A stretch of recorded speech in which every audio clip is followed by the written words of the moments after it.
You should also start saying smash that like button. Like, No.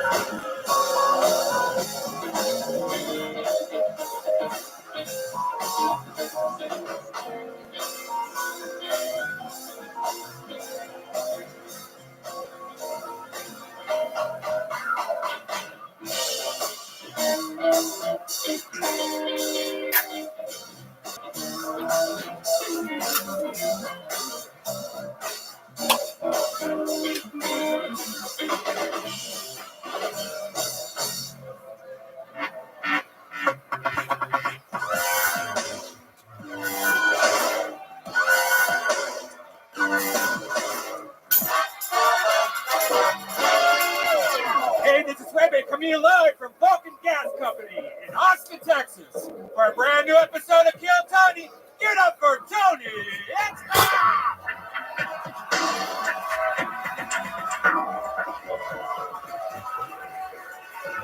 Austin, you got to make more noise than that. The people at home have to know what the fuck's going on here. You guys ready for a great night tonight or what?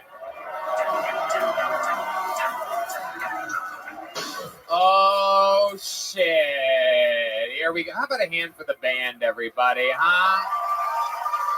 Unbelievable. That is the Screwball Peanut Butter Whiskey Band. How about a hand for my friends Michael Gonzalez on the drums, Matt Mueling on guitar, the great Deep Madness on the bass over here, and my good friend John Dees on the keys, everybody. We're doing this shit tonight, Red Band. This is Kill Tony live in Austin, Texas, brought to you by the Red Rose and the Yellow Rose, the two best strip clubs on the planet of Earth. We're all filled up on CM Smokehouse, thanks to our friends from CM Smokehouse of Bolden Acres and Cade and Yoni. And we've been drinking Canteen, a delicious vodka soda and margaritas in a can. So it's really so good. A lot of those canned drinks, you know, it just doesn't feel like a real mixed drink. Cantina, it's different. Be sure to subscribe to the show, is what I was told by one of my advisors to start saying. If you're on YouTube right now, click the subscribe button. All the kids are doing it. That's a really big deal. Before we start tonight's show, here's a little bit more from the amazing sponsors that made tonight's episode available for you here right now. You know, I'm going to be honest with you, Red Band and I, we like to drink. We like to drink, and Red Band sleeps in until 3 or 4 p.m. the next day, but I like to go golfing in the mornings, and one of the things that clears up my hangover and keeps me hydrated, my favorite thing in the world is Liquid IV. You know, cooler weather nowadays makes it easier to miss signs of dehydration, like overheating or perspiration, which means it's even more important to keep your body properly hydrated. Flu season is in full swing. Proper hydration and vitamins can help support a strong immune system. Making hydration a priority helps us feel healthier on a day-to-day basis and fuels us to our highest potential. 1 stick of Liquid IV and 16 ounces of water hydrates faster and more efficiently than water alone. You know all about this, Red Band, and they have new delicious flavors. Yeah, Tony, me and you were on that up-and-coming podcast, Joe Rogan Experience, the other day. That young buck. Yeah, that young buck. And he's been getting some press coverage. And we didn't even get paid, but we all talked about how much we love Liquid IV because we all are addicted to it. And not only does the product taste great, they have amazing flavors like watermelon, strawberry, lemon, lime. Are you going to be enjoying a few extra drinks now that the holidays are approaching? This is what you need. Like you said, I take one before I go to bed. I take one I wake up. I have one with lunch. I take so many of these that I don't even drink anything else other than Liquid IV. They make me a better golfer. You know, I pay attention to these things. How does coffee affect me? How does muscle milk affect me? Coffee makes me a little bit jittery. Maybe I'm focusing. Maybe I'm overthinking during my swing. Liquid IV clears my mind and strengthens my body. It has 5 essential vitamins. It's incredible. Healthier than sugary sports drinks, cellular transport technology, the optimal ratio of glucose, sodium, and potassium delivers water and nutrients straight into my bloodstream. You can grab your favorite Liquid IV flavors nationwide at Walmart, or you can get 25% off when you go to liquidiv.com and use the code TONY at checkout. That's 25% off anything, and we really believe you should try this. 25% off anything you order when you get better hydration today using promo code TONY at liquidiv.com. You know, I'm going to be honest with you, Red Band. I got the new Manscaped Lawnmower 3.0. Manscaped supports the show, and they are the best in men's below-the-belt grooming. They offer precision-engineered tools for all your family jewels. They obsess over their technology developments to provide you the best tools for your grooming experience. And I'm telling you, Red Band, I'm dead serious. I use it on my face. I'll go back and forth to my balls, to my face, and my asshole, and then I'll shave my mustache with it. And I sort of smell my asshole on my mustache like it's a whole thing. But the thing works. The guys love that. I trust it. I'll go ass to mouth with my Lawnmower 3.0. Redman, you do this too. Yeah, I have this new shower that has one of those benches, so I can put one leg up there and really get in there with their amazing lawnmower. No, it's if I don't do it. And it has, you know, the Lawnmower 3.0 has one of those LED lights which illuminates the grooming areas for a closer and more precise trimming. They also just upgraded the motor. It's now 7,000 RPMs with quiet stroke technology. And let's not forget about the charging stand. Show off your mower loud and proud because the intelligently designed stand has convenient charging dock which is powered by USB. Hey, look, if you're listening to us speak right now, I want you to experience it firsthand for yourself. Trim that junk of yours. Get 20% off and free shipping with the code KILLTONY at manscaped.com. Your balls will thank you, and so will we. Get 20% off and free shipping with the code KILLTONY at manscaped.com. That's 20% off with free shipping at manscaped.com and use the code KILLTONY. You guys ready to start tonight's show or what? All right. Every single week, we give you one of the best comedians, or sometimes two of the best comedians. Sometimes you never know what's going to happen here. One of the cool things about this show is that this guest seat, while often filled with extremely famous, powerful comedians, another thing that we like to do here, just as we introduce you to comedians, is we pull them out of the bucket. One of the things we do with this guest spot is expose you to some of the brightest comedic talent in the world before other shows do. I like to think we were the first to tell you that Tim Dillon's going to be one of the biggest comedians in the world. I think we had Shane Gillis on way before a lot of the big shows did. This is one of those episodes that you're going to say, I was there when that guy wasn't even that famous yet. He was the guest on Kill Tony. Ladies and gentlemen, tonight's guest, it is Hans Kim, everybody! His first ever time on the panel. The little baby is growing up right in front of our very eyes. He was made a regular just a few months ago, and now he sits here at the table. My, how they grow so fast. Thank you, Tony, for this huge honor. I will not dishonor my Kill Tony family. Thank you very much, Hans. We're very excited to have you. You famously have taken the show over by storm, writing and performing a brand new minute every single week. You've made out with over 23 strippers on the show. You've made out with 4 normal girls. Don't laugh, gentlemen. Your girlfriend could be next. This guy is an absolute machine. Has more antibodies than anybody in Austin. We've tested. And we're very excited to have you here, Hans. I'm excited to be here, and if a comedian bombs, you have to kiss me. Yeah, we're going to have some fucking fun tonight. You guys ready to start this show? Austin, I'm going to say it again. You have to do better than that. Are you guys ready to start this fucking show or what? We are the #1 live podcast in the world. It's all about stand-up comedy, people. A bunch of people signed up for the chance to perform 60 seconds on this stage. You know their 60 seconds is up when you hear the sound of a kitten. That means wrap it up then, or else you're going to bring out the angry West Hollywood bear. Ryan J. Ebelt is in Los Angeles drawing tonight's episode. He draws every single episode. He draws every single tour poster. That's all available at RyanJEbelt.com, including Kill Tony, the bingo cards, where you can play bingo while watching the show. And follow along, see if you get bingo. So a bunch of people signed up. You guys ready to meet a stranger? Your first comedian performing in uninterrupted 60 seconds tonight. We shall start with chaos. Ladies and gentlemen, in a bucket that I cannot control, the first name I pull is Miss Amy O. Wow. It says Supergirl, Miss Amy O / Supergirl. Wow. This show is crazy.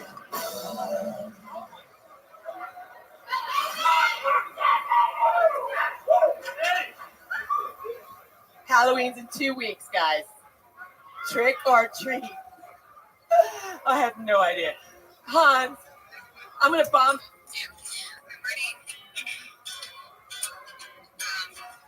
This is an original song called Sweet Cheeks.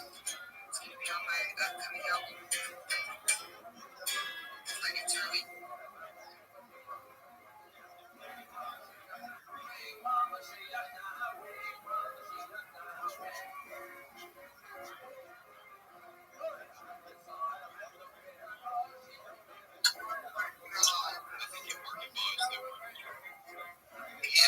That's if you have millions to withdraw. I don't have that time down.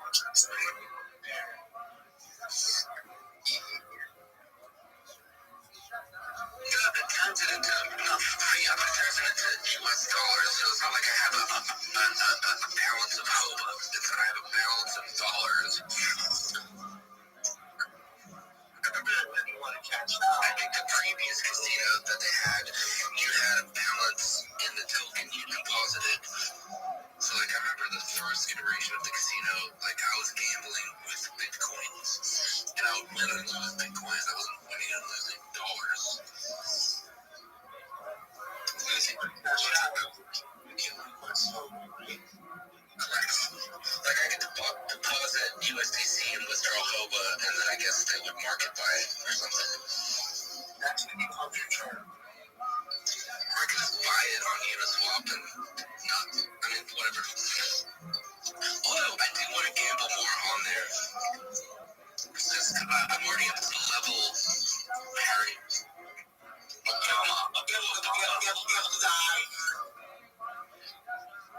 Because I kept on doing like the same bets, and then I would increase the bets and this and that, and I end up like winning and losing up 30 grand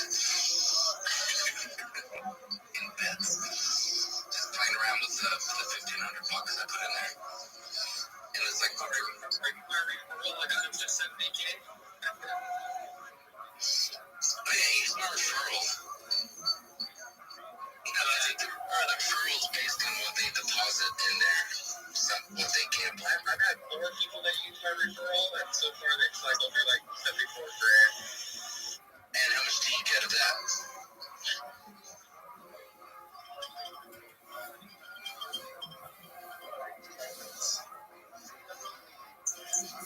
Alright. Anybody got a Mortal Kombat character that would like to see as a hope? I'm looking at Raiden. Yeah, Raiden's perfect. Go with Raiden. I'm glad that they're like blood weather and straight before, but just hyper like.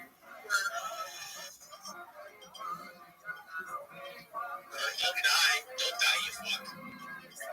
Yeah. Hey guys, want to hear something not that interesting, but it happened on Spaces? Fuck yeah. So there was people, and they were just doing their own karaoke space. I was like, oh shit, this is cool. Other people doing karaoke, and I went in there. And it was like all these there's only like 5 people in there. It was like 2 old dudes and this woman. And I guess they knew each other, and they're just like chit-chatting, and I'm like, and I'm like throwing in jokes as if I know the people. So whenever I sing the Copacabana, I was like, hey, I know a song we can all sing together, and I put on a creep Radiohead, and I started singing it, this and that, just silently, as, just sing together. They're like, no, we're not doing that here. No, they're like offended by the song. I was like, well, okay.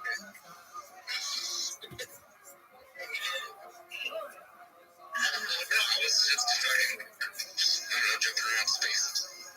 And, yeah, I think Copacabana, and they're like, yeah, that was just a joke song, or you're singing it as a joke. I was like, yeah,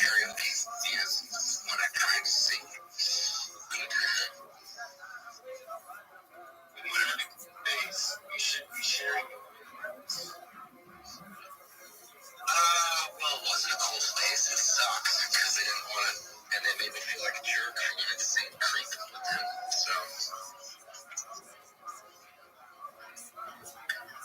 anyway, yeah, it sucked. Yeah, they suck.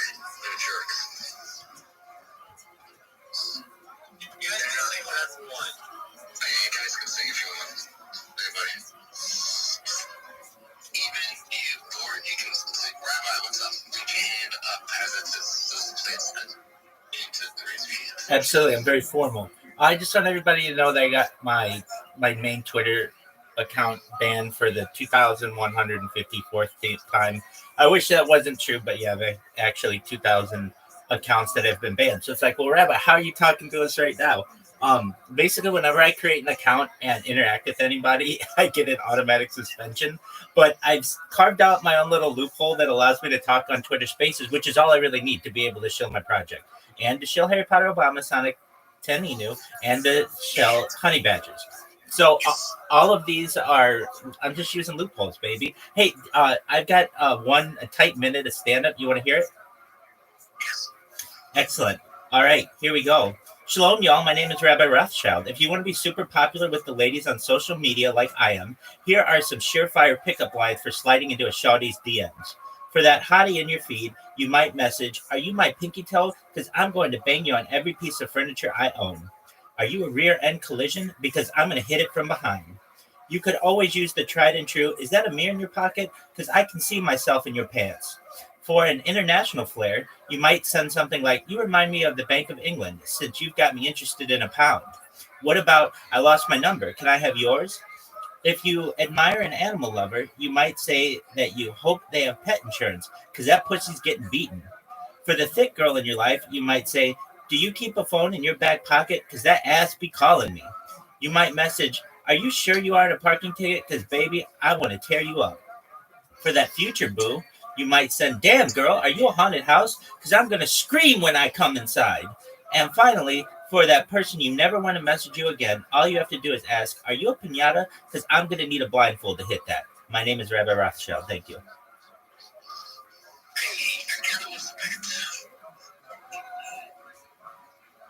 Where's the carpet? What's the carpet noise? I don't have the soundboard. Anybody has it? Where's the whack track? Does anybody have the soundboard? Jabbing? Yeah, I'm driving. Wait on. I can get this driving.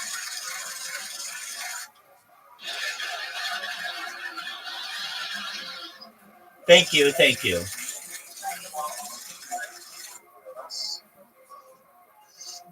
See, maybe that's what we should pivot to. Instead of like karaoke nights, we should do stand-up open mic nights and people can try. Yo, hey. I might. Excellent. Excellent. I'm in the middle of a conversation with some people, so I'll listen to you just when I have a moment. That's like the great material for comedians. I can tell you that as someone who is always looking for open opportunities to speak on spaces, there are basically like three key phrases that I look for in the search. One is shill, and that's actually how I found you guys. Because I've lost all my accounts. I don't have the connections that I once did, but I see shill on here. So boom, that's how I found you. Another is chill. And then the third phrase is open mic. If you put those in, and then of course, if you do karaoke or comedy or something like that, you'll get other people who are more specialized, but open mic, chill, and chill are big ones.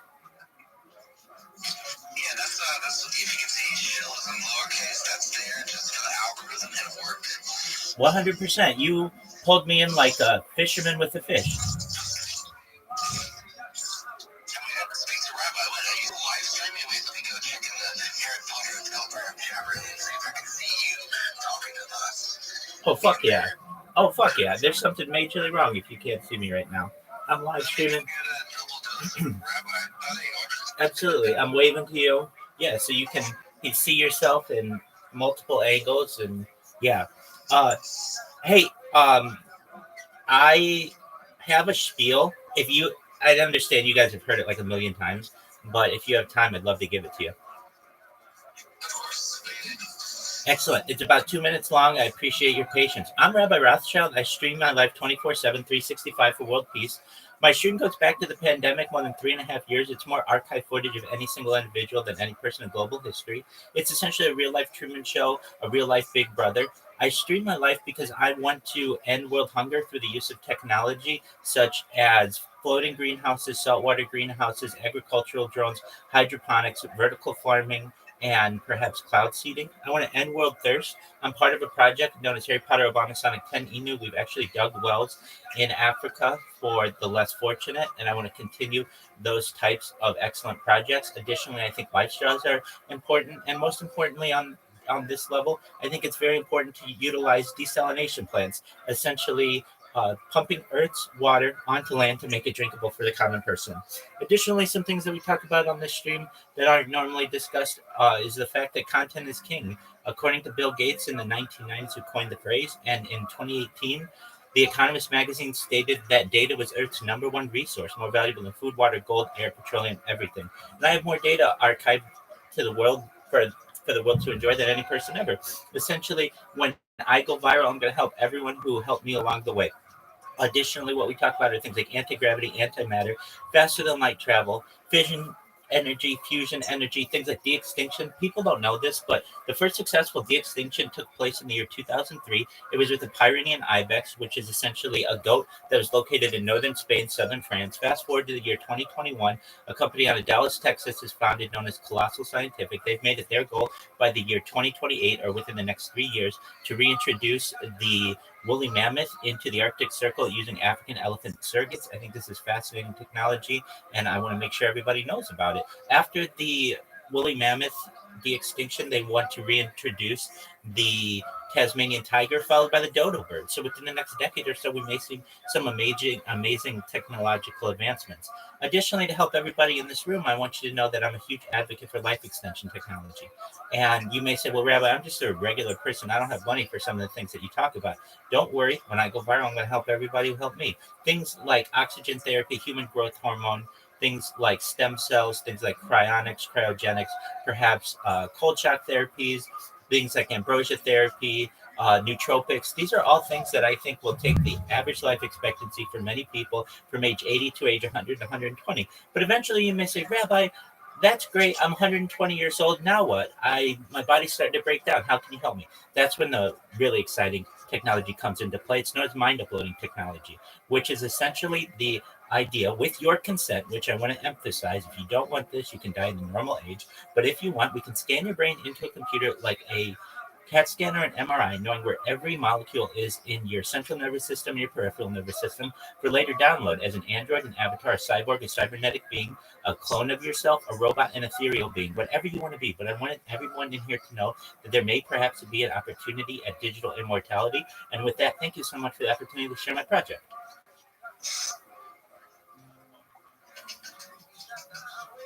That's what I do. Thank you. So I've got that down. Over the course of the last 3 years or so, I've basically been able to summarize what I do into that. And you guys don't necessarily see it, but man, I show Harry Potter Obama Sonic 10 Inu a lot. Even when I'm not even trying, a lot of people will want me to ape into a coin or be a spokesperson for their coin or start my own coin. And I refuse. I say, I'm already sponsored by a coin that's worth over $100 million. Why do I want to do anything else? It's Harry Potter Obama Sonic 10 Inu. I've been live in their Discord or their Telegram for more than almost 2 years. And so, yeah, you all should know that Harry Potter Obama Sonic 10 Inu definitely is getting chilled out there. But yeah, your whole, what is that? What do you call that? What's your room decor, bed sheets, Merch. all together. Absolutely. And I do my best, in addition to that, to talk about the coin, talk about the project. But a lot of people want me to do the same for their project, but it's like I only have one body, I only have one set of bed covers and everything, and it's all for Harry Potter Obama Sonic 10 Inu. So but there are a lot of people who are interested. And I gotta say, I started an account, like I was on Twitter Spaces. That's how I met all of you all like 2 years ago. And then Twitter came out and they banned all my accounts. I literally created over 2,000 accounts, which I understand. So I was off Twitter Spaces for a year, and I decided to come back. And within 96 hours, I had gotten over 500 real followers, which is really difficult to do if you don't have something go viral. Literally, this was just me going into Twitter Spaces, people finding out what I did, thinking it was cool, and following me. Well, then those accounts got banned, which I understand. So I know I'm not going to have the world's biggest Twitter account, perhaps, but I can still go in and do exactly what I'm doing right now. If Twitter bans this account, guess what, folks? I'm going to go out, I'm going to create another account, and I'm going to be back right in here or wherever else shilling a project within about 15 minutes. And I feel like if I utilize this type of strategy, essentially it makes me unstoppable. And like the Twitter community, Twitter space community, as I can go ahead, absolutely. You ever watch the show The Office? Love it. Do you remember the episode where Michael Scott makes his own paper company? The Michael Scott Paper Company. Yeah, and they're like, this one goes bankrupt, I'll just make another one, and then I'll make another one, and I'll make another one. I got millions of names for paper companies. Michael, that's one of them. Yeah, absolutely. Dumb start. That's exactly right. And actually, that's one of my favorite episodes of The Office. And I am a diehard Office fan, but I love that one. It's kind of a wonky one, but yeah, it shows his dedication to at least the paper industry, and my dedication to my project. So you're 100% right. And that's exactly right. If Twitter bans me, I'll just create another one. What are you going to do? Basically, Twitter will have to make it so that you're unable to join spaces right away when you create an account or something like that. And until they do that, I am going to utilize this loophole to the best of my ability. The Twitter Spaces community is not that large. It's about 10,000 people or so. Yes, you will get perhaps 50,000, 100,000, or even 1 million people in a Twitter space, but they're not all talking. I see these people day in and day out, and you do too. They're the same people who have the same Twitter spaces, but as you know, they're very influential individuals. They have very powerful social media, and they're high net worth a lot of times. And those people are people who perhaps can help my project, help our project. And because of those reasons, I'm going to utilize Twitter Spaces much more often. So with that, I appreciate everybody allowing me to show my project, talk about it, and just chill with you all. Thank you. You're welcome. Yes, you did walk into one of these high net worth people's spaces. Excellent. I could tell by the top hats and monocles. Actually, it's all the blue-faced sort of people. They're pretty rich, high net worth people all in here. 100%. Honey bastards. And the honey bastards too. Will be up. They're there. They exist. They're there. Maybe they will. Maybe they won't. I get so many people who ask me about my betting and, the Sprotos. And, I tell them that this is a really exciting NFT. And I show the Sprotos as well. And I also, whenever I see a Sproto in a Twitter space, I know I have an ally. At least they probably know about my project, probably know about Harry Potter, Obama, Sonic, Penny New. And, considering that they've been out, they're priced and that they're so rare, essentially to have them because they're expensive. You see them all over Twitter, and that's really exciting to know that the community is so strong. Well, what is funny is maybe once a week there'll be somebody new joining the Edgebox Telegram. Like, looks for a guy in the chat. It's just, what's he doing? He's just sleeping or something. Yeah. 100%. Well, I've got to recharge this Adonis body as best as I can. So, you got to recharge when possible. I do not have an unlimited battery, but once I recharge and I'm raring to go, I am going to talk about world peace. I'm going to talk about ending world hunger, world thirst. Those are all really important things. And, I don't get that much pushback. People who hear what I say, if they can contemplate it, they're like, I've had people literally after I give my spiel, they say, that is the greatest thing I've ever heard in my entire life. And that's just the highest compliment that you can pay me. That like, yeah, I think so too. These are all really good ideas, and I don't understand why they're not being discussed more. Somewhat inspired by you did that. It's not similar at all, but it's kind of similar. What was it? John Lennon, did he do like some bullshit where it's like, I'm gonna sit in bed? 100%. Yeah, absolutely. So these are known as the bed-ins by John Lennon and Yoko Ono. There were two of them, one in Amsterdam and one in Montreal, where they spent just an entire week of their life sitting in bed promoting peace. And that's essentially what I've done, except for 3.5 years.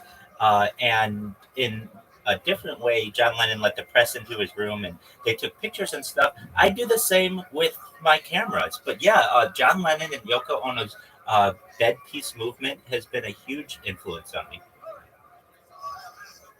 Have you considered making songs to go along with your movement? Well, I sing karaoke, and so I mean, I'm not a professional songwriter. I think in the future, perhaps I could probably put something together, but that takes time, and I'm not the best musician. So what I do is sing karaoke, and I do that not just on Twitter Spaces, but on Discord a lot. There's some karaoke Discord karaoke communities that I'm in. So I've sung. I like to do nights where I sing like all of the Beatles, or I'll sing all the Rolling Stones songs, or I'll sing all of Elton John songs, or all of Billy Joel songs, and I'll just go through them all. Where have you been? Like, it was like 2 months where I was hosting karaoke spaces and giving out Honey Bastard NFTs just for anybody to come up and sing. I was I was banned from Twitter Spaces, so like I didn't realize the loophole that exists. That if you literally just create a Twitter account and don't interact with anybody, meaning don't follow anybody, don't upload anything, don't like anything, you can still go in Twitter Spaces and talk.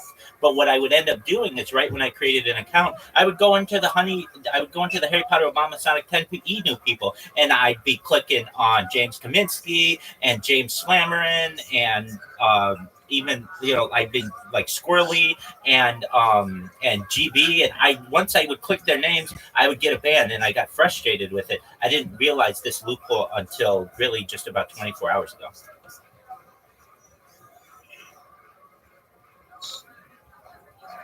Welcome back. Thank you so much. Karaoke Discord. Yeah, there are a couple of karaoke discords. So there's one that's just discord.gg/karaoke. That's a karaoke lounge.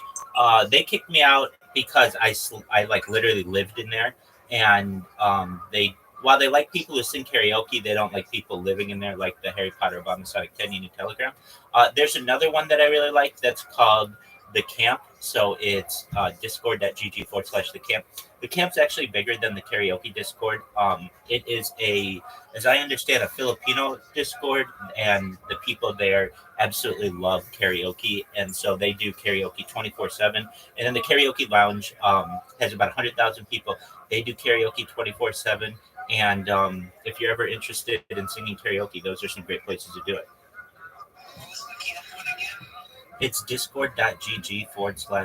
Actually, it's discord.gg/VC. V is in Victor, C is in Charlie, like video call.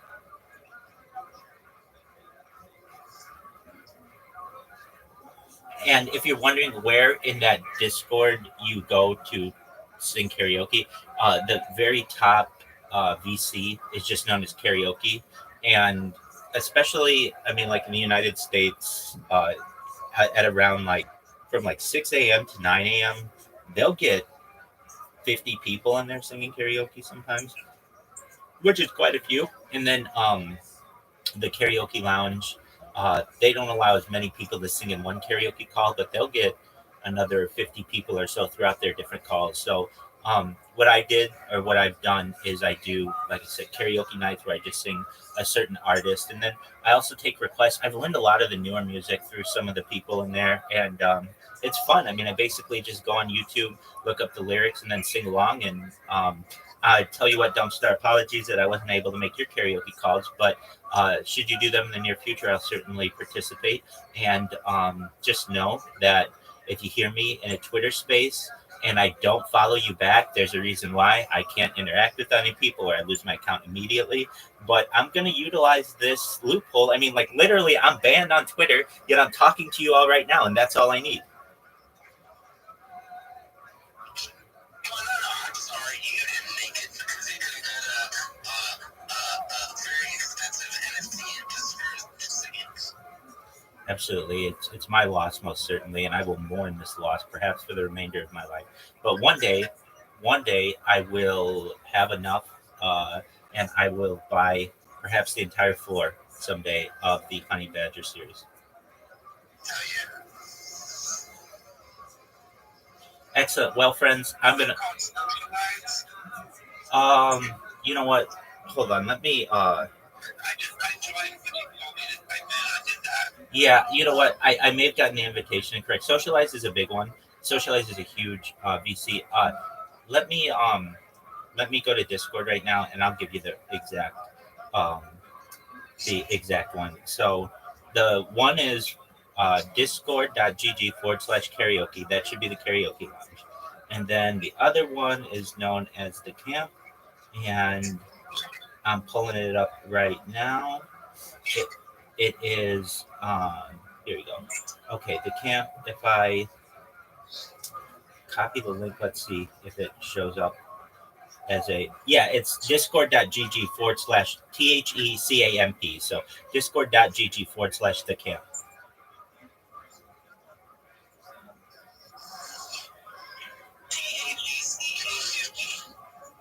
Yeah, the camp, CHAMP. Everybody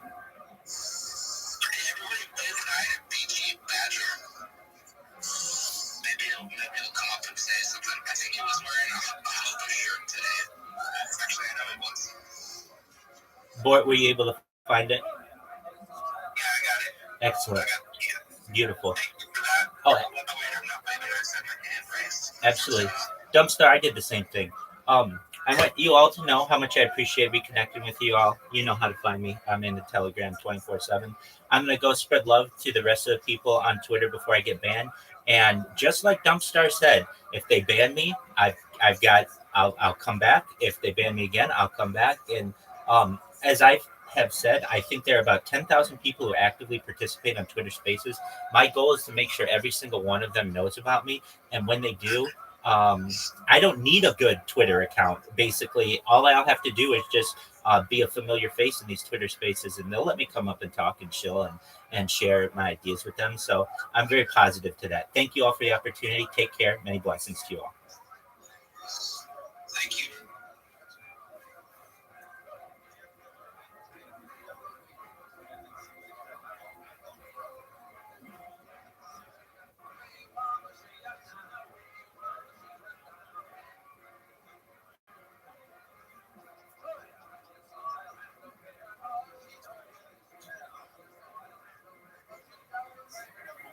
Can't stop, won't stop, Rockefeller.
Can't stop, won't stop, Rockefeller. I like how you throw the West Side up for Rockefeller. Like, that's. Let's see if we can find that song. I don't even know the name of it. Chat GPT.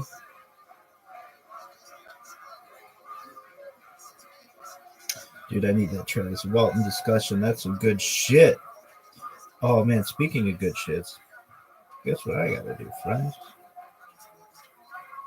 Chat GPT. Yo, dog, what is that song? It goes, can't stop, won't stop, Rockefeller. Those are the lyrics. Welcome to New York City by Jason and Cameron. Classic track.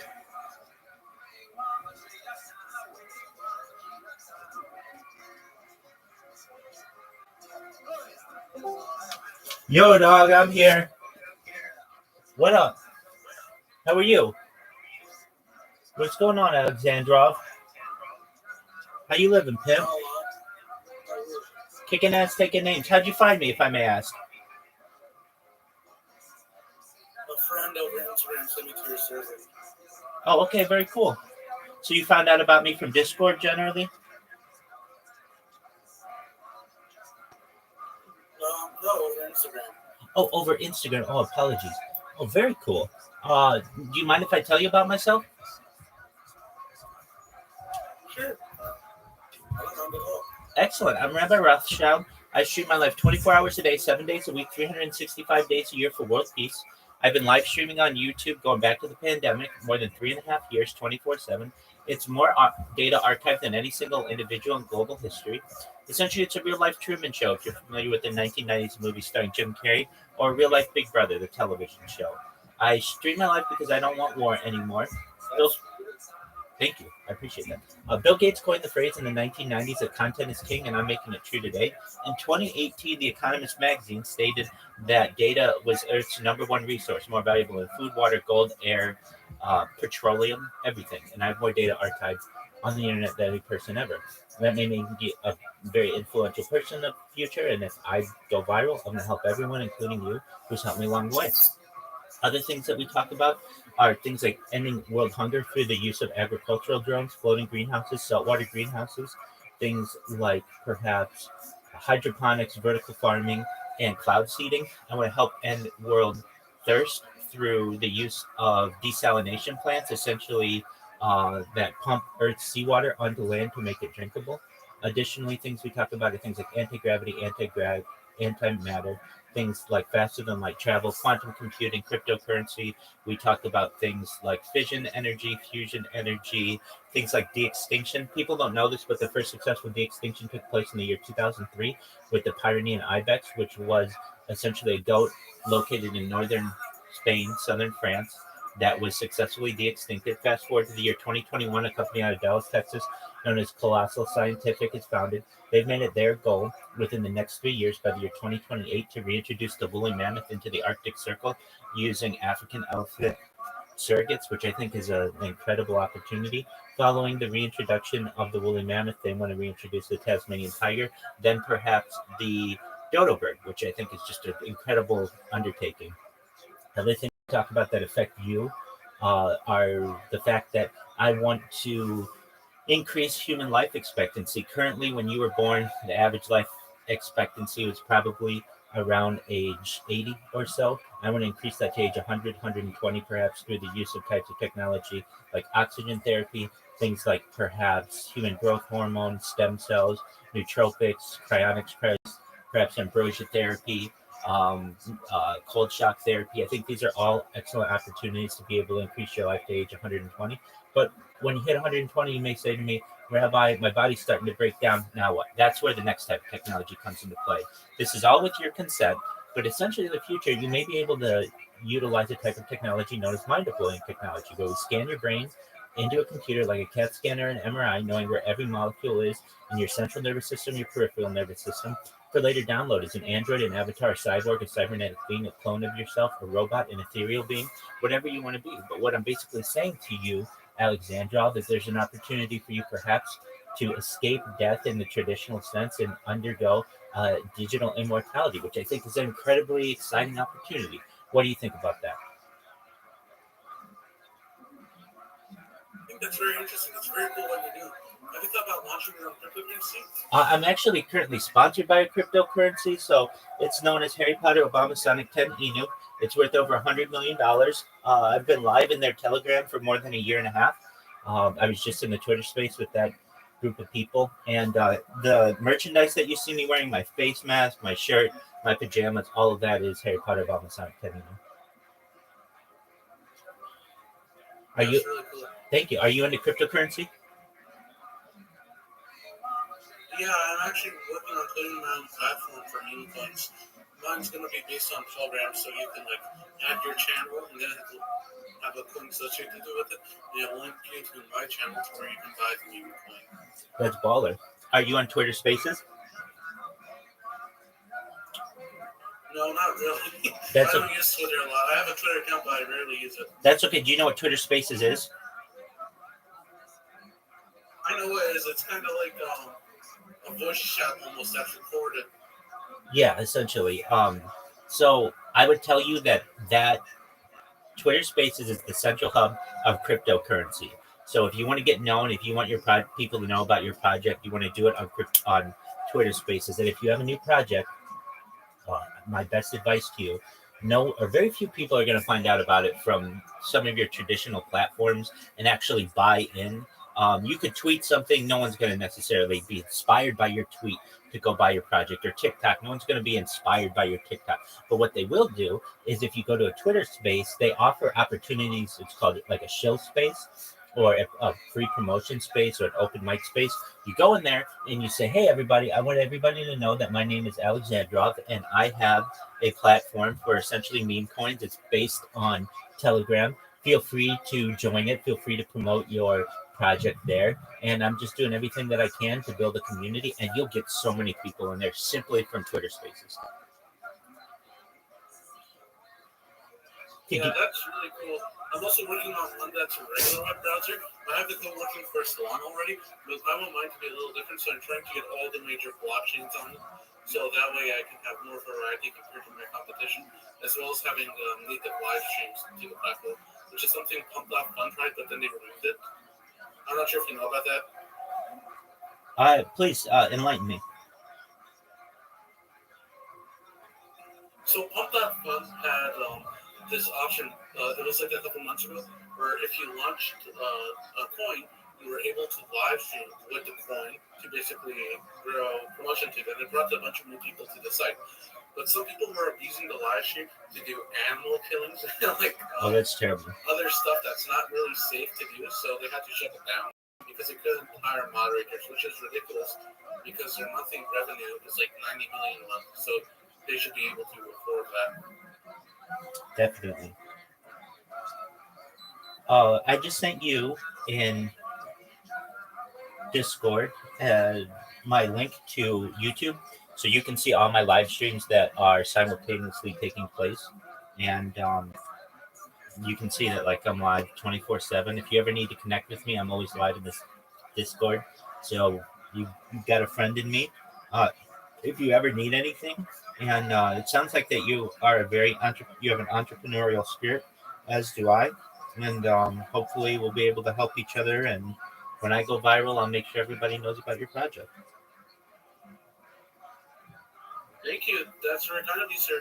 Absolutely. Have a great day. I need to go back. I'm actually working on a YouTube video with a friend right now. I do my own YouTube stuff. I'll send you the channel and DMs. It's like a horror channel. We're still working on it. We're on our third video.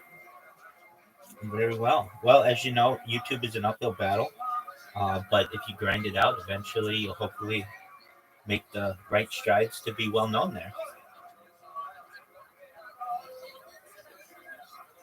Yeah, that's what it's about. It's grinding because it's a lot of work, and then it's worth it. 100%. Well, all right, my friend. Send me that. I'll take a look at it.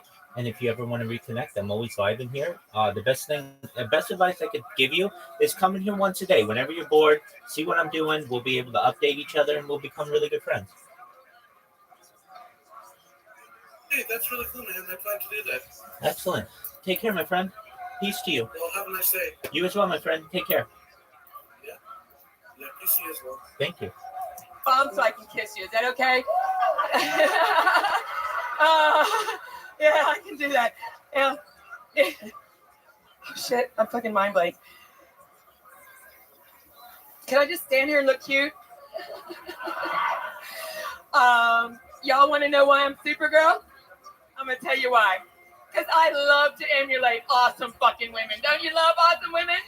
Yeah! And even though I'm carrying concealed tonight, you know, I really do. I really do feel good about being up here on the Kill Tony show. And I am drawing a blank right now because I've never been first. I'm always last. My whole life I've been last. I was last in April.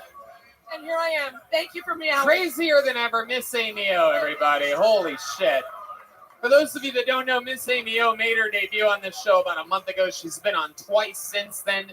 Very lucky with this bucket. I don't know what kind of voodoo she's doing. I'm still pregnant with William's baby, so I have to be careful. Miss Amy O, you are crazier than shit. I'm glad you're back on the show. When I saw you, I thought, it's a crackhead. It's a meth head. Oh, it's Supergirl.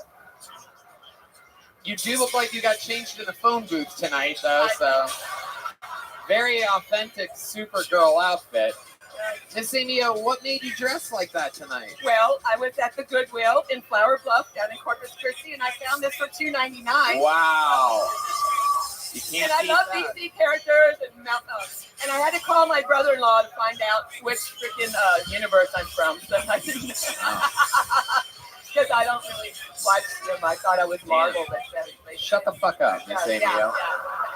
I will do I'll that. tell you, I gotta be Good honest, idea. Miss Amy O, I gotta be honest with you. With that wig, if someone had 15 shots of tequila, you're actually pretty fuckable. Dude, it's not fucking Jay-Z. Drink It's- Canteen and Young Cantina. It's Guns. canned margaritas and vodka sodas. What do you think, Hans? Am I fuckable? Hans, I what- have a rule. Miss Amy O, I have a Miss rule. Amy O, Miss Amy O, I Miss have a Amy O. Hello, how are you? You're on a live show. How's it going? I'm gonna ask Hans Kim what he thought about your performance, so you shut the fuck up while that happens. I wish Miss Amy O spent as much time on her jokes as her outfit. Here it is. Whoa, Hans Kim, wasting no time. They're saying Hans is already in the running for guest of the year. After I love you, Reference. Hans. Miss Amy O, There you anything go. crazy Can't happening stop, in your won't normal stop, life? rocking. Yes, lots of crazy things are happening. Really, they are. My mother, who's still alive in the nursing home, yes, I took her outside the other day to watch the sunset, and she discovered that there still is a sunset. That's- Wow. You are wild as shit. Miss Amy O, what's your sex life like? We know you have a boyfriend that is seemingly mad at William Montgomery for making jokes about hooking up with you. Is this guy banging you? Are you sexually active? What's going on down there? Actually, I mastered masturbation, so I'm very self-sufficient, and Jeez. I have a very lucky husband, and yeah. What do you use to masturbate with? Well, A Swiffer or something like that? Get I know what you. all the dust out first. You gotta fucking. Okay, you're gonna ask the question, and I'm gonna answer the question. But if you will allow me, I will tell you in prison. Oh, I'm No. talking too In much for prison, you. no. It's that train thing again. Forgive me, but the question I would like to answer in prison. How did I masturbate? How Do did you mind? masturbate in prison? Go right Okay, ahead. very, very carefully and quietly, so it's not a gangbang. You know? And they used to, y'all, your tax dollars used to send in little tiny tubes of toothpaste about this big, and you get some tissue and This pour it is a around real there. human And being, if you everybody. take, if This you isn't. take the rubber gloves, We didn't tell her what to do or anything. but that's your tax dollars at work, guys. All right. That's All your right. tax dollars at work. Free dildos. Thank you. For those of you just listening to the podcast, not watching the video, a lot of the audience members are vomiting right in their seats right now, picturing Miss Amy O masturbating within anything whatsoever. I was cuter then. Amy, how do you make money? How do you survive? I own an 18-wheeler with my husband, and we drive in the oil field. Wow. He does. I just do the paperwork, and I miss him a lot. Yeah. You miss your husband a lot. Yeah, well, William helps. What? William Montgomery helps. The dark gotcha, hours. Gotcha. All right, Miss Amy O. Get a little bit more insane every time I see you. I like your style. It seems as though you're having a lot of fun with the show, and I'm glad that very clearly this show equal opportunity. Anybody can get pulled out of that bucket, and you are proof of that. How about one more time for Miss Amy O, everybody? That's a new minute for Miss Amy O. We're gonna keep the show moving along. Oh shit.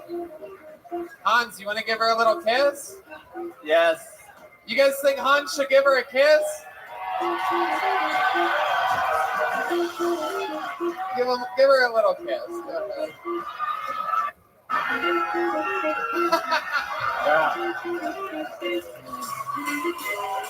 Wow. All right, Hans, get back here. Hopefully you guys sold your stock on Hans right before that. I think her kryptonite is punchlines. I've heard of a cold sore, but you might get an old sore. That's the original strand of herpes right there he just got. The OG, none of these variants. Miss Amy O got herpes during Woodstock 1. Your next comedian goes by the name of Dale Turk, everybody. Here we go. A brand new minute from Dale Turk.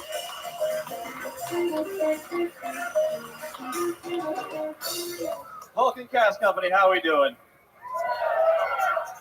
Halloween's coming up and I have a confession to make. My wife's a witch. And I said witch, not bitch. She is, but that's a different joke. And it usually doesn't bother me, but there was one morning I woke up early, as I do, because I work. She doesn't, because witch. And I was going through my laundry basket to get my underwear, my socks, everything I needed. And I reached in and my hand just crumpled on this soft laundry. And I go, what the hell is that? I move it to the side and there's just a plethora of rocks. So I go, all right, move them to the side, reach in again. My hand crumples. I go, all right, something's going to happen here later, but I don't have time. So I move them aside and I one more time reach in, my hand crumples again. And now I'm pissed. I run back to my bathroom, boot the door up and go, why is there a rock lasagna where my underwear is supposed to be? My wife wakes up, what? I go, I'm not a geologist. Why are there rocks where my socks are? And she's wiping her eyes and trying to wake up. Sweetie, I don't know. I got stoned last night, and I was like, typical witch. Always getting stoned. Thanks a lot, guys. Holy shit.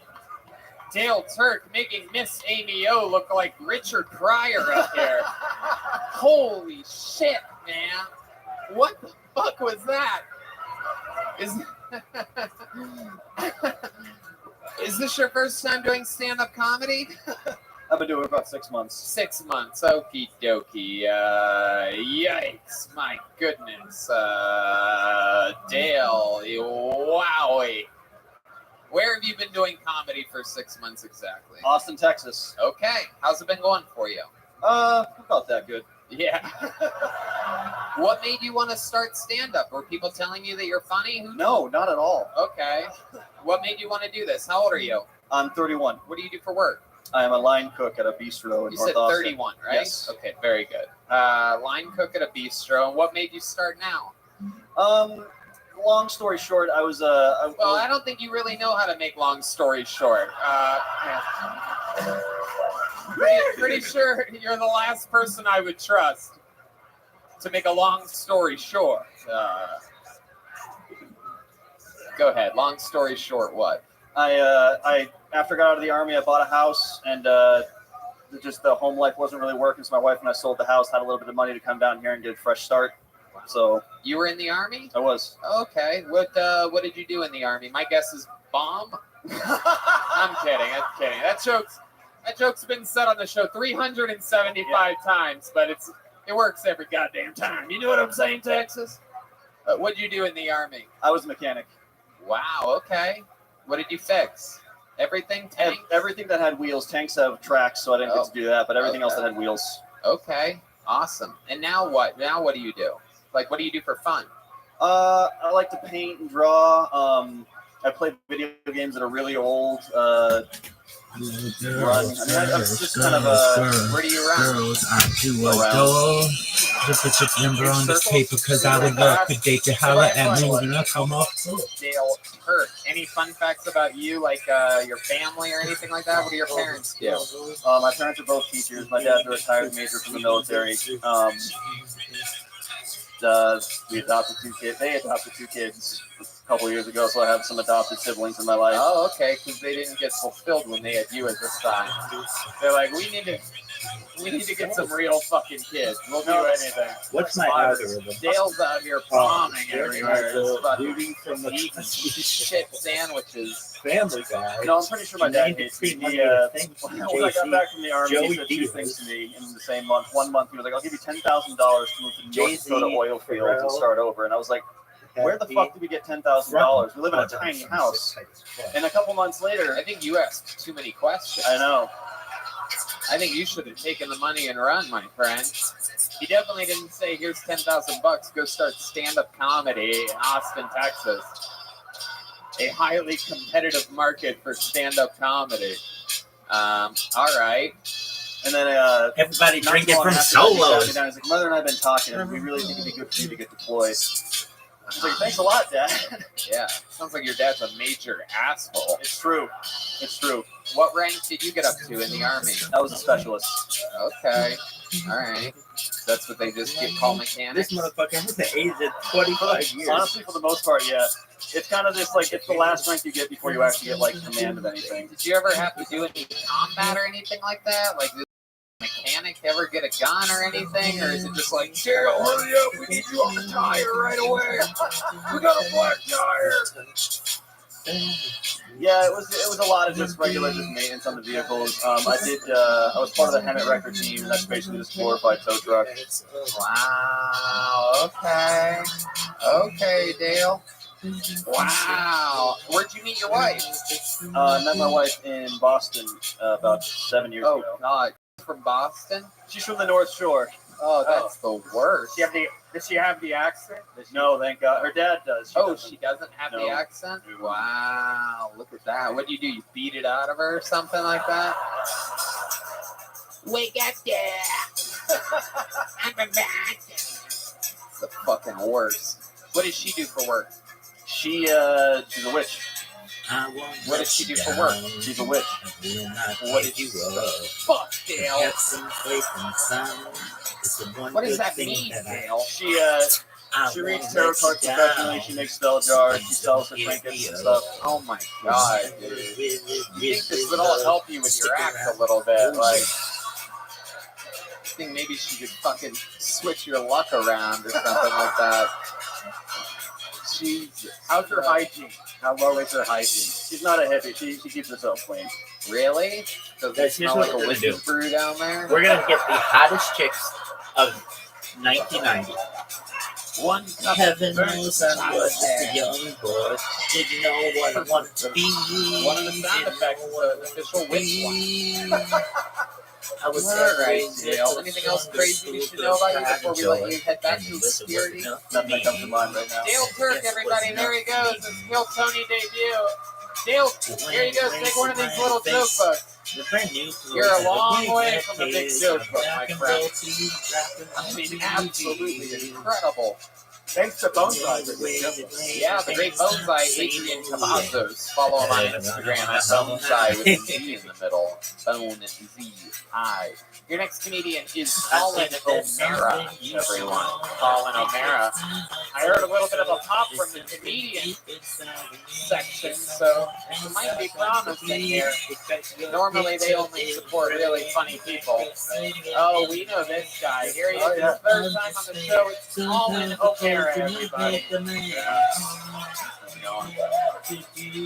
Yeah, so my dad died 4 years ago last month. Hate to change the mood. It was September 10th, you know, so the comedian in me is like, one more day and I can wait better show. You know what I'm talking about? I'm like, wait a little, you know. And the worst part is he killed himself. But it's like, and he did it at like 11 o'clock on September 10th p.m.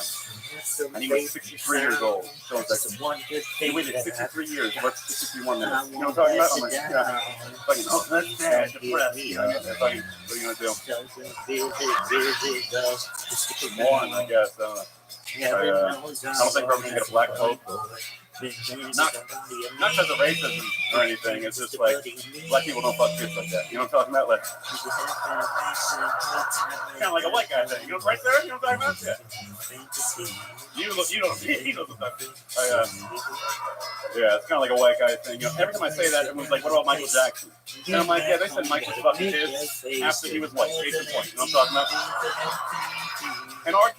Kelly deserves to get canceled. I'll say it for appropriating the white man's culture. You know what I'm talking about? Fuck kids, white man's. There you go, Colin O'Mara with a good joke there at the end. The old black hope joke. Yeah. That's a really good point. Really smart. That's true. Why do you think it is the black men? You know what? I'm going to ask Hans this question. Hans, why do you think it is the black men don't molest very often? Sometimes the clothes do not make the man. Oh, there you go. Hans always has good answers to things like that. Take these lies. Hans, one of the wisest young that I know. That's why I asked Hans the tough question. I don't belong to Absolute you. genius. And you don't belong Colin, to me. so your father killed himself on September 10th at 63 years old. Shot himself in the head, is that correct? Yeah, we talked about it last time. Yeah, no, I remember. Yeah. We're all hoping that the last comedian follows in your father's footsteps. I won't let you down. Please don't give me up.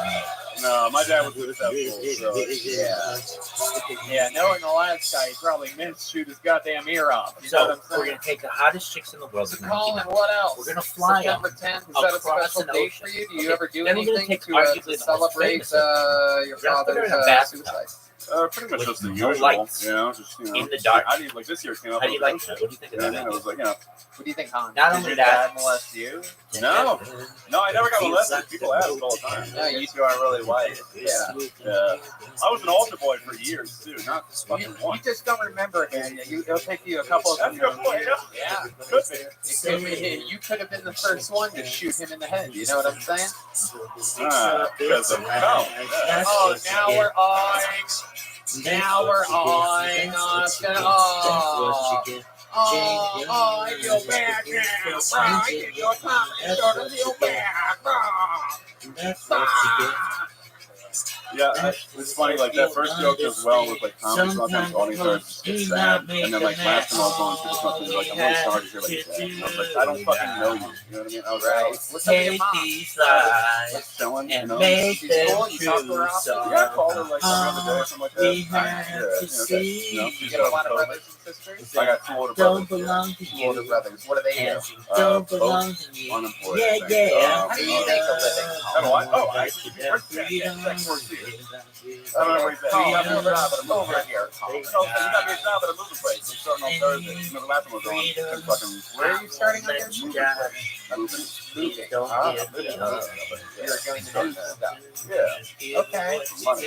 Alright. And then I cut hair on the side. I used to do that back home too. So like I said before, I don't have a license, so I can't actually be a real barber. So I just tried to come Oh, very interesting. What's your love life like, Colin? You seem like a real douchebag. Yeah. So, wondering. I'm Girls single. tend to love guys like you. I'm Yeah. interested to see how Oh, honest.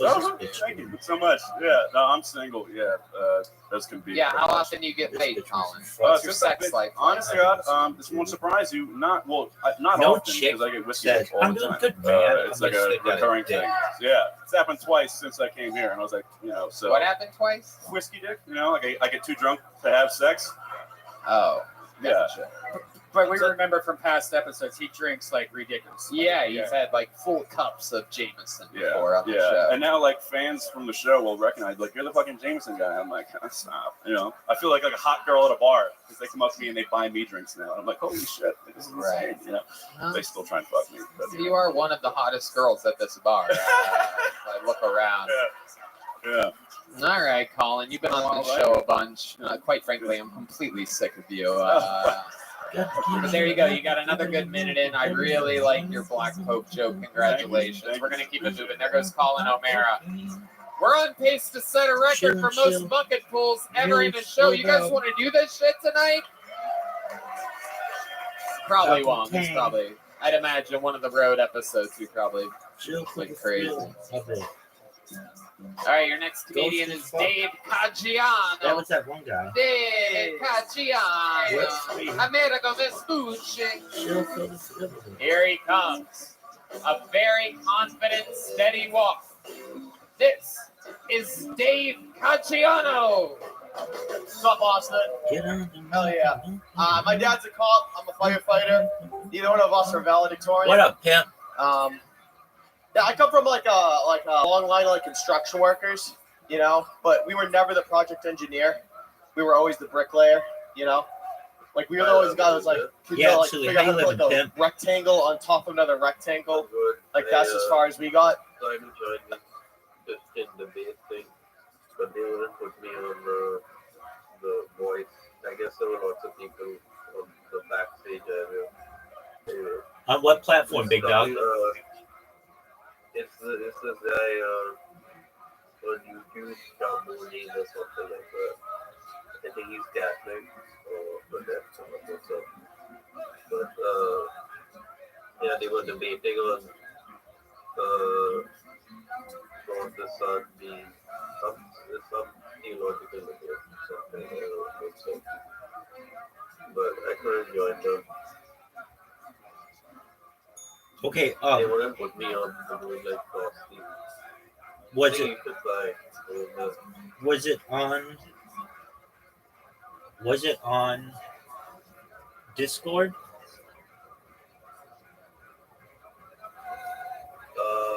No, I think YouTube is where I found the link to the page where the tweeted it. Okay. Do they allow people to come up and talk on, like, how would you have talked to them if they're on YouTube?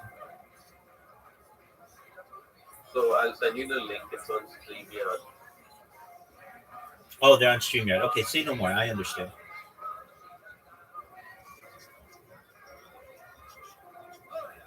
You want the link? No, I'm okay.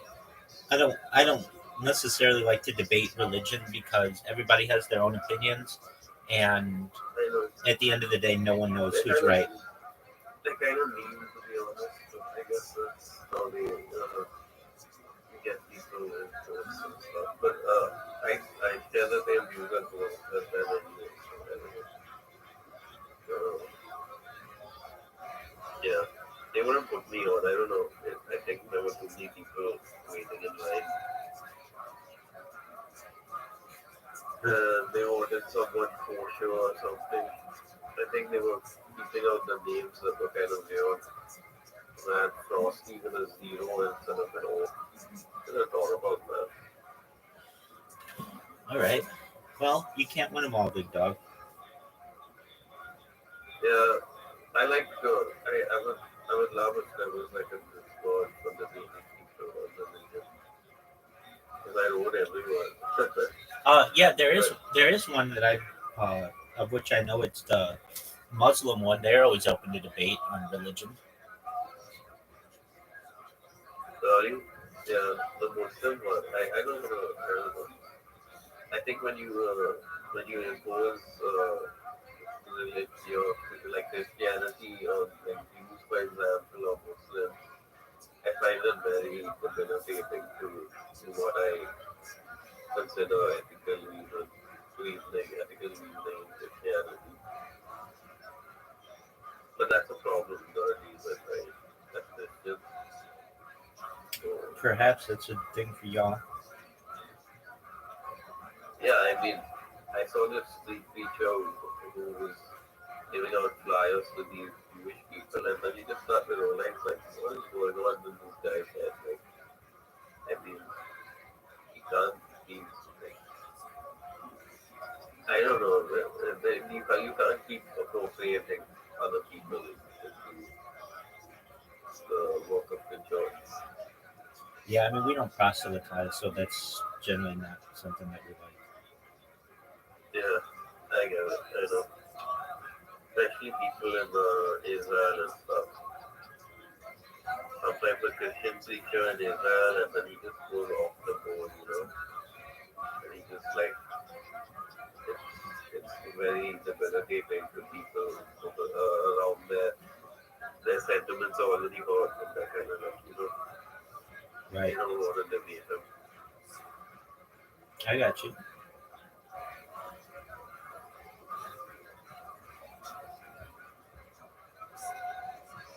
If you want, we can go there now. I wanted to see something like that. I can debate this thought. Or religious debate this thought. Just to like share ideas, not to debate. Sure. I'm in a Twitter space right now, so I'm about to talk in it. So if I'm quiet, I just want you to know why.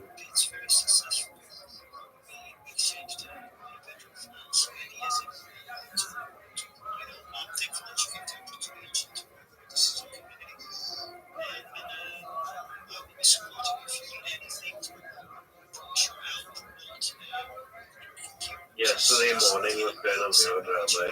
I don't know if I should tell you about it, but I'm going to tell you anyway.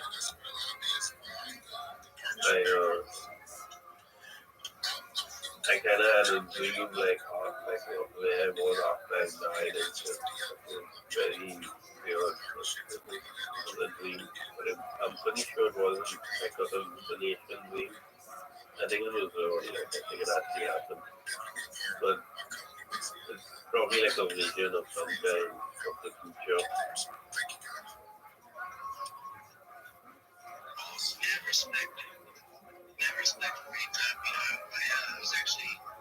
Well, I still have a few a bit of camera in my morning stuff. Sounds good. I know on the come back when you're done with everything. Beautiful, my man.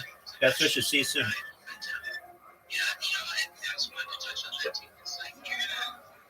Alright, you.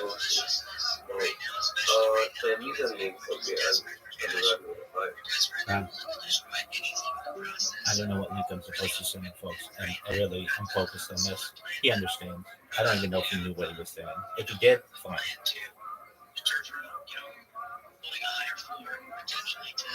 If he comes back in the same way. Well, I'll be in another fucking space by then, so it's not like relevant.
Cats, but yeah, no,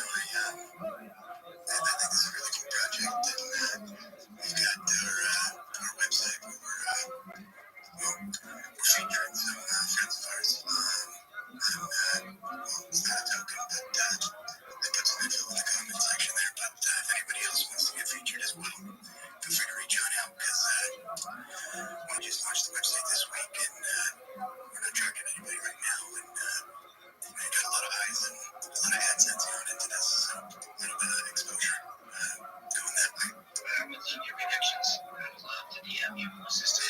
Go. Okay, I will be sending you a DM for sure. Thank you. Yeah, well, certainly.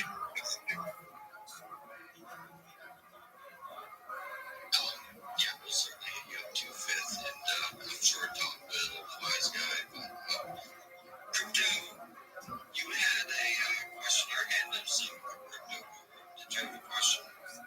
No, I was just gonna ask,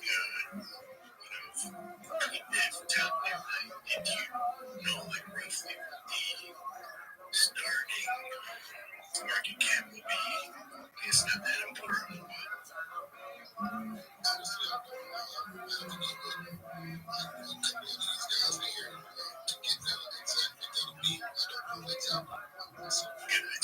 It's not that big of a deal. It's not big if you ask them.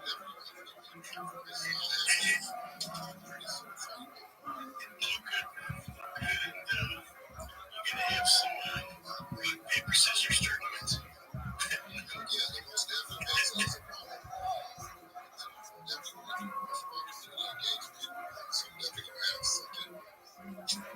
Just that reason to keep the community going. Yep, we're ready to this will be a totally different lifestyle at first. We were ready to build a solid community that gets rewarded for it. Sounds good. Look forward to it. Thanks. Hey guys, real quick, I just want to welcome Hidden Gems to the stage. My goodness, welcome. Hidden Gems came by. Welcome. How are you?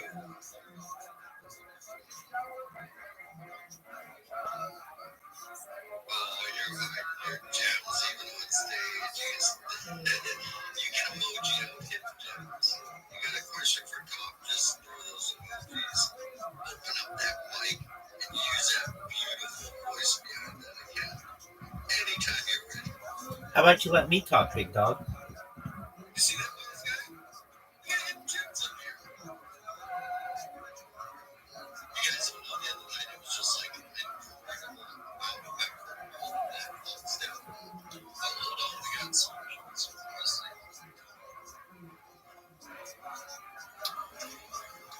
See that? These today's thumbs up. Wait, was that Hidden Gems? Oh, dude, kind of. I didn't know if I heard Hidden Gems. But Robert Sullivan, how are you doing? What's going on? Crypto show. Congratulations on the launched.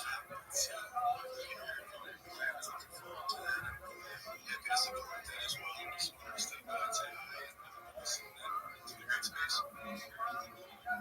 Thank you. I appreciate you. Thank you. That's awesome.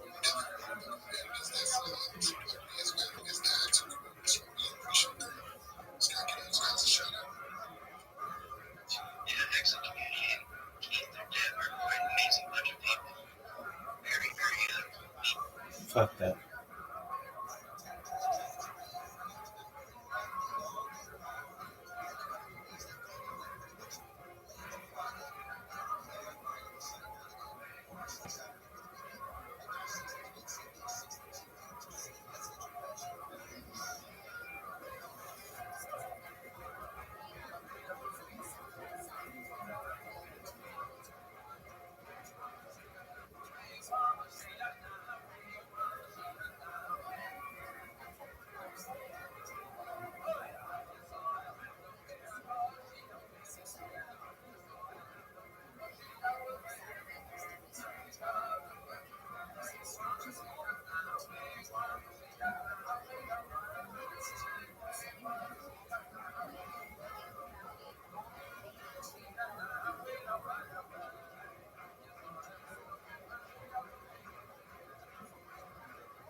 What up, pimp?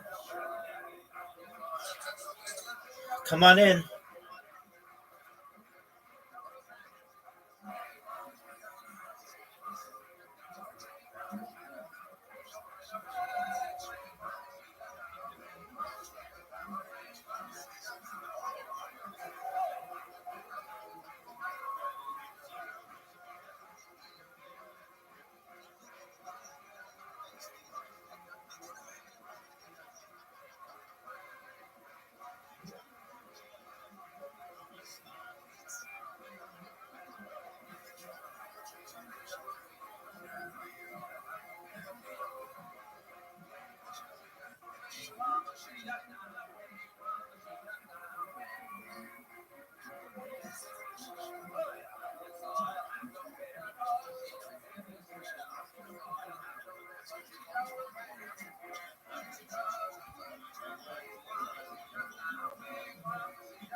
Eating Reese's Puffs like milk pussy.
Oh, that's good.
Oh, okay, yeah, you'll see that.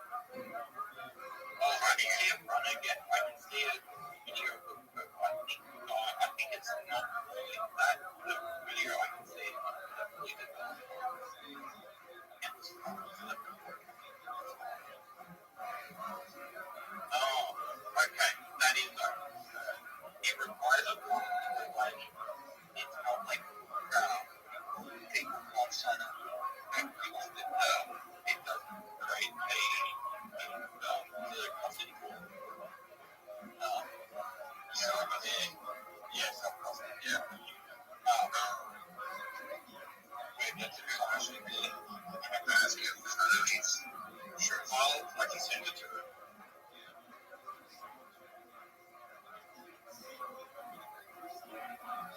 I love this. We found someone who asks the best questions. Thank you so much, because these are the questions that we're not even going to be thinking of until someone asks us. No, I mean, he didn't help. Like, Appreciate you, seriously.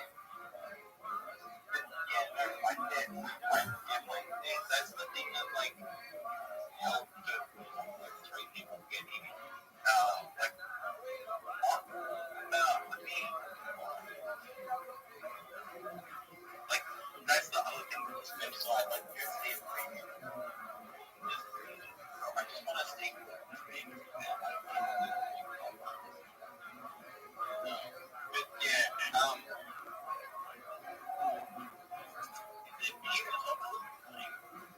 Yeah. I have just recently saved off the Telegram channel. I just clicked one of his videos where we're getting ready to basically re-announce that we were going to do this before. And then we had the whole issue with the relaunch and everything. So I just posted one into the Jumbotron.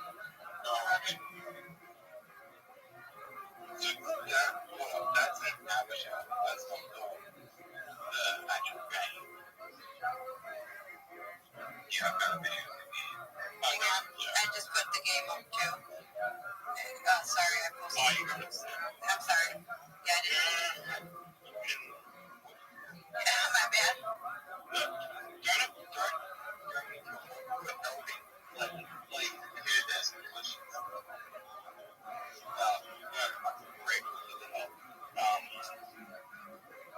That game is actually quite addicting. I like that playing it for a while the other day. My daughter is too. No, I'm like, yeah, go ahead, make some money for mommy. Thank you. The good thing is, like, the skin is gated behind our token, so you have to have 25,000, which I think around like $2.50 per game would be good. I can pull up. Yeah, it's not an idiot. But like that was cool. He's there with hopefully that for me. I played on the computer. I haven't let me play if I can. That's what I'm like. Because like. This is so cool. He's checking all the different things out. I appreciate you so much, dude. As far as I know, see, this is the kind of stuff I'm going to ask you. Actually, you're asking us before we speak to him. Can we bring you to our meeting? Yeah, because Chris doesn't say something. Yes, that'd be great. No one to ask. Shut the phone, dance phone.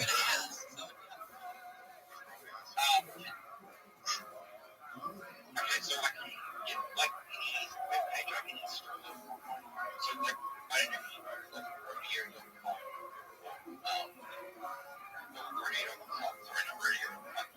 like, people that interaction with that sort of people in school and Rambo. And yeah, it works on our lawn. Yeah, because like it's not that it's a bad thing in place on the picture, but like that Temple one was a more long thing.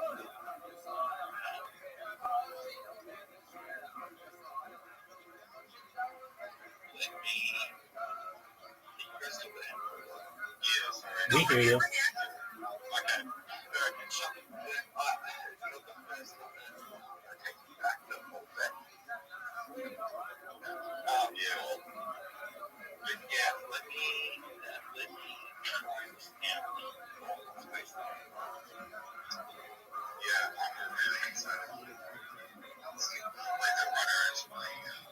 I think Frank was more to prove, I guess, to people that we were actively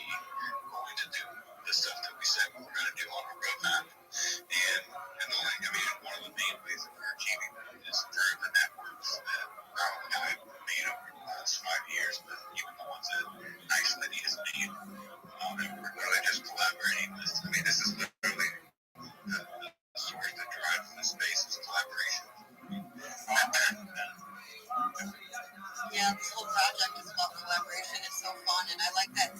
Like I said before, I'm sure you heard me say it. Like anyone can be a Pepe, so like it's cool. It doesn't even we can collaborate with non-Pepe communities.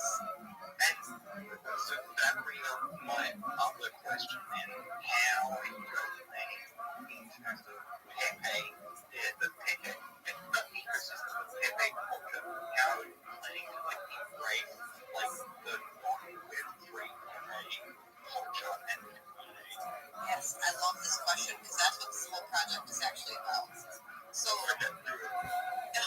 Matt Fieri, right? Like he hates gatekeepers. He's all like so okay. So Pepe became. You probably already know this. You're asking this question, right? Like I don't know everything. I don't know. okay.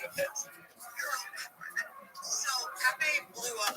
The reason why Pepe blew up as like basically one of the first internet meetups is because Matt Fury was an artist who didn't care to like sue people for copyright and like call Pepe unique.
100%. Sorry about that if I cut someone off. It is 60 seconds, and I feel like that is just too short a time sometimes. If anything, give you 5 minutes. Right. 2 minutes even would be good. Exactly.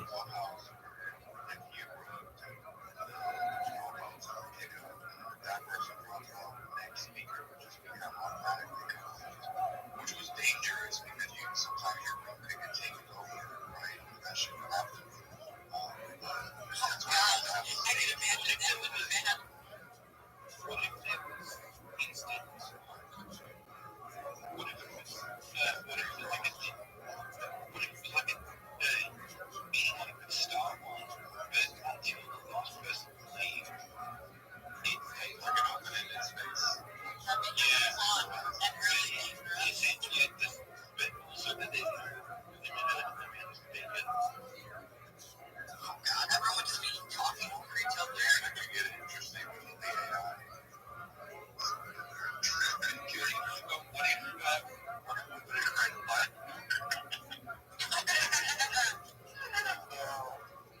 Just like I'll get back to you on that. That would be interesting.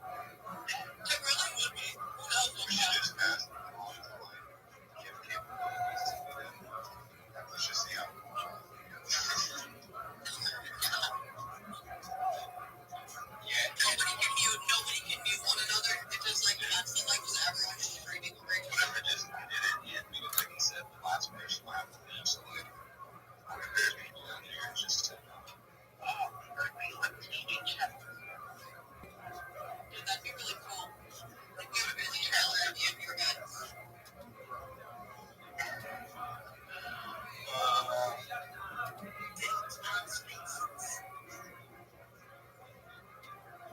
because the thing I've done, you know, I've tried to do what people around that,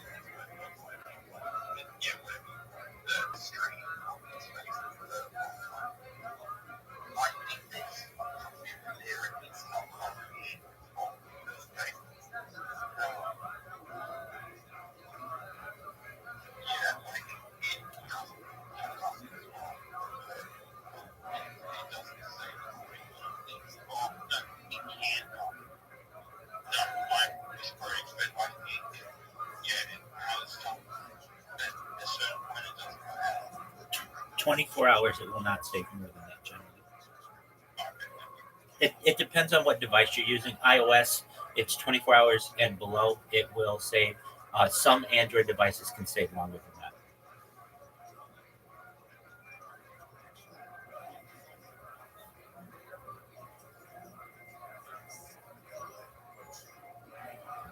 The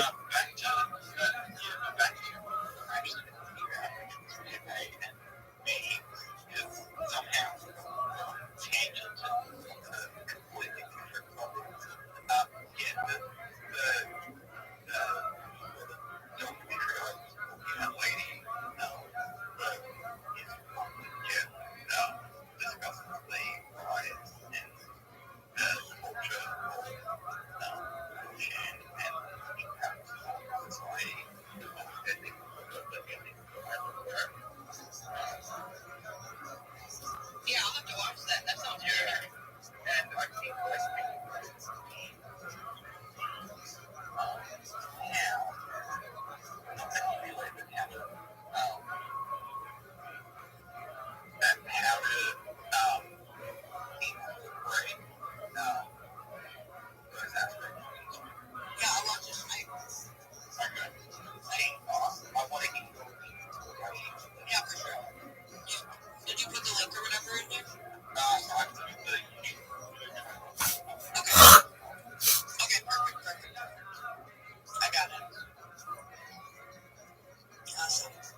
Welcome.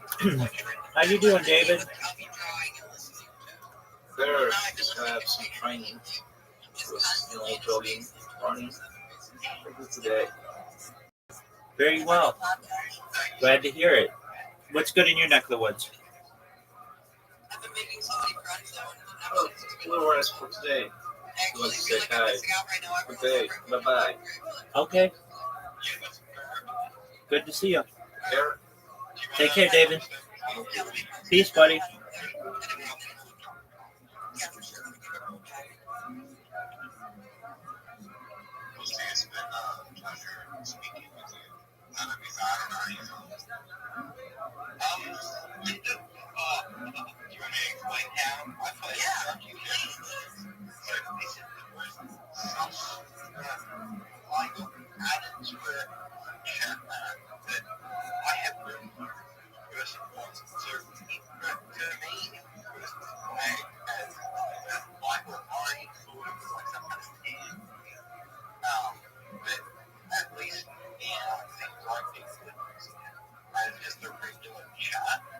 What chat is it? Is it one that I'm in, maybe? Oh. Yeah, Web3. No, I'm in. I don't even know what that one is. I got added to it like yesterday, and I just posted it. I saw that and I was like, oh, looks interesting. Let's check it out. So, yeah. Cool. I'm glad I posted there, though.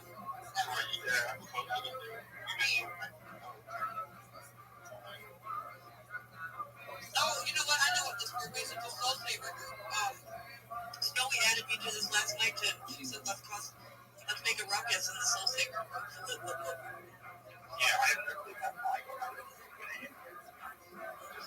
Yeah, me neither. Besides Snowy. Yeah, I don't know how Snowy found it.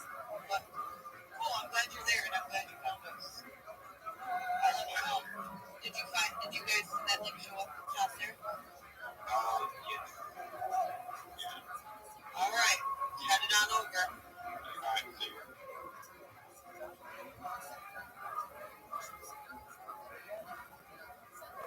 Oh, fuck.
Let me use bitch.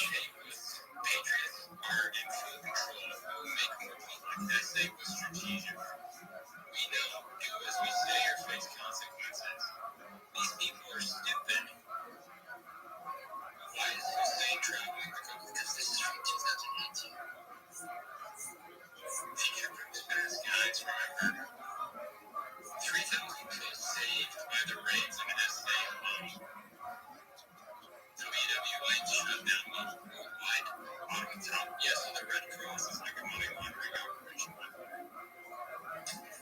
SA intercepts stage missile fired towards Newark.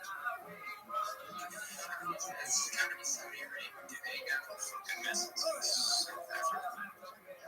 SA controls elected people.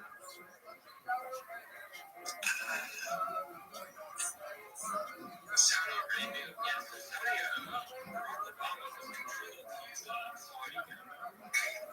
Yeah, that's true. I know that for sure. So Let me up. this SA shit is Obama or whatever. If you've got a request, go nuts because I'm just kind of rambling. I don't know what I'm thinking, so like I don't have it on hand, you know. Wait, that's wonderful. Let him up. Let's see what we got. This is great. Thank you for the opportunity. My other account got banded out over 10,000 followers. I saw that you allow people to shill projects, and when you have time, I'd love to tell you about mine. Yeah, I mean, at least the whole title. Go ahead. Thank you so much. My name is Rabbi Rothschild. I stream my life 24 hours a day, 7 days a week, 365 days a year for world peace. I've been doing so going back to the pandemic, more than 3.5 years. I have more data archived online than any person ever. Essentially, this is a real-life Truman Show, a real-life Big Brother. Bill Gates coined the phrase in the 1990s, content is king, and I'm making it true today. The Economist magazine stated in 2018 that data was Earth's top resource, more influential than food, water, gold, air, petroleum, everything. And I have more data archived than any person. And that may make me an influential person someday. And if it does, I'm going to help everybody in here. I'm going to help hashtag Apu and other things that I talk about that are important to the world. With things like ending world hunger through the use of technology, such as agricultural drones, floating greenhouses, saltwater greenhouses, vertical farming, things like hydroponics and cloud seeding. I want to help end world thirst through the mass utilization of desalination plants, particularly in the developing world where we pump Earth's seawater onto land to help people. Additionally, things that we talk about are things like anti-gravity, antimatter, faster than light travel, things like cryptocurrencies, Web3, certainly. I talk about things like de-extinction. A lot of people don't know what de-extinction is. Essentially, it is bringing back to life once extinct species. The first successful de-extinction took place in the year 2003 with the Pyrenean ibex, which was a goat that was located in northern Spain, southern France. Fast forward to the year 2021, a company out of Dallas, Texas is founded known as Colossal. They've made it their goal that within the next 3 years, we reintroduce the woolly mammoth into the Arctic Circle, utilizing African elephant surrogates, which I just think is a really amazing project that really isn't being discussed in the mainstream. Following the reintroduction of the woolly mammoth, they want to reintroduce the Tasmanian tiger, followed by the dodo bird. So within the next decade or so, you might be able to actually see some once extinct species in the wild, which I think is just phenomenal. Other things that I talk about that are important to the people in here. When you all were born, the average life expectancy was probably about age 80. I want to increase that to age 100, 120 through the use of types of technology like oxygen therapy, stem cells, things like human growth hormone, cryonics, cryogenics, things like ambrosia therapy, nootropics, things like cold shock therapies. But eventually you may get to 120 years old and you're going to say, Rabbi, okay, what's next? The next thing is really exciting. And this is all with your consent. I'm a libertarian at heart. I'm about individual rights. But if you're interested, there's an opportunity perhaps in the future utilize a technology known as mind-uploading technology, where we scan your brain like a CAT scan or an MRI, knowing where every atom is in the in your central nervous system and your peripheral nervous system into a computer and download it as perhaps an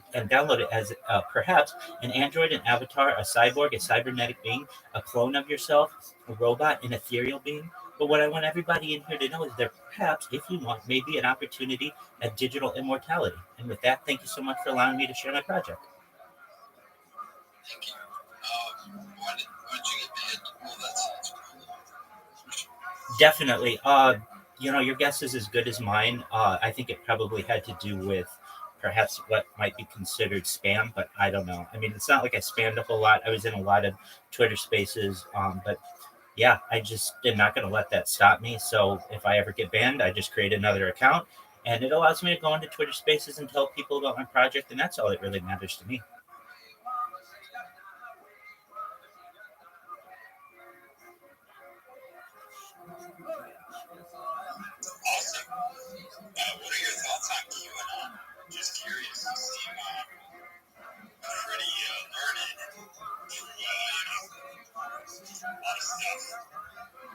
Well, certainly. Well, I don't think anybody necessarily knows for a fact, or at least no one in public is actively saying what they think it is. I think it's probably a deep state program, probably something used to discredit individuals on the internet who want to talk about perhaps controversial subjects. Okay, so now here's a follow-up. I asked you about QAnon. What do you think about Q? What do I think about Putin? No, I said Q, because there's a difference between QAnon and Q. I mean, generally, I'm not an expert on the subject, so as I understand, they were just somewhat similar. But please enlighten me on the difference between Q and QAnon. So QAnon was a deep state initiative to discredit people talking about certain topics on the internet, like you just mentioned. However, let's say if you go on these any forums and hear people talk about it, there's just a very important distinction made that there's no such thing as QAnon. You kind of think about like Fight Club, right? But there's only Q and Anon. There's no such thing as QAnon. So essentially, what it's outlining is that, there's anonymous individuals. There's no like centralized control structure or anything like that. I mean, I can get into it, but I figured you haven't delved into that topic too deeply. No, I mean, I do my best to just keep things from a scientific discovery perspective. When it gets into some of that deep state clandestine information, just because I can't necessarily verify the information, I generally steer clear of it. What are your thoughts on AI? It's the future. It's well, so certainly I have some positive thoughts on AI, specifically AGI, artificial general intelligence, which perhaps we've already achieved. I know that essentially OpenAI has stated that once they have a market cap of $100 million or $100 billion, they'll consider AGI as having been achieved. I personally don't think that that's a great way to necessarily measure AGI. Essentially, AGI is artificial general intelligence having the same type of intelligence level as an average human, essentially able to pass the Turing test. And then from there, I really think that we have an amazing opportunity with artificial superintelligence, with ASI, where the sky's the limit, essentially. That's where you can get into things like neural networks, you can get into things like perhaps Web 4, you can get into things like perhaps even Skynet. And in terms of decentralized AI, it's very difficult, I think, for just an individual to start their own perhaps AI project to make it decentralized. But I think given enough time, someone may be able to potentially have that opportunity. And if that happens, I think it'll be an interesting dialogue between essentially comparing what would be considered the technocracy, the corporate owned central artificial intelligence complex versus an open an open decentralized artificial intelligence project. Since you sound very passionate about technological advancements and how they have an impact on people, I do think, obviously AI comes into that fold heavily so. You should check out Mint Tensor, BITTNENSOR. And, just, give it a little overview, read through it, and see. It's probably the largest crypto AI project for a network that there is. It's got like a 3-4 billion valuation at the moment. That's phenomenal. Where would I find this information? Is it a website or is it a different platform? If you look on Twitter, you go @MintTensor. That's the foundation that kind of created the network. I just feel like it'd be interesting to you. Excellent. I appreciate it. Thank you for the enlightenment.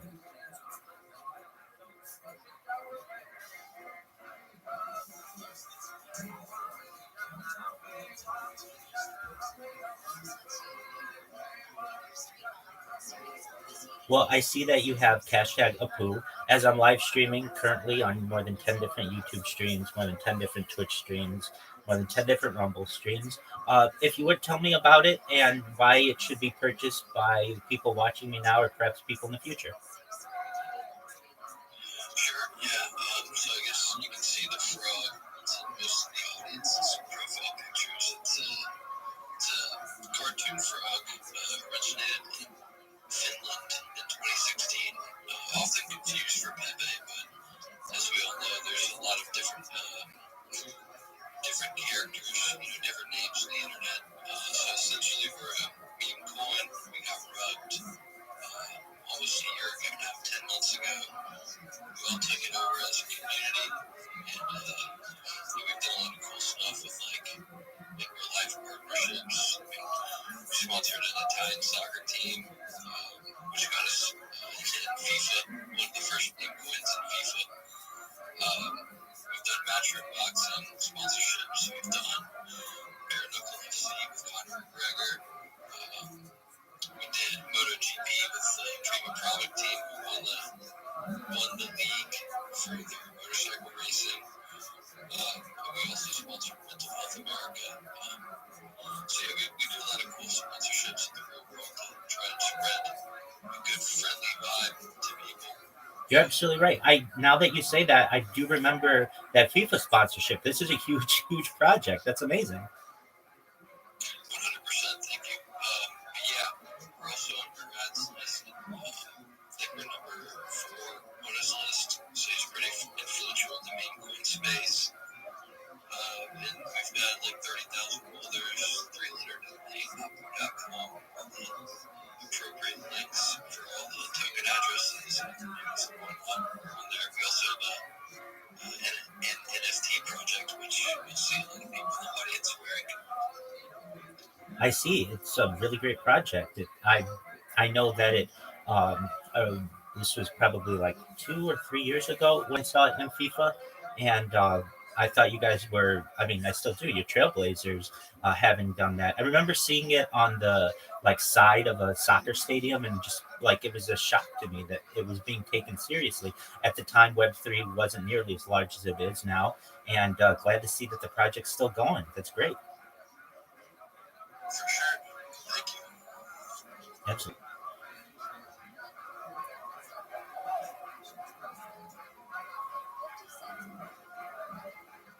I personally have been sponsored by different cryptocurrencies. You know, it's Harry Potter, Obama, Sonic 10, Inu, if anybody's familiar with that.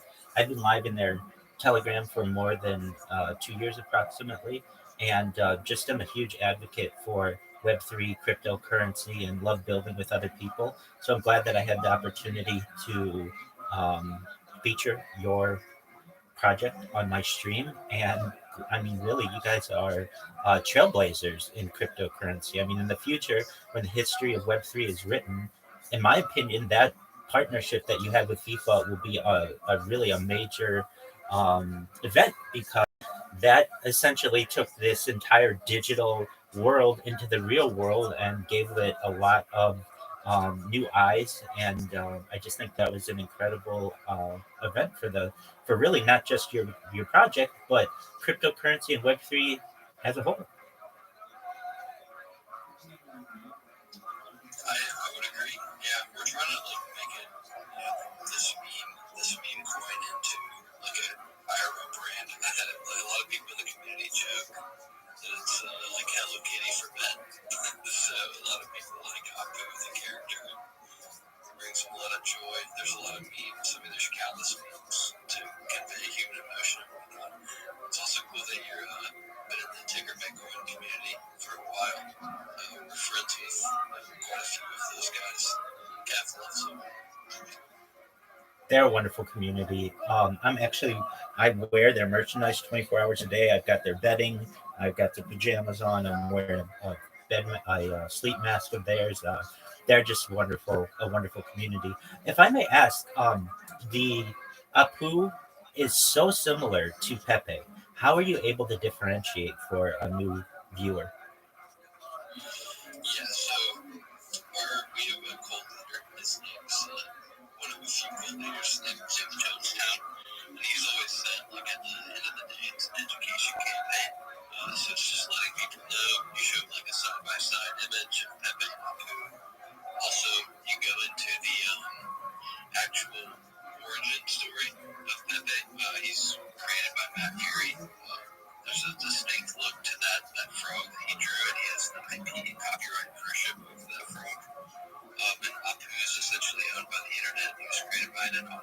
finish band on an image board similar to 4J called Yellow Water in 2016. So there's different like ownership and copyright stuff.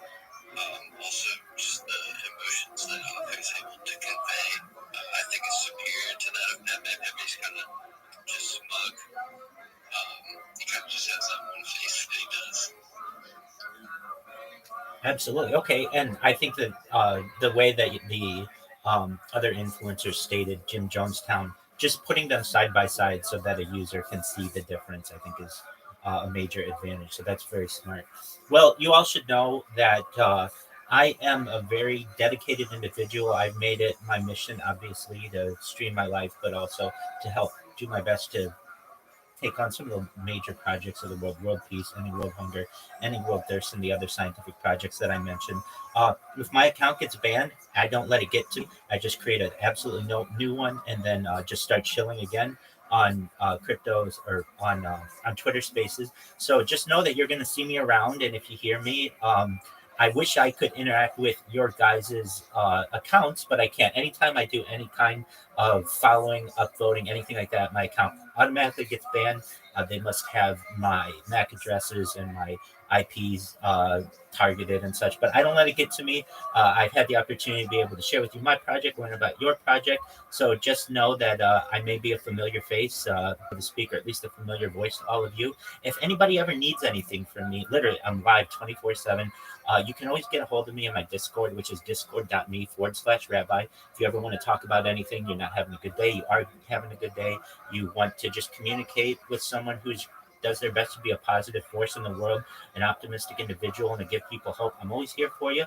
And just know I really appreciate the education that you've been able to provide to me regarding the Apu coin, Apu meme. And when I see your NFTs in different spaces, I can now have the association of this wonderful community. And with that, I appreciate the opportunity to be able to tell you about my project and just wish many blessings upon all of you. And thank you again. Thanks for coming up here, man. Hope to see you around. Excellent. Take care, everyone. Shout out to Apu Coin or Apu or whatever. I got to see the difference between Apu and Pepe. They look exactly the same. Apu versus Pepe.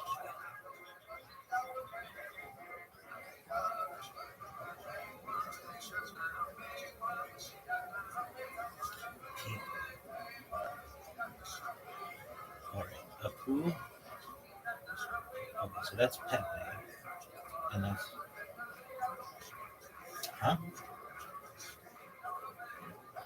dog. They are so similar. Couldn't you pick another color or something? They're very similar. But would I be able to tell the difference between them?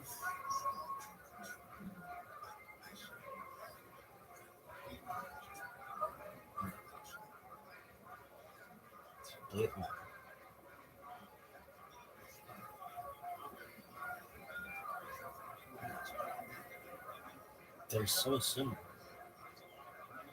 What is different?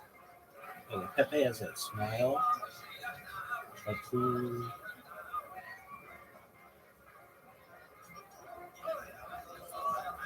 You know, now that if anybody's watching this in the future, I've seen this Apu a lot. I just didn't know it was different than Pepe.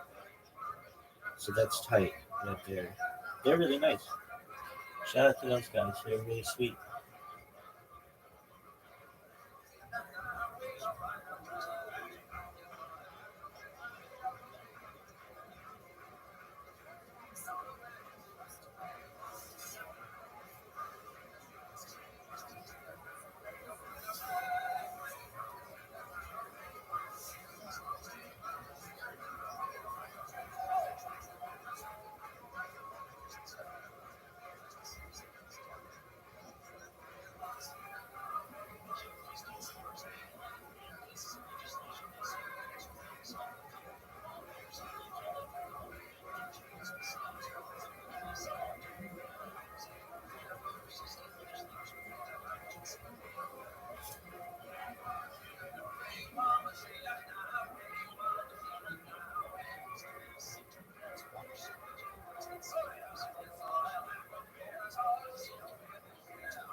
Like we're not smart.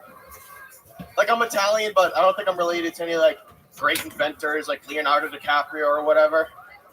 You know, I'm pretty sure my ancestor was the guy that like cut the marble into a giant block before Michelangelo turned it into a masterpiece. You know, he lived in ancient Rome but talked with a Boston accent. It's like, what he named it David? What's he fucking carving himself a boyfriend? He's not even union. You know, he's not even union. A fucking scab. Dude, I'm so dumb in blue collar. My ancestor's biggest hang up with Michelangelo wasn't that he was gay, it's that he was a non-union painter. All right, guys, I'm Dave Caggiano. Thank you. Dave Caggiano. Welcome to the show, Dave. How are you, my friend? I'm all right. How you doing? So you're a firefighter here. Yeah. Is that here in Texas? No, Boston area. Oh, you're from Boston? Yeah. Wow. This No, weekend I performed at the Boston Garden. Have you ever heard of that before? I don't know, It's the small home venue? of the Boston Celtics and the Boston Bruins. So Boston. Yeah. You- That's unbelievable. Yeah. For Rogan? Yeah, Yeah, I heard it was sick. yeah. Just wanted to let you know what the fuck Yeah, you're what I dealing missed. with Yeah, right here. fuck me. Is that you're from that place, but meanwhile, Yeah, I work in the fucking bleachers in the back with the scumbags. That's me. That's right. You're a real firefighter? Yeah. Okay. Were you there for like the Boston Marathon a few years ago or anything like that? I worked on an ambulance. Not that. I was in college when that happened. You saved people's lives before? I mean, I tried, dude.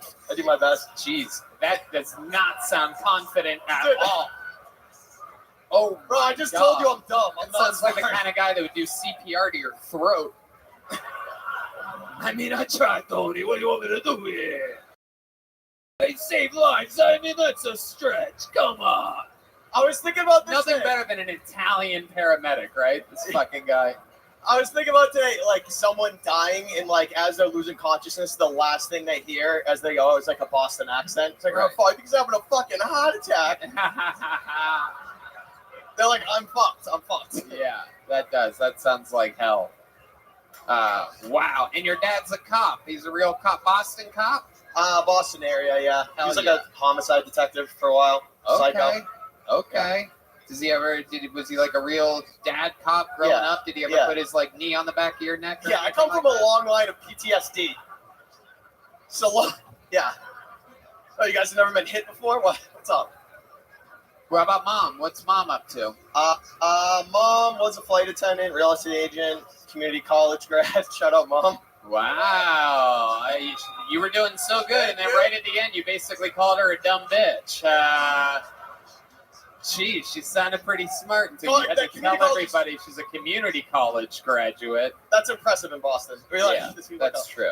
That's true. Even though Harvard is in Boston, I guess that's impressive. Dave, what do you like to do for fun? I run comedy. You run comedy? Is that you? Really? Well, we've been looking for you. Wow. I got paid. I was a paid regular at the Comedy Store 10 years ago, and what are you gonna do with me? You fucking run comedy, huh? I was open at the Garden for Rogan. Did you hear how quiet it got when you said that? Dave, what's your love life like? You're a firefighter. Anybody going down your pole?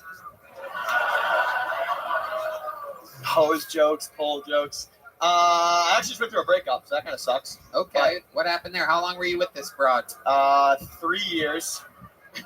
It's a Boston She's a lovely- firefighter. I mean, I have to call her a broad, right? She's a lovely lady. If I said what happened with this girl, he'd be like, who are we talking about here?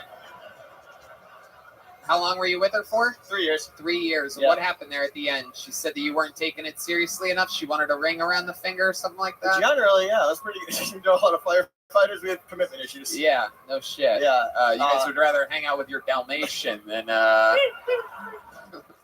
put a ring on it. That's fun. What did she do for work? She worked in like planning, financial planning, kind of. Wow. TJ Maxx. She didn't even make it through community college, did she? Dude.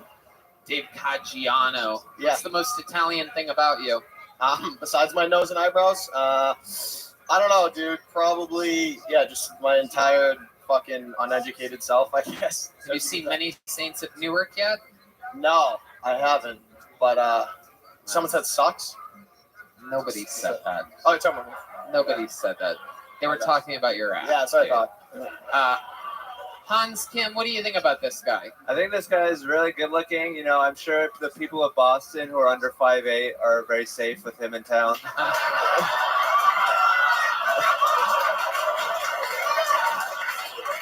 Decent. This is what the heroes look like in Boston. Tony, you look like a premature baby I rescued from a fire, literally. So Did you hear that? Did you hear that response from the audience? you're like, again, pause. A premature baby that got rescued from a fire, would you Yeah. say? So you look like, That was it? That was Yeah. the roast joke that you came up with? yeah, it's not bad. Yeah, it's very bad, Dave. Premature babies are not 5'9" and 150 pounds of pure Youngstown Welcome. steel.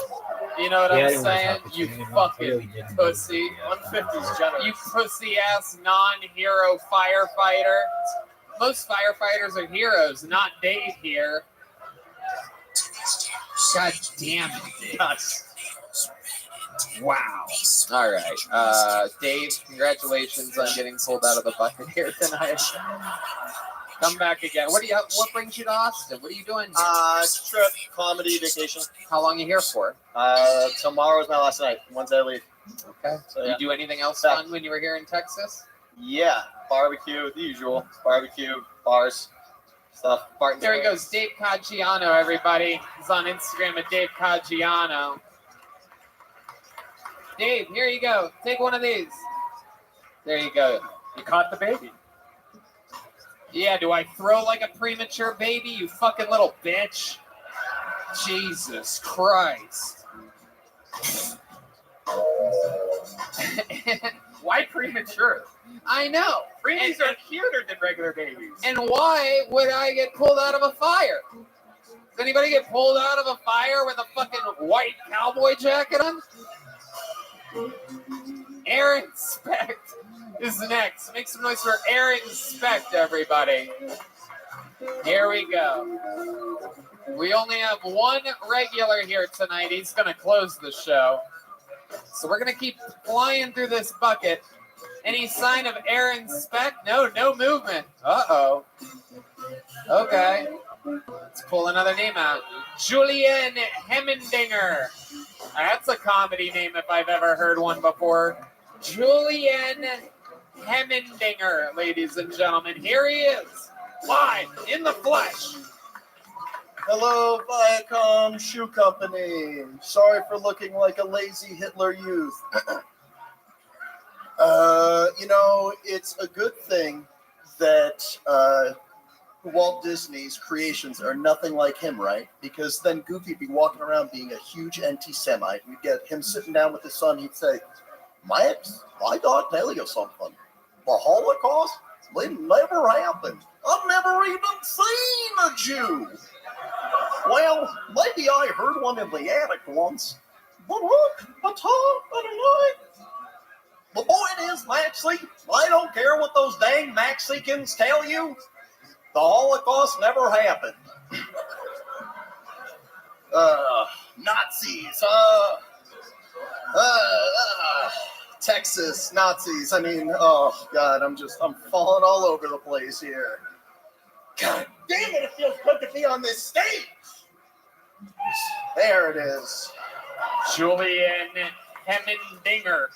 Is that your real name, Hemmendinger? That is my real name, Julian Hemmendinger. Hell yeah, man. Where are you from? I am from Washington, D.C. Oh, welcome. What brings you here to Texas? Comedy, and I have a lot of friends out here. I've come through a couple times. I love Austin. Okay. How old are you, Julian? I just turned 30. Wow. 30 years old. You look like you could be your own father.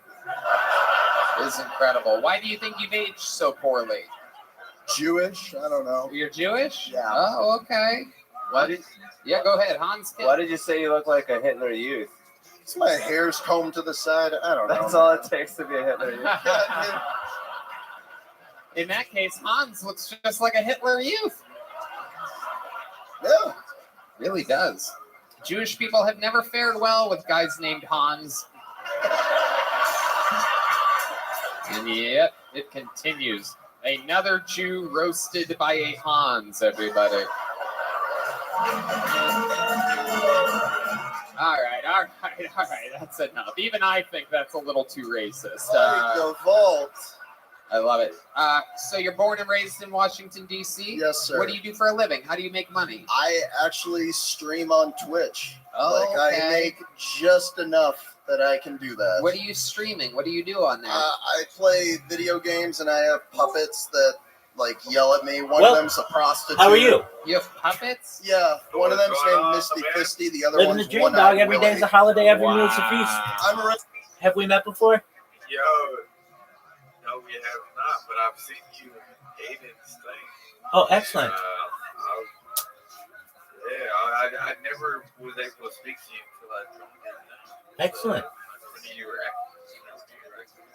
Absolutely. Do you mind if I tell you about myself? what's going on, man? I see you're a rock god. This is your rock god. Is that correct? That's correct. That's my last name. I'm Rabbi Rothschild. I stream my life 24 hours a day, 7 days a week, 365 days a year for world peace. I don't want war anymore. My stream essentially goes back to the pandemic. We've seen the death of a queen, the birth of AI, the coronation of a king, and everything in between. I am essentially a real-life Truman Show, real-life Big Brother. I talk about some things on my stream that aren't normally discussed in society. I want to end world hunger through the use of technology, such as agricultural drones, floating greenhouses, saltwater greenhouses, things like vertical farming, hydroponics, cloud seeding. I want to help end world thirst. Excellent. I want to help end world thirst.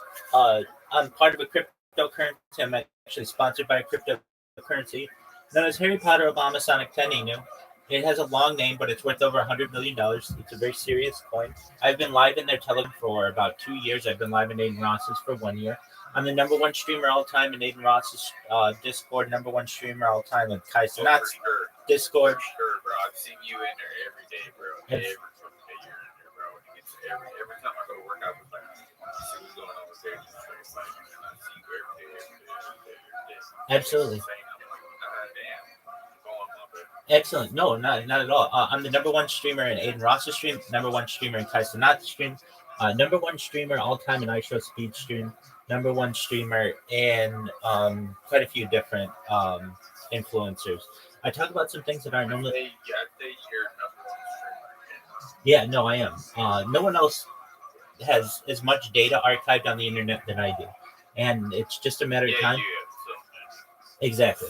It's just a matter of time until I go viral, and when I do, I'm gonna help everybody who helped me along the way, including you, Drew.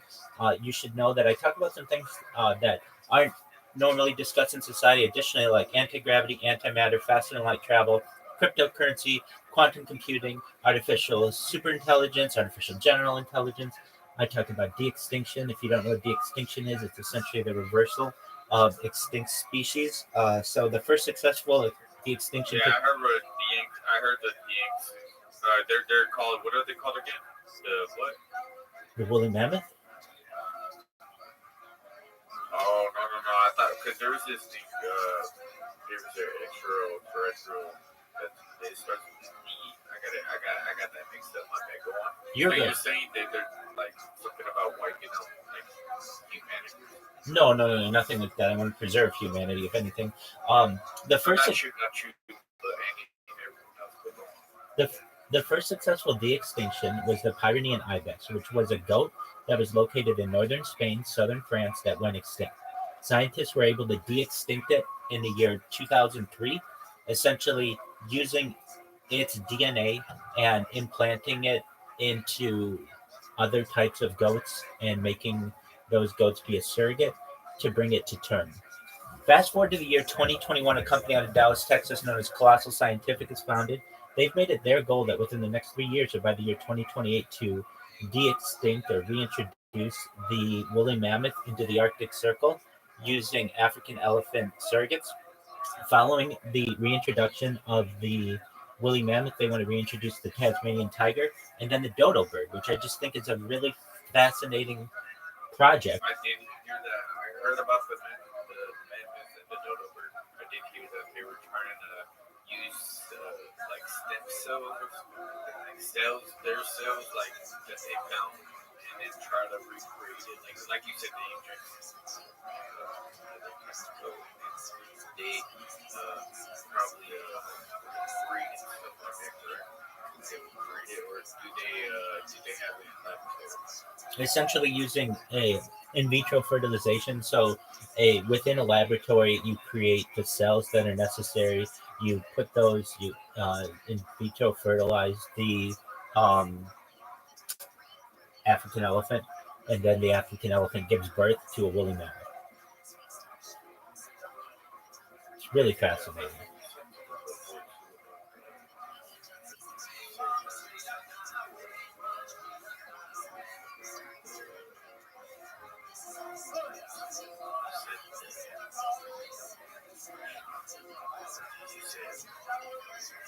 Absolutely.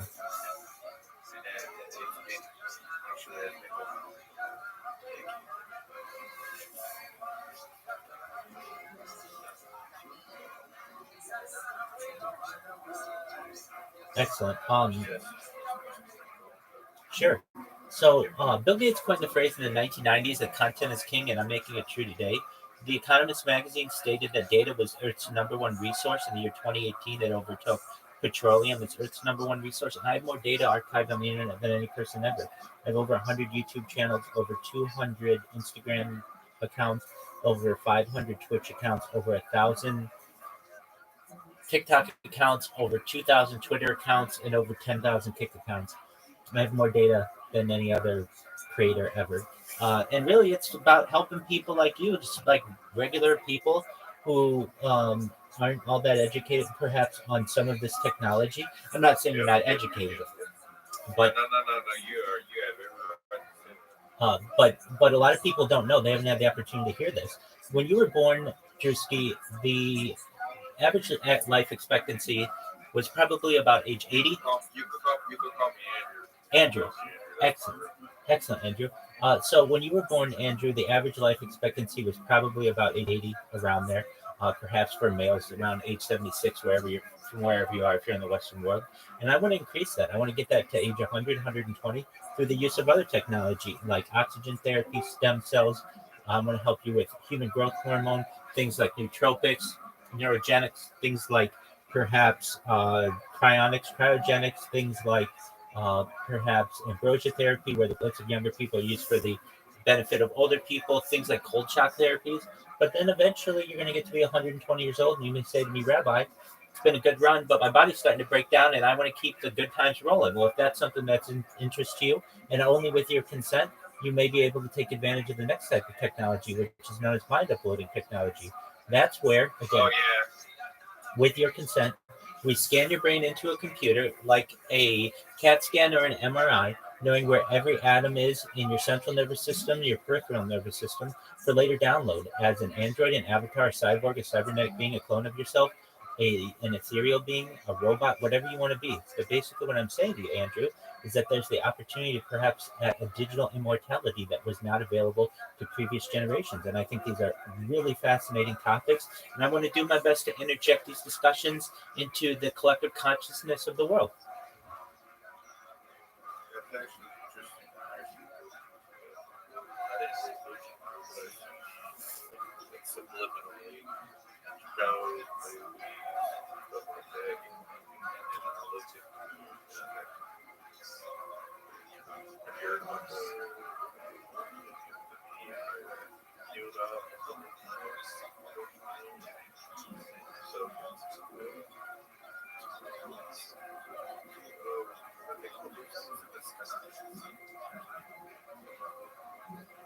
Things like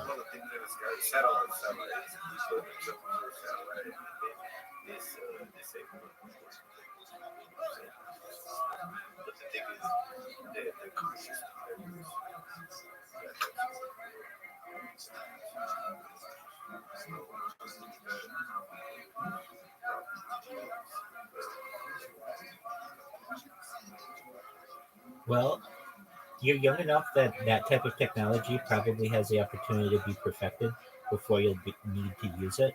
So that's definitely of benefit. Andrew, I'm going to send to you my live streams. If you ever want to view me, I'm live 24/7 on 10 different YouTube streams. Essentially, just created the world's largest database of human data in global history. But if you ever want to get a hold of me, you do exactly what you did. You come in here, tell me what's going on with your day. I'll tell you what's going on with mine. We'll be able to update each other and just know that I'm doing my best to be a positive force for good in the world. I do my best to be a very optimistic individual and just to give people hope. And I really appreciate you using your curiosity to check me out and find out more about my project. Oh yeah, right. And I'm video you watching right there. What's that? Oh, absolutely. It's do you know what Kill Tony is? It's Oh, I love that. Fucking, I love Kill Tony. excellent. Really lame, I watch guys, Kill I'm Tony sorry. like 24/7 God, basically. holy shit. Not just Kill Tony because You ever thought about when Kill Tony trying to do some jokes? I have Built a lot of jokes. I have. You want to hear my 1 minute, my tight 1 minute? Excellent. No, you're absolutely fine. Shalom, y'all. My name is Rabbi Rothschild. If you want to be super popular with the ladies on social media like I am, here are some surefire pickup lines for sliding into a shorty's DMs. For that hottie in your feed, you might message, "Are you my pinky toe? Because I'm going to bang you on every piece of furniture I own." Are you a rear end collision? Because I'm going to hit it from behind. You can always use the tried and true, "Is there a mirror in your pocket?" Because I can see myself in those pants. For an international flair, you might send something like, "You remind me of the Bank of England since you've got me interested in a pound." What about, "I lost my number. Can I have yours?" If you admire an animal lover, you might say that you hope they have pet insurance because that pussy's getting beaten.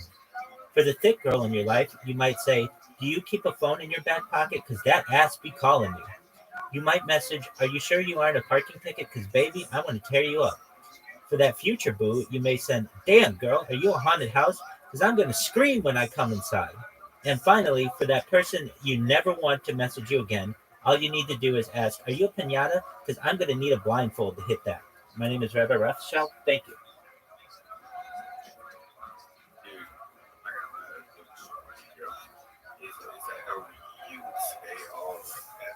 Absolutely not. No. I got to give people time to laugh and contemplate what I said, but I just fire things off because.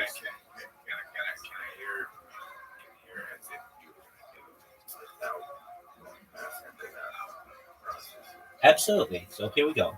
Shalom, y'all. My name is Rabbi Rothschild. If you want to be super popular with the ladies on social media like I am, here are some surefire pickup lines for sliding into a shawty's DMs. For that hottie in your feed, you might message, "Are you my pinky toe? Because I'm going to bang you on every piece of furniture that I own." Maybe you might use, "Are you a rear end collision? Because I'm going to hit it from behind." You could always use the tried and true, "Is there a mirror in your pocket? Because I can see myself in those pants." For an international flair, you might send something like, "You remind me of the Bank of England since you've got me interested in a pound." What about, "I lost my number. Can I have yours?" If you admire an animal lover, you might say that you hope they have pet insurance because that pussy's getting beaten. For the thick girl in your life, That was good. I like that one. Excellent. For the thick girl in your life, you might say, "Do you keep a phone in your back pocket? Because that ass be calling you." Yeah. You might message, "Are you sure you aren't a picking?" You might message, "Are you sure you aren't a parking ticket? Because baby, I want to tear you up." For that future boo, you might send, "Damn girl, are you a haunted house? Because I'm going to scream when I come inside." All right, guess that was enough for him. Hey, Caspian, how you living, Pip? Welcome. It keeps me out. No issue at all. So for that future boo, you might send, "Damn girl, are you a haunted house? Because I'm going to scream when I come inside." And finally, for that person you never want to message you again, all you need to do is ask, "Are you a pinata? Because I'm going to need a blindfold to hit that." So I like the last one. The last one.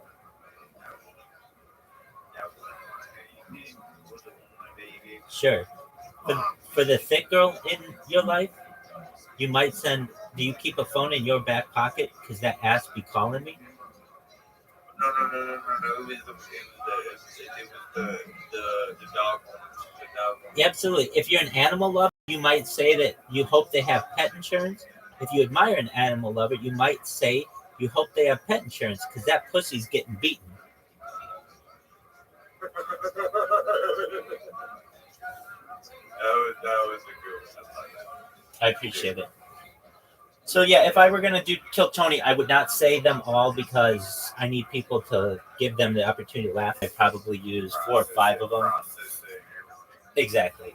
But yeah, that's probably what I would use. I find, like I've been able to study these people who do stand up, and the key, like at least if you look at professional stand up comedians, the way they judge other stand up comedians is laughs per minute. How many laughs per minute can you get? And usually you have to keep the jokes. Okay, sure. Usually you have to keep the jokes short in order to get a lot of laughs per minute. And that's like when you get into the science of humor, you want to keep people laughing as much as possible. Now, there are always jokes that are great that have stories that you intertwine and have huge buildups. And then, when they land, they're absolutely hilarious. So those work as well. But really, especially on a show like Kill Tony, where your time is limited, you want to have as many laughs per minute as possible. That's what it's about, having a lot of jokes. Oh, yeah. And it's the way you deliver them. Oh, 100%. You want to hear another minute of different jokes? Hell yeah. Excellent. Does anybody remember back in the day how popular Yo Mama jokes were?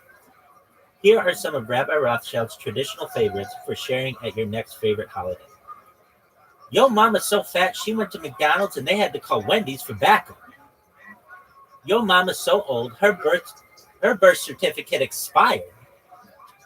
Yo Mama's so fat she unlocked type 3 diabetes. Yo Mama's so fat she got triabetes. Yo Mama's so fat she had a threesome and neither guy knew about it. Yo Mama's so slow. Oh, hell yes. Yo Mama's so slow she took 9 months to deliver a joke. Yo Mama's so ugly the cops pulled her over for not tinting her windows. Yo Mama's so ugly her portraits hang themselves. Yo Mama's so fat men are only attracted to her because of gravity. This one's raw. This one is mean. Yo Mama's so ugly her blowjob counts as anal.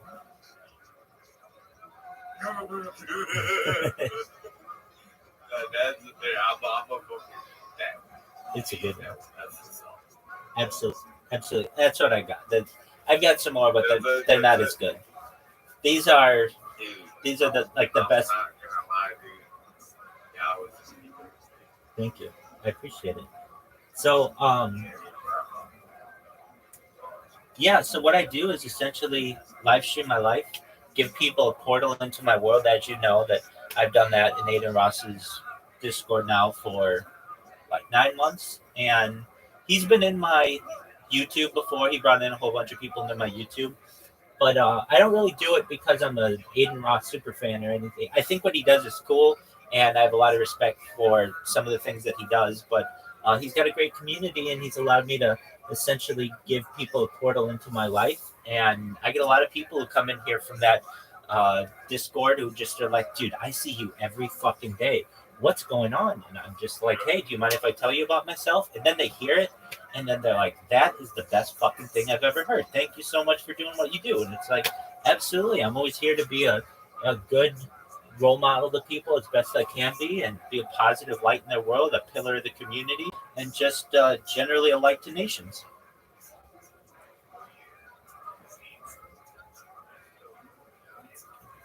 Excellent.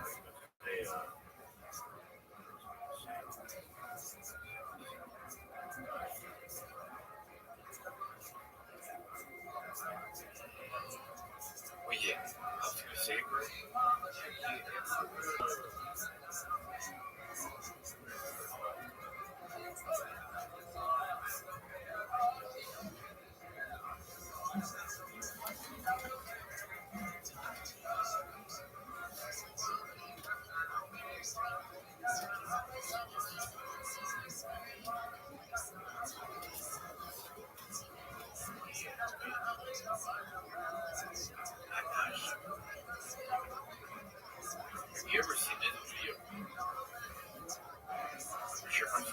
Go for it.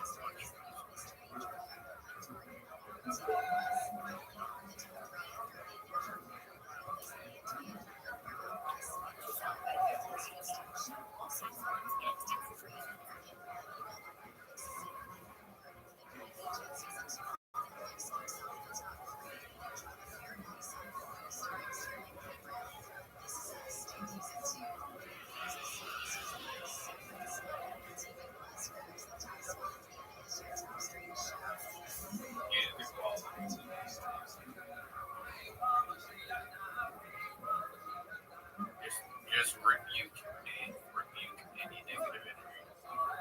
Yes or no? Chris, rebuke.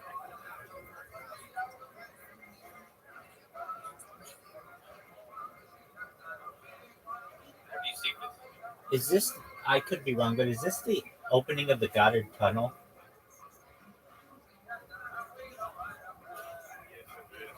No shit. I can't believe I was right. No shit. Just by seeing that little amount, I didn't even see the opening of the. Yeah, I've seen it. Please play it. Yeah, definitely. No shit. I can't believe I was fucking right. Yeah, you were fucking totally right. Did you know that I think some of the people on here actually died before the opening? Look at the subliminal.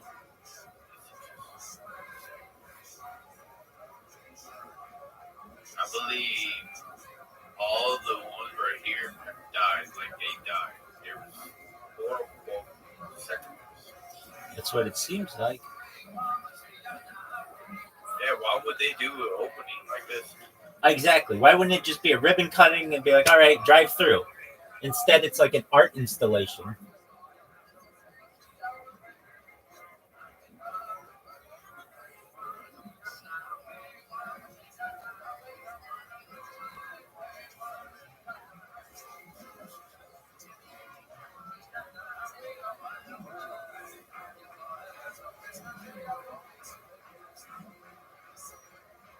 No, I cannot believe I got that right.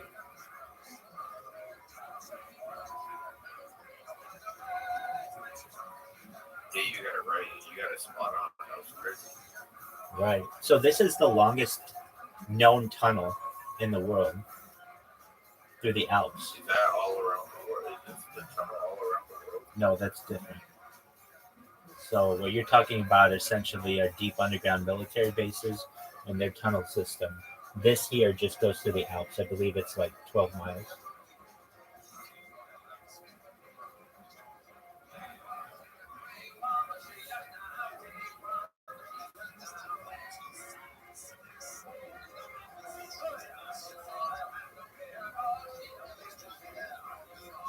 But yeah, you were spot on. I knew on that.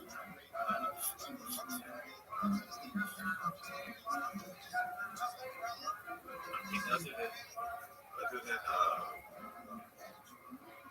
you know,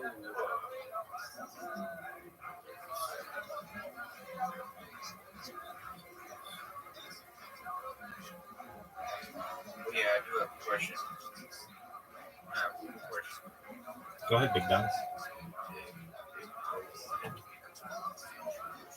Uh-huh. Yeah.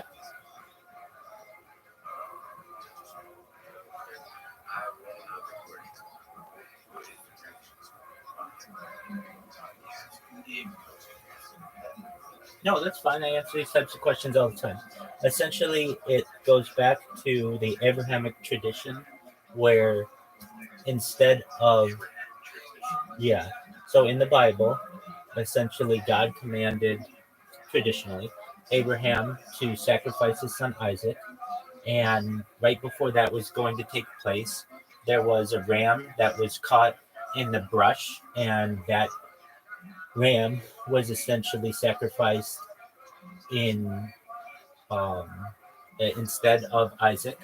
And there is a symbol of that day, which is essentially God's covenant with with Abraham, and the circumcision is seen as a sign of that covenant. So for humans to circumcise them, or Jews, I should say, to circumcise their male progeny, essentially on the 8th day of being on earth, is a symbol of that covenant between God and Abraham. Now, you should know something, Andrew. Believe it or not, just one moment. Believe it or not, even though I'm circumcised, and for generations of Jews, going back to the Bible, we've been circumcised, I'm actually an anti-circumcision rabbi. So what does that mean? It means that even though it happened to me, I want to stop the practice in the future.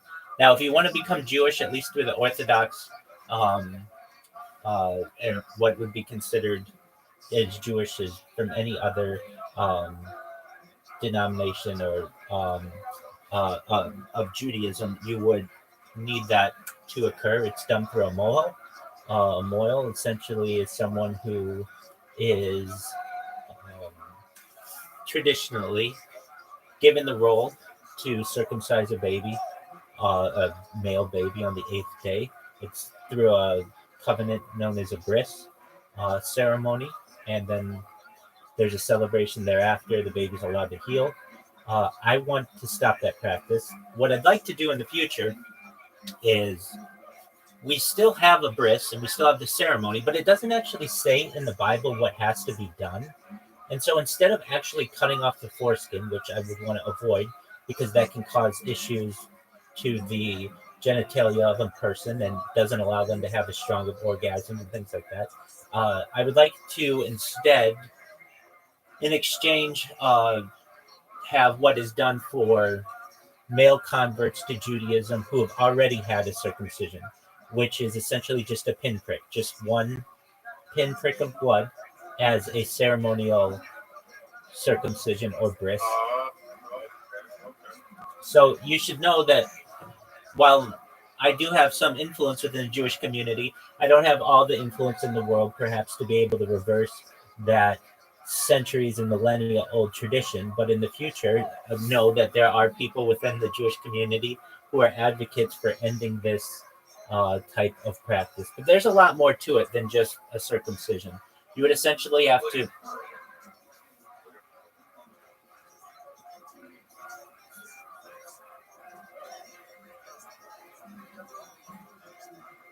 Yeah, so generally you wouldn't be able to.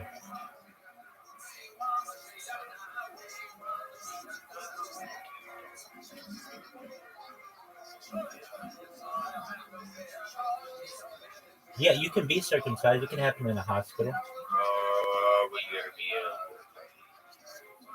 No. You could do it. You can do it as an adult. You could do it as an adult.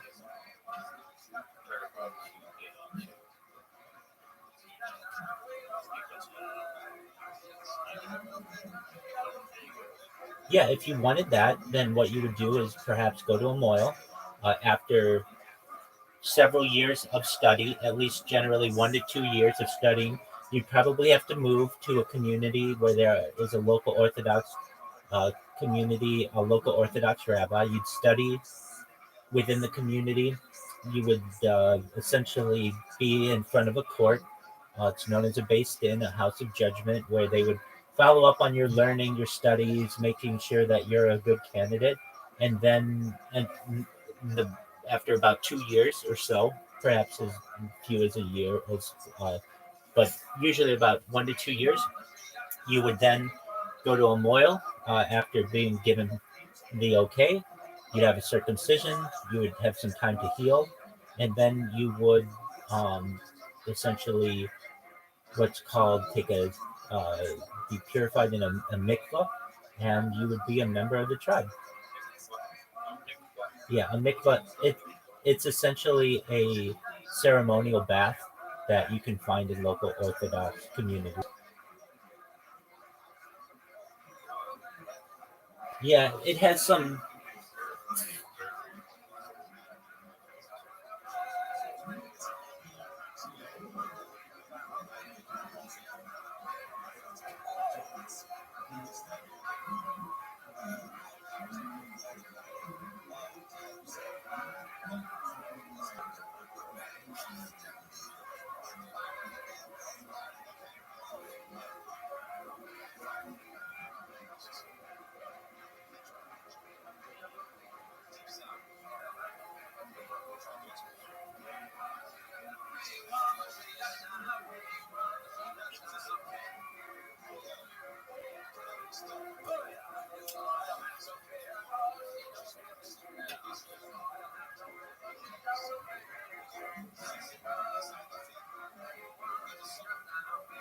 Well, excellent. If you're interested, the best advice I could give to you is contact the local Orthodox rabbi in your area, and they will give you essentially a plan of what you need to do.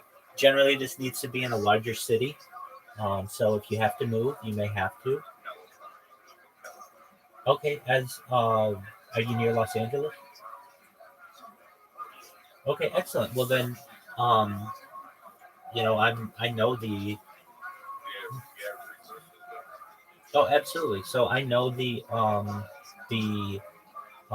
what's known as the Av, the head of the Beis Din there, quite well. His name is Rabbi Abraham Union, and he's a very nice individual. I know his colleagues as well. They're colleagues of mine, and essentially, what you would want to do is find a local Orthodox rabbi in the greater Southern California area, and what you would then do is be under their tutelage, under their observance. You would learn how to keep kosher. You would learn the laws. You would learn essentially in terms of purification. You would learn how to daven or pray. You might learn some Hebrew. And then after, at least in their program, about 2 years of study, you would go to a moil. That moil would essentially circumcise you, and then you would make a date for a conversion, and then that Beis Din would essentially oversee your becoming a Jew. And from there, you would have to live in the Jewish community. So, at least in Los Angeles, there are three main ones. They would be in Pico Robertson area, North Hollywood area, or perhaps in it used to be Boyle Heights, but it has since moved. But essentially, one of those three communities, or if you're of interest, my community is in Irvine, which is Orange County. So those are the main ones. There's also San Diego, where there might be the opportunity. You're in Irvine, you're in Orange County. Where? I used to Oh, very nice. Yeah. So, but yeah, I mean, we're all over the world. So, if that's what if you're interested in it, that's essentially the process.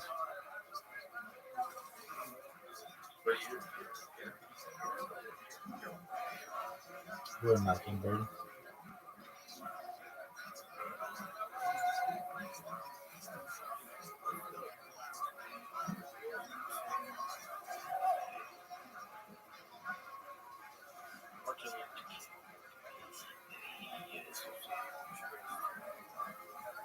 Yeah, definitely. So actually,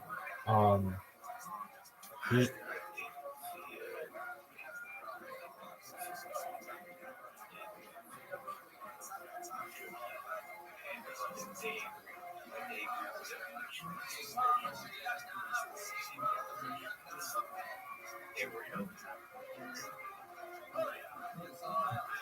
yeah. So the major rabbi who was in Martin Luther King's life while he was in Atlanta. His name is Rabbi Jacob M. Rothschild, and we're a big family, so it's not like my uncle or anything like that. But no, you're fine. You're fine. So essentially, there were discussions between the Jewish community and the African American community, and unification on some topics, particularly on the topic of civil rights. And this happened during the 1960s. So, yeah, I mean, Martin Luther King Jr. was an advocate for equality amongst all people, as am I, as are many Jews. So, that's basically the connection that he has, at least within the Atlanta community.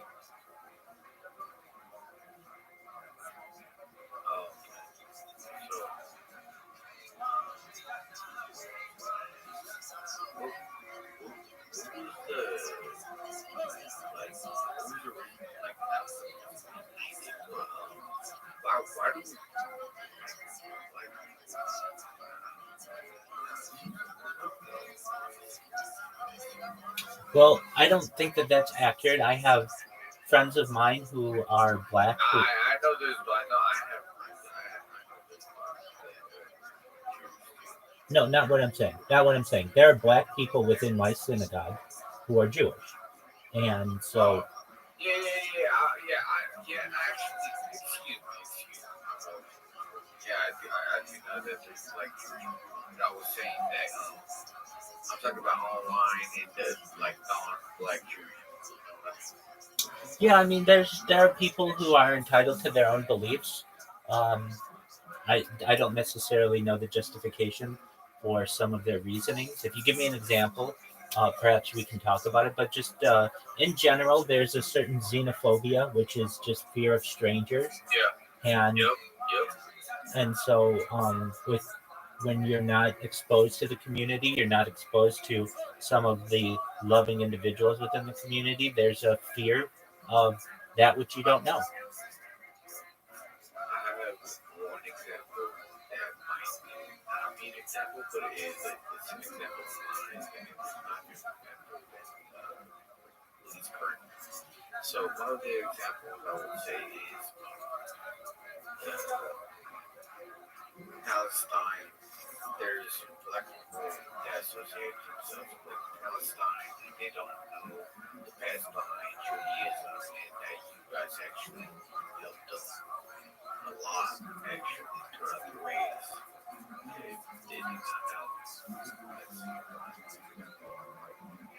They look at stuff with those things.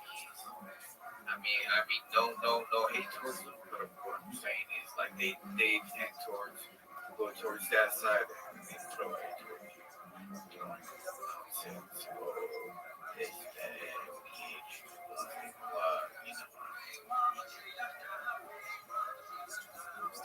And they're entitled to that opinion. There's nothing that I've done necessarily to cause any type of animosity, but I can understand certainly having a certain strong feelings on the matter, and people are entitled to those feelings.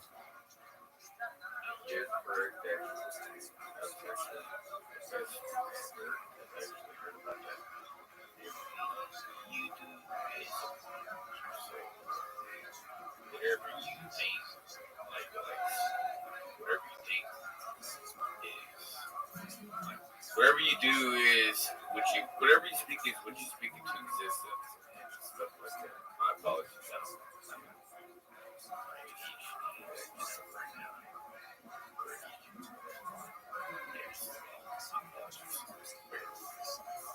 You're good, big dog. But I'm not gonna take much of your time.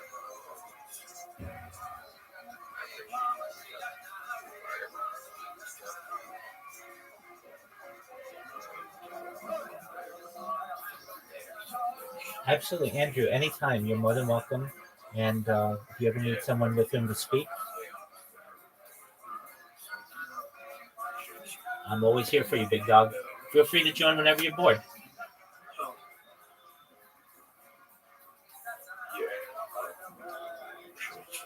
Peace, man.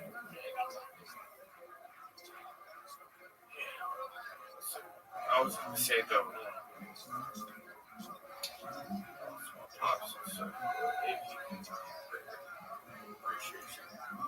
Absolutely, I'll keep you in my prayers the next time I die. Okay? I'll give you a Shema.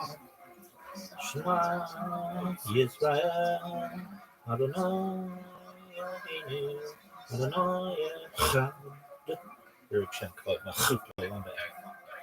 There you go, big dog. You're welcome.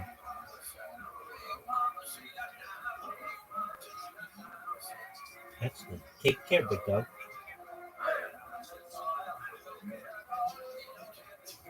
Peace, man.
Pretty much have what you need and then enough memory to like store all your files and stuff. What do you want to read? An extra strings. Extra strings is extra warriors. Well, I'm gonna buy the couple monitors too and stuff like that for right now. What am I trying to run with regarding to the software again? I mean, I don't know. I'm trying to go ahead and what I'm doing with the just go ahead and run different stuff. I'm gonna do like different stuff. I might, you know what I mean? I'm gonna see different stuff that I'm just gonna do.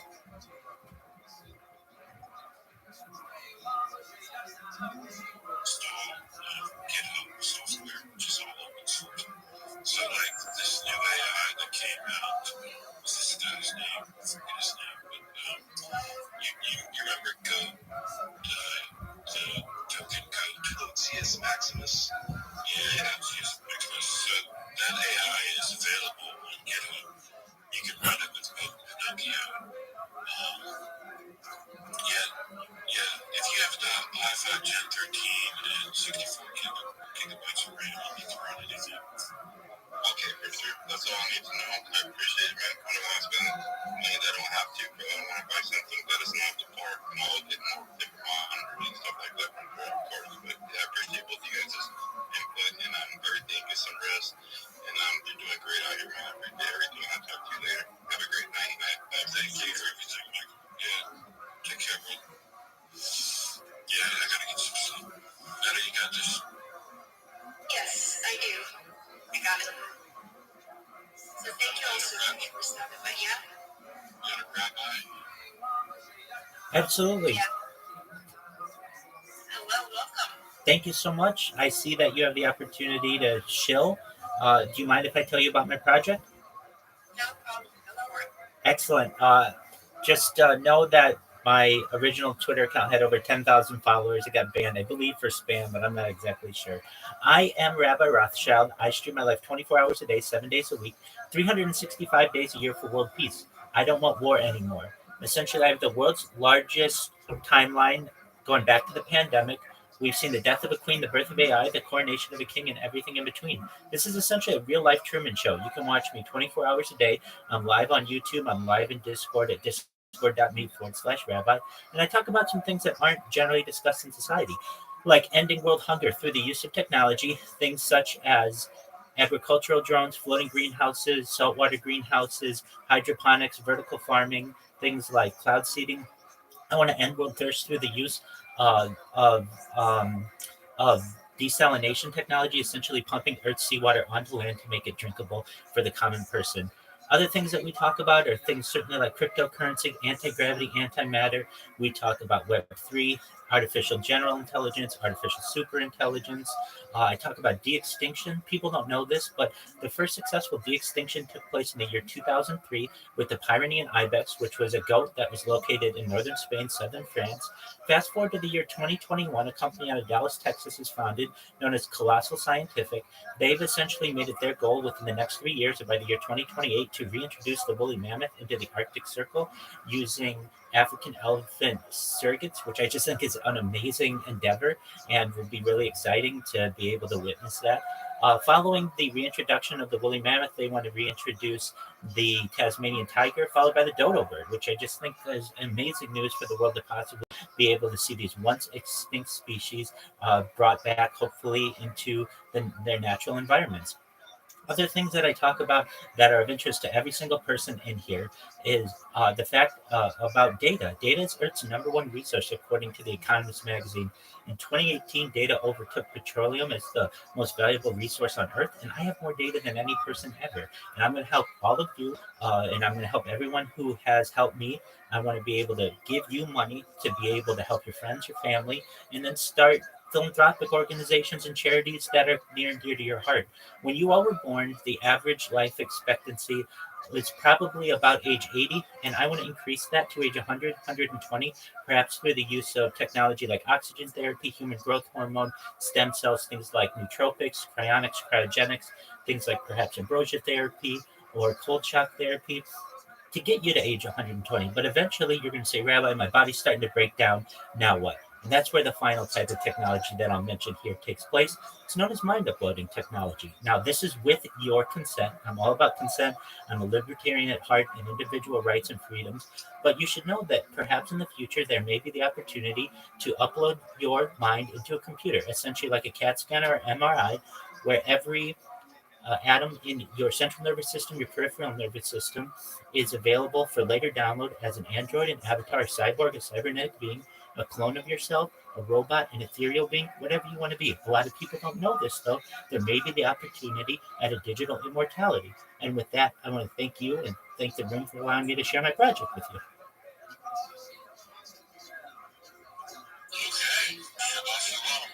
Shabbat Shalom, my brother. How are you?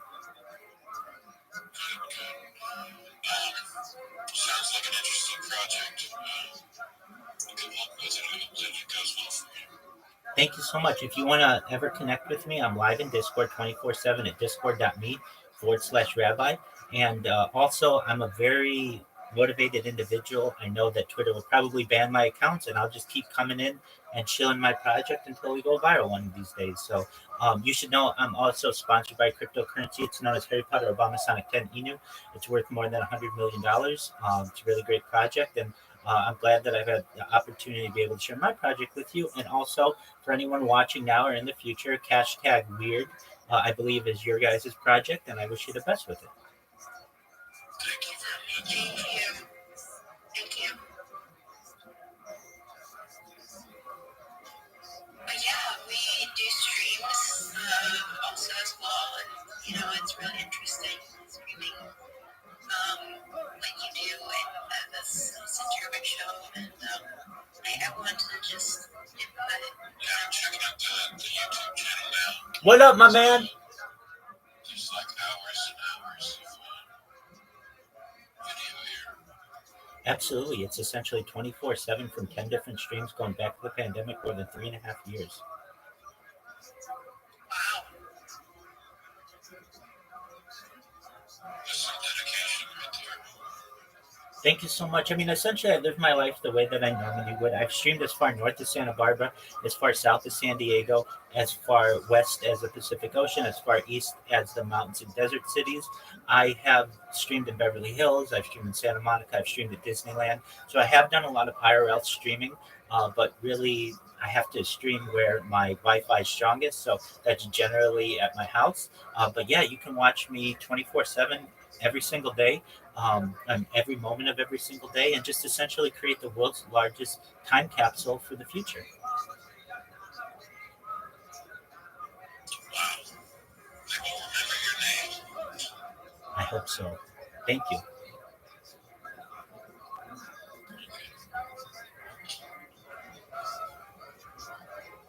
right.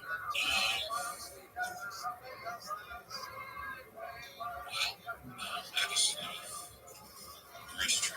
I guess it's on me. Michael's still here hanging out. T-Dev just sitting alone. You can take a nap. I will go. I got you. Thanks, man. Thanks, man. Yeah, we're chilling.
Oh, hi, Hunter. I just saw that it was a chill, non-combative space and just wanted to meet new people. How are you?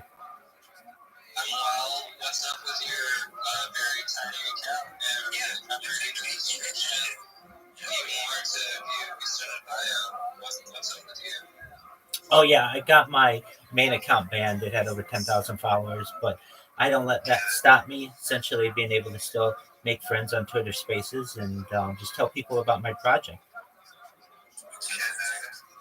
Oh, sure. I appreciate the opportunity to be able to tell you. It takes me about 2 minutes, so I appreciate your patience.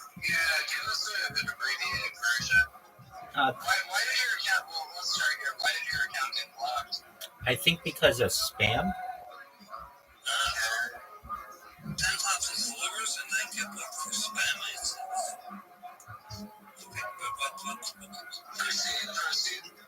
Sure, I'm Rabbi Rothschild. I stream my life 24 hours a day, 7 days a week, 365 days a year for world peace. I've been doing so for more than a year.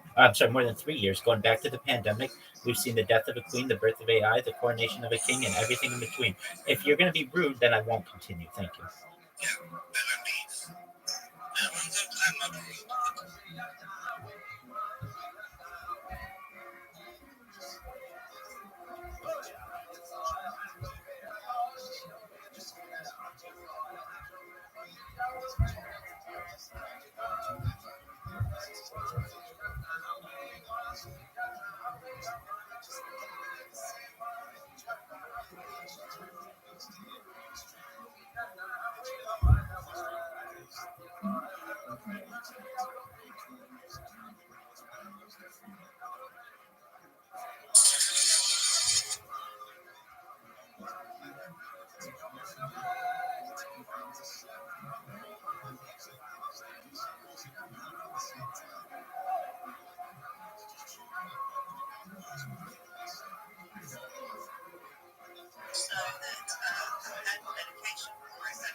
Ban me, bitch.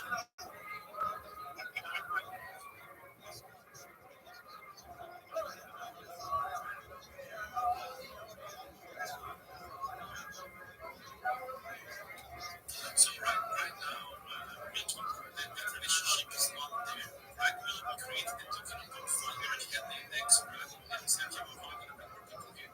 Then we, I suppose, it goes and say, let's put some people from maybe the future, but it wasn't. We get there, we put it some modules. We will create that connection as we develop the decks.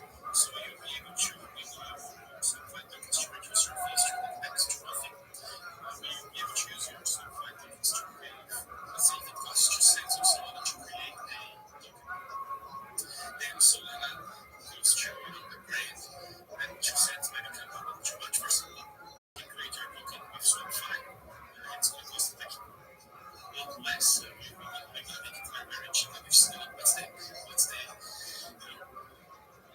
the lot words that it costs to actually create a token? That's going to be it. We might even subsidize it with food and so forth. And if you want to, if someone creates a token of your services and they want to do a KYC, because they're eligible, the KYC, I think True was charging, Big Say was charging $600 to do KYC up to 5 days. Making the KYC for under in 5 minutes. So why is this guy charging $600 and 5 days to do KYC when you can do it in 5 minutes with system on the internet for less than a dollar? So things like that. We upload the token to things like that to create services that people use USD, USDC, any other chain for where you pay before token and then you pay less. That makes everything.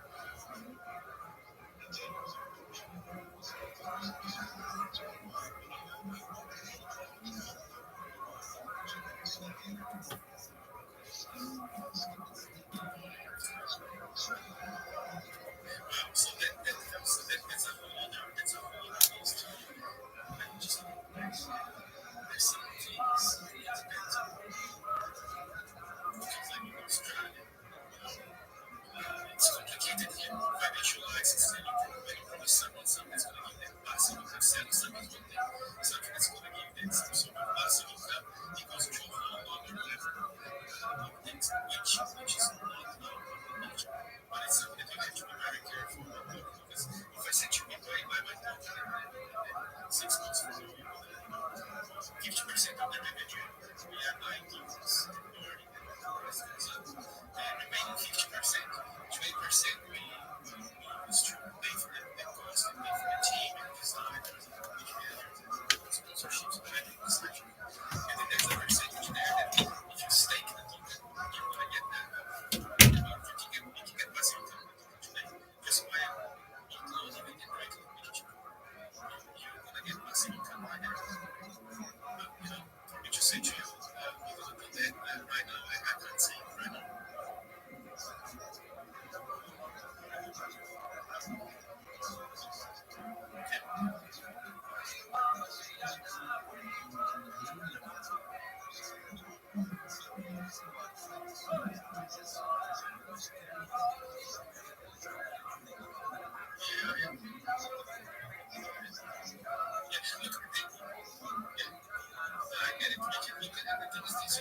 That feature is not there today, and that's why the token seems to be right now.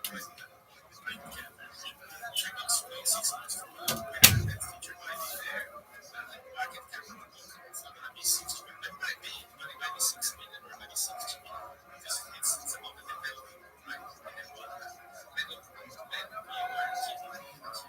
are giving me the million inside. So maybe I should change my priorities and say, hey, so let's XYZ feature. Jump this one here to staking. So people stake their tokens and then they get 20% of the revenue is shared back into this group. That's something we discussed with developers already. So it's not something that's on the roadmap because we have constraints, but then you just make it instead of a feedback.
I'm well. How are you, Fox?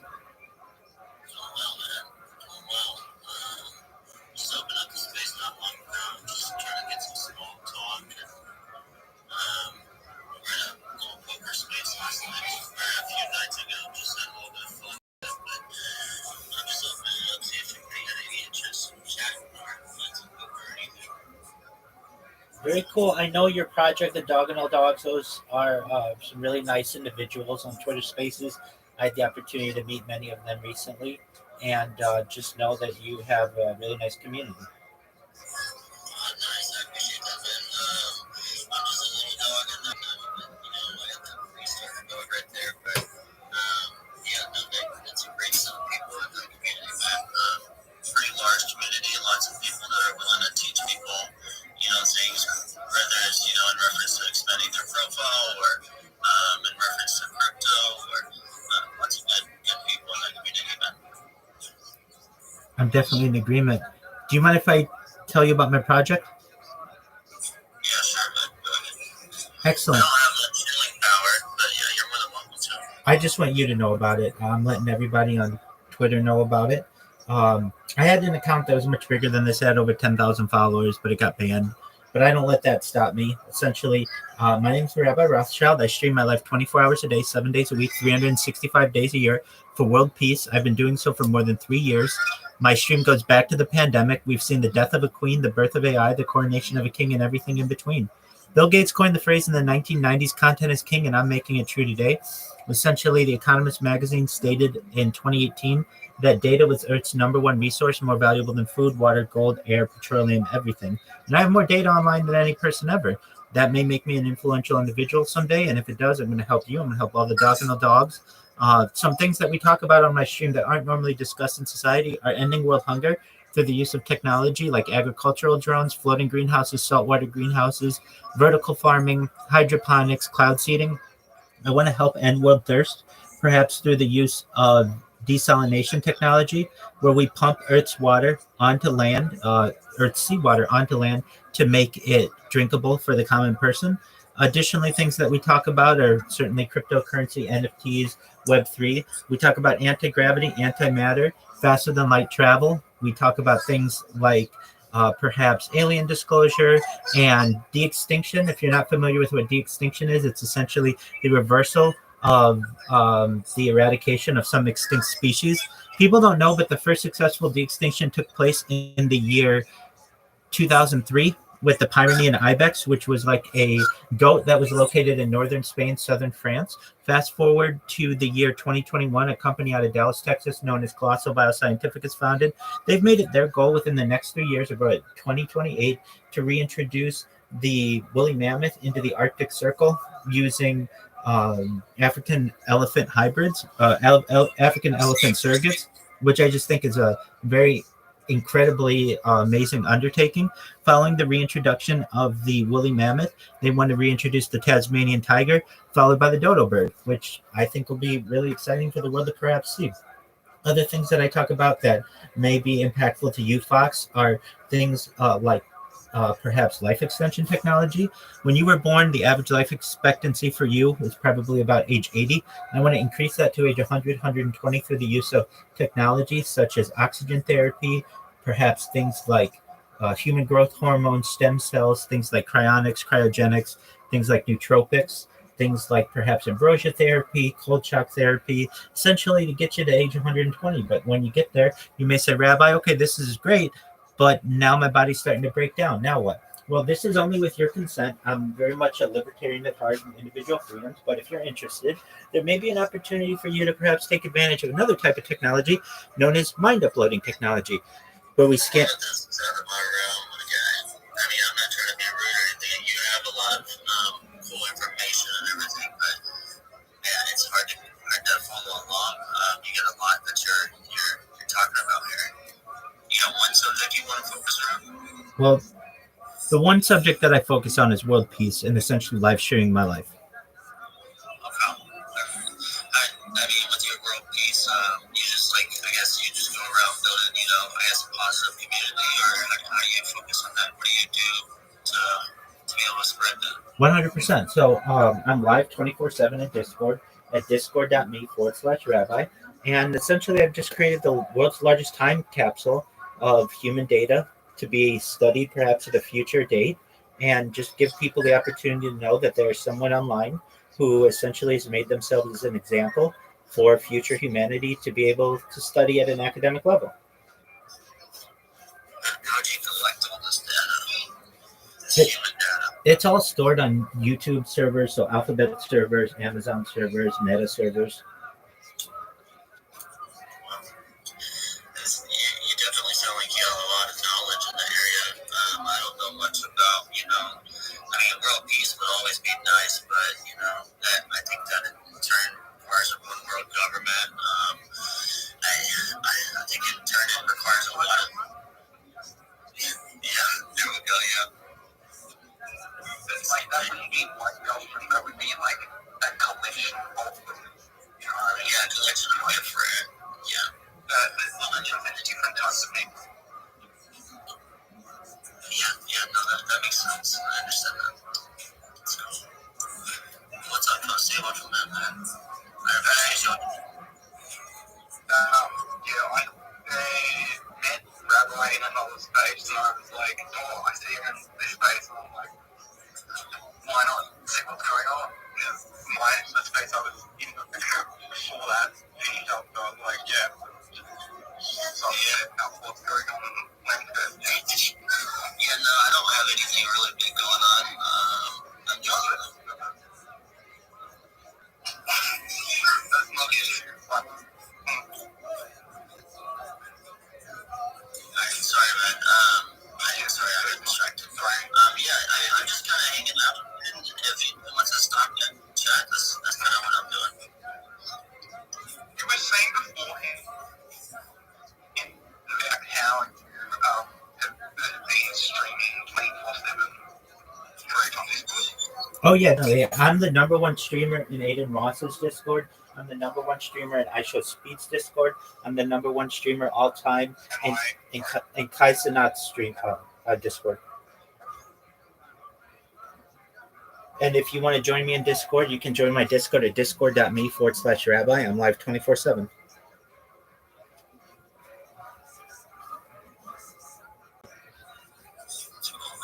What's it called? Discord what? Discord.me/rabbi. That'll give you the link, and you'll see I'm live. We're watching Kill Tony right now. I'm just enjoying life, telling people about my project.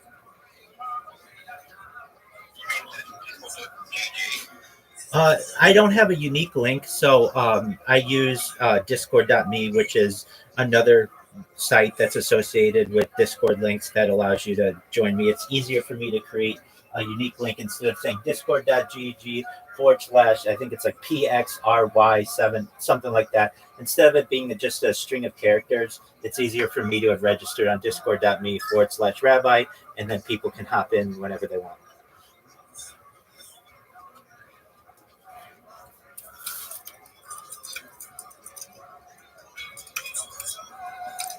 That's 2 I's, right?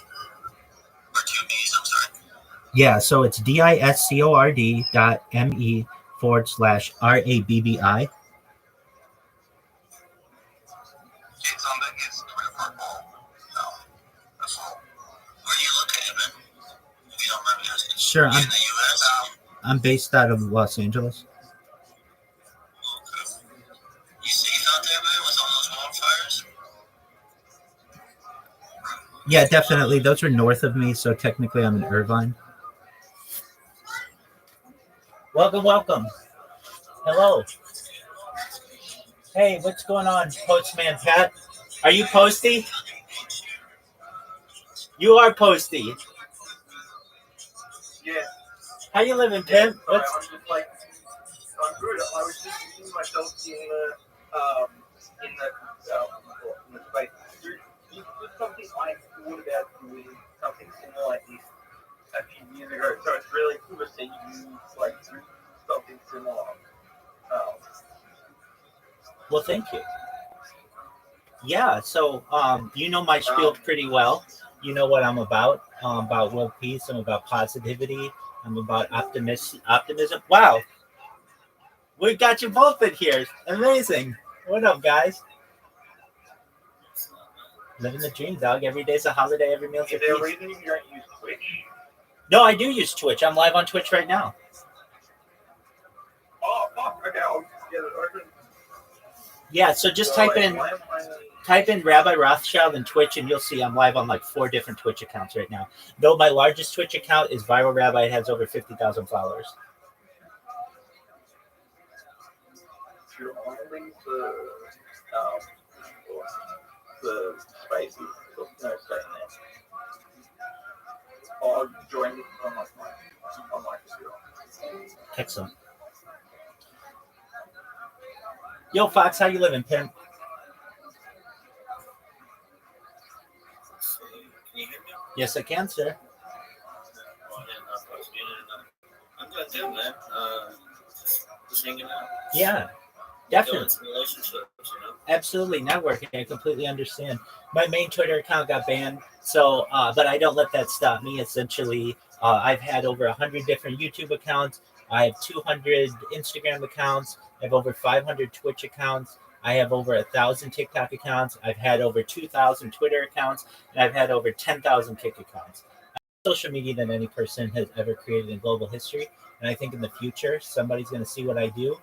If you have the opportunity in the account that I'm currently in the Twitter space, look at my expanded profile. It's 50,000 characters. I go into frequently asked questions. I have an AMA in there. You can find out all about me. I don't expect you to memorize it all, but if you have questions about who I am, with this and everything, it's really a great resource. And It says click view all. Yeah. But I can't see view. okay, are you on a phone? Yeah, do I need to go on computer? Not necessarily. Are you on an Android or an iOS device? Android. Then you have to go on a computer or an iOS device. I don't understand why Twitter does not. Twitter doesn't work well on Android. I got pissed about what it does for spaces as well. Like, you don't have the option for like the music either, or like the sound effects. You're exactly right. No, you're 100% right. And it's been years of not having that. I've done so many spaces that like it's kind of second nature to me. Absolutely. And you've had years of not having that kind of functionality. It's incredible. Yeah.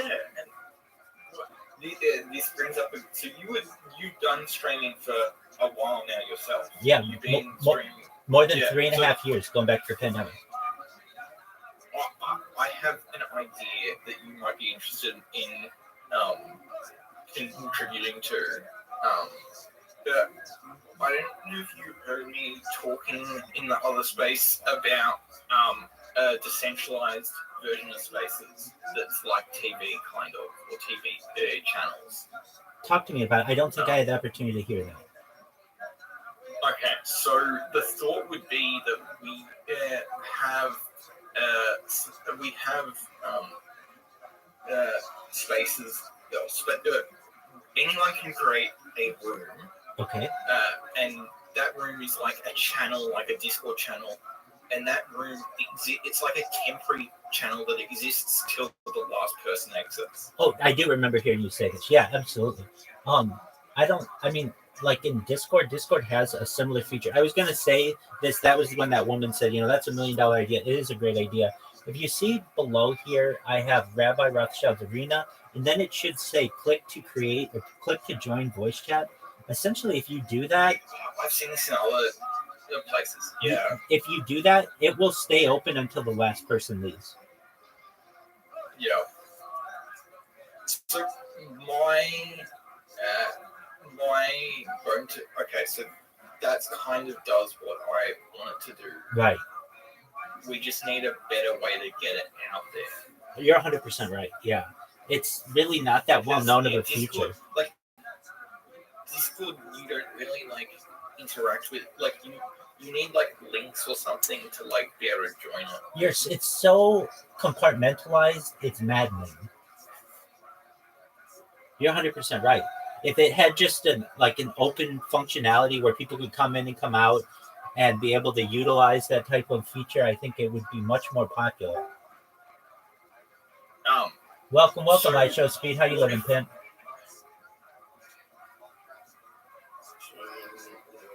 Well, we have some friends here. We've got Fox and Postman Pat.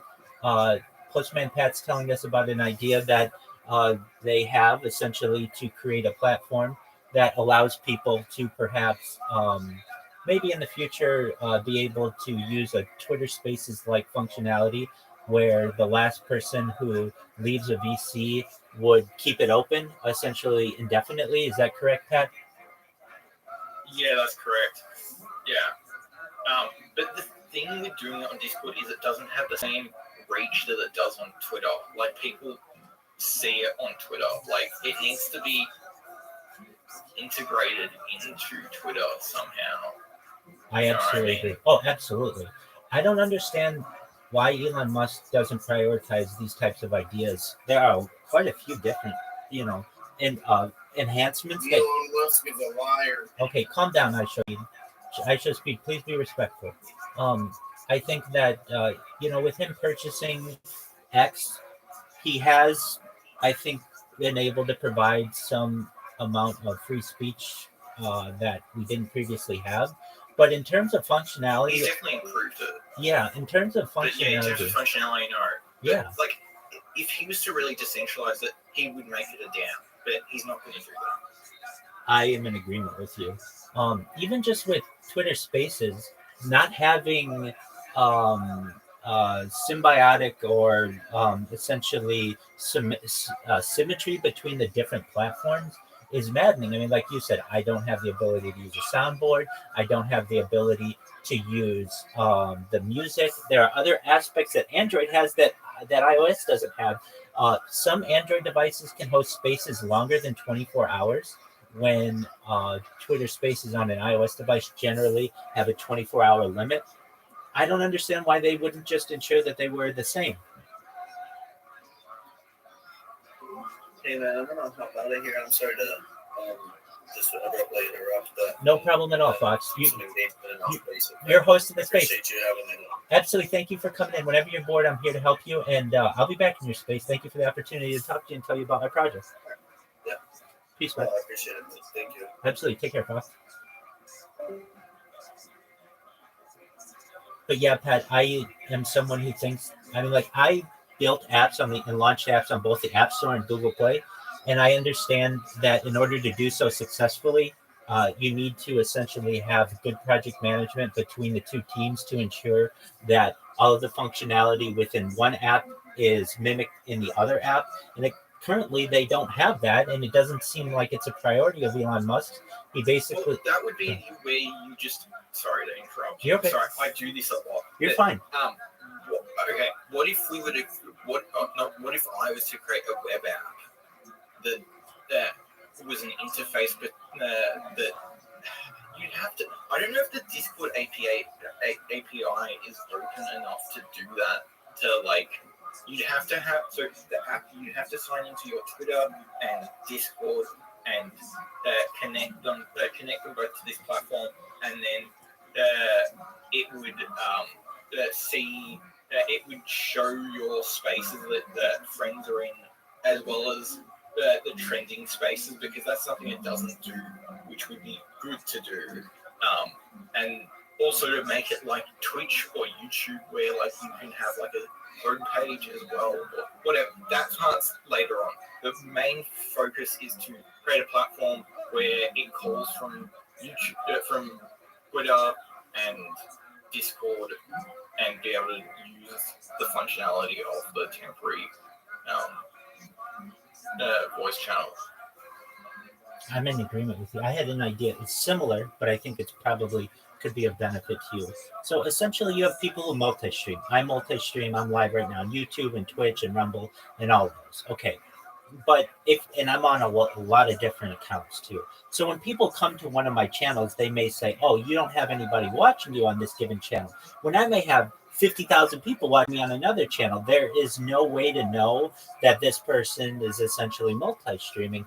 And I felt that basically one leaderboard of the internet would be very important, where you could go and you see at the top, let's say Aiden Ross is streaming. He's live on Kick, he's live on Rumble, he's live on YouTube, he's live on Twitch, and it aggregates all of that information to you so that you can see how many people are following you at once. Are you with spacesdashboard.com? It's phenomenal. Yes, I used to be. Okay. Yeah. So essentially, spacesdashboard.com allows people to see a leaderboard of everyone on Twitter Spaces. And not only does it show you who's in the spaces or who's talking in the spaces, but also it aggregates all of their followers together so that you would know, like, oh, if I talk in this space, I have the opportunity at a reach of, say, 600,000 people. And I think that that kind of a strategy for a company to develop would be extremely beneficial, where you just come in, you essentially plug in your social media so that it's verified. And then when you stream on one platform, it gives you all the data of all the other platforms. Now, I know that's a little different than what you're saying, but it wouldn't be too hard to then just essentially create some type of functionality that any of your viewers from any of those different platforms could come in to a common place to be able to have discussions with you. Yeah, I see what your this gets to another idea. We'll leave that other idea for the moment. But I think, yeah, having some common platform that aggregates all streaming platforms into one and allows all those chats to be one thing and allows, agreed. Excellent. I have thought, why hasn't somebody done this? And I think it has to do with advertisers.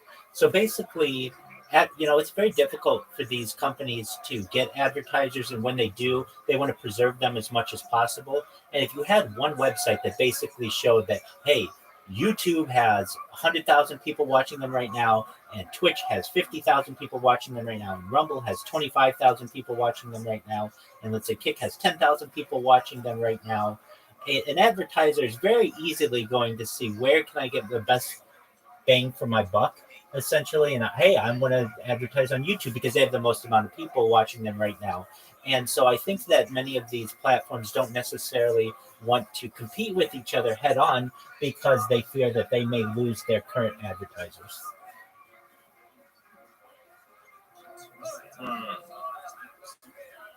Can you say that one more time, because I got distracted? Sure, most certainly. So basically, the advertising dollar is very important to these different platforms. And YouTube has, let's say, if you had one individual has 100,000 people watching them, and then on Twitch they have 50,000 people watching them, and then on perhaps Rumble they have 25,000 people watching them, and Kick they have 10,000 people watching them.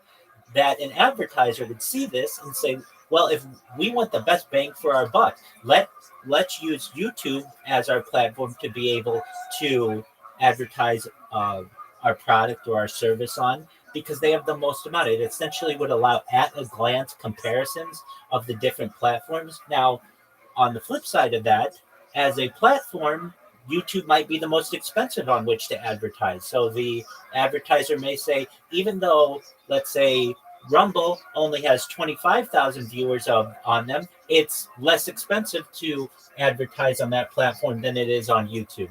But I think that these platforms don't want to go into head-to-head competition with each other by showing that type of data, because if they do, they may have advertisers who leave them, and they have fought very hard for that advertising dollar. I think that would be any good thing, though. I think that would push the space forward in terms of the streaming. Oh, I agree. I mean, like there was the YouTube versus Twitch whole debacle, and then Kick has been a disgrace. I can tell you at least Kick, it once become like Twitch, and currently Twitch, if you watch Twitch, there are so many ads that it sometimes becomes unwatchable. YouTube has gotten that way as well. The advantage right now to Kick is there are no ads. I can tell you, one of the things that I do is I create robots, and I created robots on Twitch, or on Kick, I should say, and Twitch, that essentially promote my channel, promote my project. And I've done it with such success that Aiden Ross has been in my YouTube. The owner of Kick, his name is Eddie Craven. He and I are friends on Discord. And I can tell you that at least Eddie Craven does an Ask Me Anything once a week. And the plans that they have for their platform is to make it more like Twitch and to have advertising and such. I mean, technically, it still considers itself in beta, which it's been in beta for like 3 years. I don't know another company who considers itself in beta after 3 years, but nevertheless, they need to really, I feel, integrate these functionalities into their platforms at a much faster speed. Right now, it takes it. I mean, like I know when Elon Musk.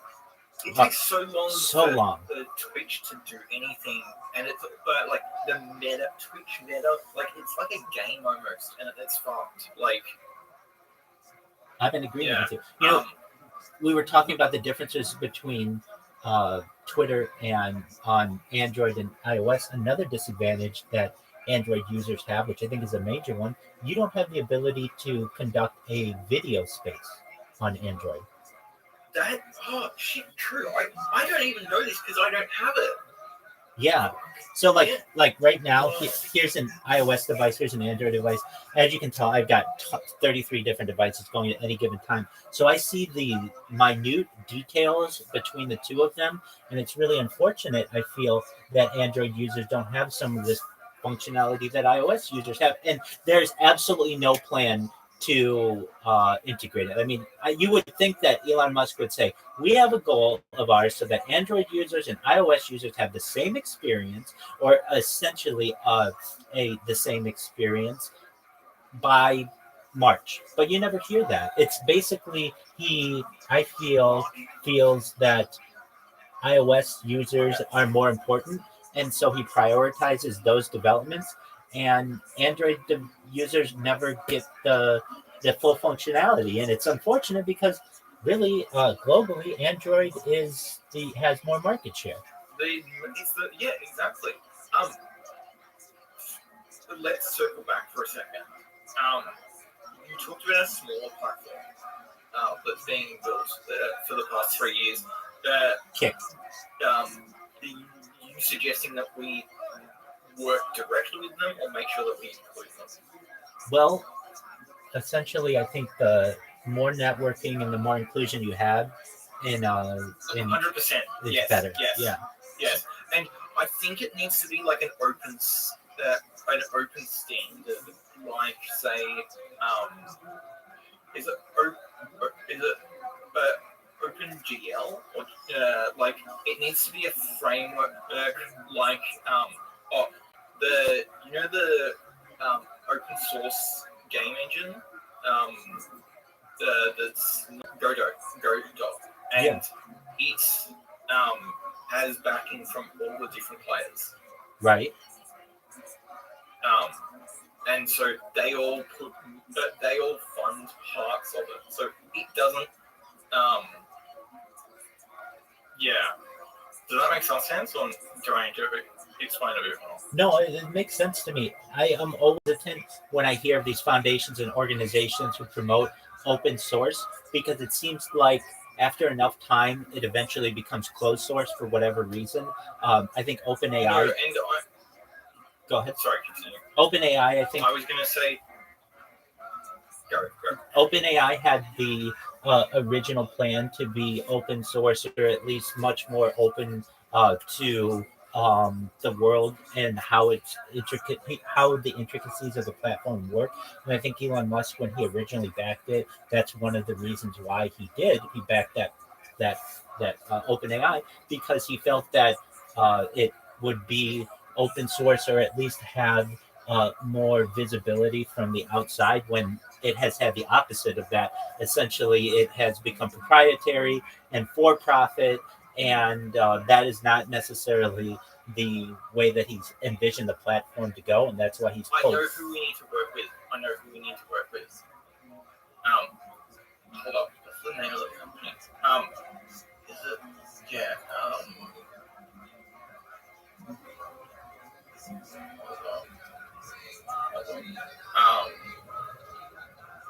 That's not the name of the company. That's the type of software. Have you heard of FOSS, free and open software? Yeah. So there's a platform that kind of exists for YouTube that, or for video, that's similar to what we're talking about, but it's not for streaming so much. It could add streaming, but I think streaming should be a separate application. Okay. And Or along it could be built in. alongside streaming, then at least what I feel is important. Streaming's great, but archiving of the data is really most important to me. Yeah, that's a good point, and I hadn't considered that. That's where you get into server costs, though. Essentially, you have to become like a Meta, like an Amazon, like an Alphabet, because eventually you have so much data that you either have to delete it or you have to pay huge amounts to another company to host it on their servers. So in order to avoid that, you really have to become a server company. Okay.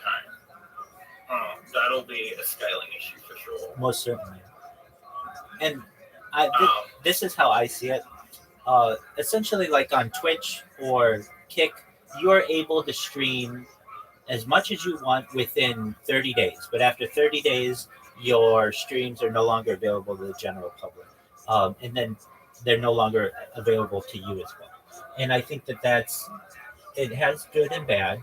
The good in it is that it allows a company to be able to control what's on their platform. But the bad of it is that it doesn't allow people to see trends that have happened in your streaming profile. It doesn't allow you to just go back and watch old streams of someone. And I feel like if someone's going to put in so much work into their streaming, that people should be able to watch it years from now or decades from now. That's one of the coolest things about YouTube, is that you can go back to some. The fact that it's digital, it's not like just TV where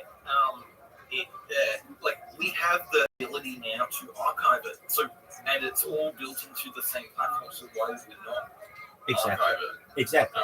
Why wouldn't you? And I think that the argument, though it's not publicly made, is that a lot of times the social, what is considered to be appropriate or politically in the social sphere of, let's say, the early 2000s is different than the 2010s, is different than the 2020s. And these companies many times don't want people to know that, hey, it was fine to say like a certain word in 2010 or 2000, but it's no longer okay to say that. So then the question is, do we need to make it on the blockchain to be immutable? But that would have real costs then. Ideally. So there is it's called Sanko, SANCO. There's a company that allows live streaming. I misspelled it. SANKO, I believe it is actually. Okay. Let me make sure that's it. SANKO. It allows for live streaming.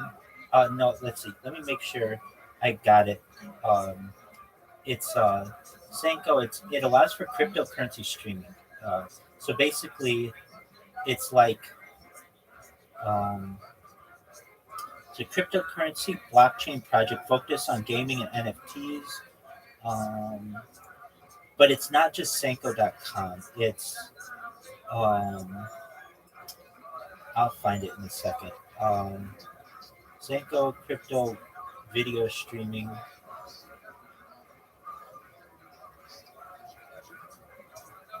It's introducing Sanko TV. Yeah, platform built. Let's see. Yeah, that's it. Yeah, Sanko.tv, I believe it is. Let's go to it, or I'll go to it and I'll make sure that's it. I've streamed on there. It's just not very big right now. Yeah, that's it. Okay, so essentially what these people are able to do is stream for cryptocurrency. And it's kind of a nice platform where you can earn money immediately by streaming, by taking crypto donations. The reason we could also build this into, say, Twitch as a plugin and that kind of stuff. Absolutely, if they were allowed, would allow an open API. Yeah, that's true. So essentially, what this Sanko is it is allowing for live streaming on the blockchain. If you want to be at the top or allow people to be able to view your stream, you have to it essentially takes a very small amount of cryptocurrency from you. But if you don't want to pay at all, you're still able to have your data stored on their platform. And really, what that little amount of cryptocurrency does is pay for all of the overhead. But yeah, this is kind of along It those makes same. sense that you have to pay to store it. Like, Exactly. Yeah, you have to. Yeah, otherwise, like, how is it going to function? Like, yeah, like it should be like in reality, long term, it should be free for people to be able to stream. Like, people. Well, the thing is, you give people the opportunity to stream without the option to have it archived. But if they want to have it archived, then they have to pay. Right. And people will say, well, why do I have to pay to have it archived if YouTube doesn't charge me, if Twitter doesn't charge me, if Rumble doesn't charge me? So then you have It would competition. mean we don't have to have as much ads, like plain and simple. Yeah, I mean, Twitter doesn't have any ads when you live stream. True. So there will be people who counter that by saying, look, I want a platform that doesn't show me ads, that doesn't get rid of my data, and I want it to be free. And right now, Twitter allows that. Now, people will say, well, there are ads within Twitter. I understand that, but they don't actually like cut up your live stream like it does on Twitch or like it does on YouTube. And when it comes to YouTube, No, it's not a streaming platform at all. right, It's almost as bad as Abstract. absolutely. But Which is quite interesting to me, because it basically Twitter purchased Periscope years ago and didn't do anything with it. exactly. Yep. They didn't do anything with it. In fact, you can still see some of the domains within Twitter are still connected to Periscope, especially from a live streaming perspective. It was almost as if they just wanted to become a conglomerate and overtake some of the competition that they had. But you don't ever hear of anybody say, oh yeah, I'm live streaming on Twitch. I mean, people don't even know that's an option a lot of times. And frankly, it's not an option on a lot of different devices, which is really unfortunate. I can tell you on an iOS device, you can't very easily live stream on Twitter video like you can on an Android. That's an advantage of Android, where on an Android device, it does give you the opportunity to go live, and on iOS, it does not. I thought you said you couldn't stream on. So let me clarify. Okay, on Twitter Spaces for iOS, you can do a video space, but you cannot. Oh, that's confusing as fuck. I see what you're saying. Exactly. Yeah, when they enable the video space, yeah, okay, I see. Yeah. And the fact that only one person can turn on their video in Spaces. Come it's on. Not like, Exactly. It's not like, why wouldn't you combine? I thought they were going to combine it with the streaming aspect and allow you to. It's confusing. Very confused. Why wouldn't they just make it like Discord? Discord has the best setup in terms of streaming and conversations that can take place. You can mute people. You can turn off their camera if you want. I mean, it's just, in my opinion, they should say, wow, we should just enable what Discord is doing on Twitter. And then also allow for people to be able to listen. I mean, essentially, if you look below, I've got Rabbi Rothschild's Arena. What is that? It's a stage. A stage allows 10 people to talk at once. Like, we could have debates and do all the other things. And then you can have millions of people watching you simultaneously. Yes, exactly. Exactly. Yes, and it's like Twitter Spaces, but it's better. I agree. And it's like nobody's paying But attention. the other thing was, Discord used to have like a feature where you could like see other random servers that you could that were hosting. It wasn't it was like a space. It was a temporary channel. Do you remember that? Yeah. So, if I understand correctly, I think it's still available on some platforms and not others. Basically, it shows where you have perhaps people who are talking or like have an open VC in any of the Discord servers of which you're a part of, and you can like cycle through them. No. This would join other ones that were. It was like a broadcast feature. Oh, I'm not familiar with that then. You want me to find it? Sure, tell me how to do it.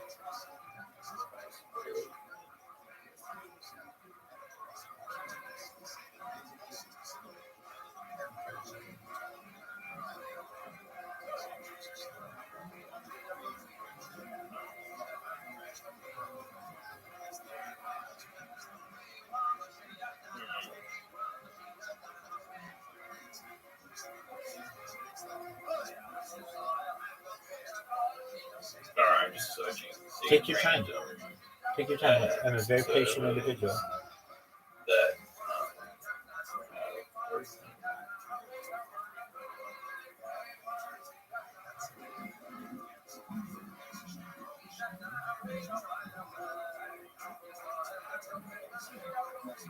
I'll have to get back to you on that. That's I okay. don't remember what it was. No issue at all.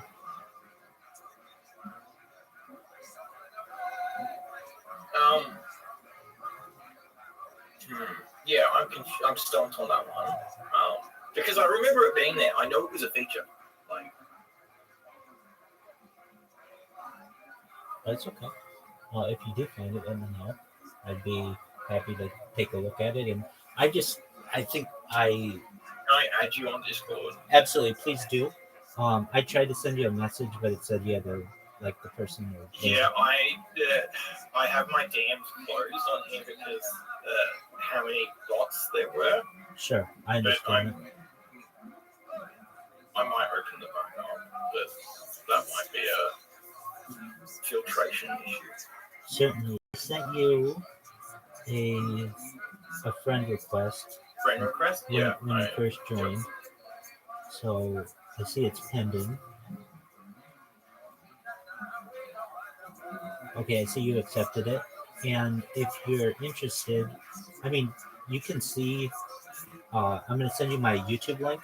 Basically, you can see how many YouTube streams I have going. It's unlike any person you've ever seen. You've never, and not only that, every single one of those cameras is linked through Rumble Studio to be live streaming on Rumble. I used to do it on Twitter, but Twitter stopped in July. That's now a premium feature. But I'm live on Twitch. I'm live on even a bunch that you probably have never heard of, like DLive and Trovo, and I mean I know Trovo. Okay, excellent. So I'm live on all of those as well. And if I'll click the link just so you can see what happens in case you're not comfortable doing it. I mean, look at all these live streams that I have going. I mean, let me count them. Holy shit, dude. 1, 2, 3, 4, God, 5, 6, 7, 8, 9, 10, 11. No one else is live on 11 different angles of their life 24 hours a day. Bro, that's like a world record. It most certainly is. Okay, would you be an advisor for this aggregator / streaming platform? 1000%. Absolutely. And will you make sure to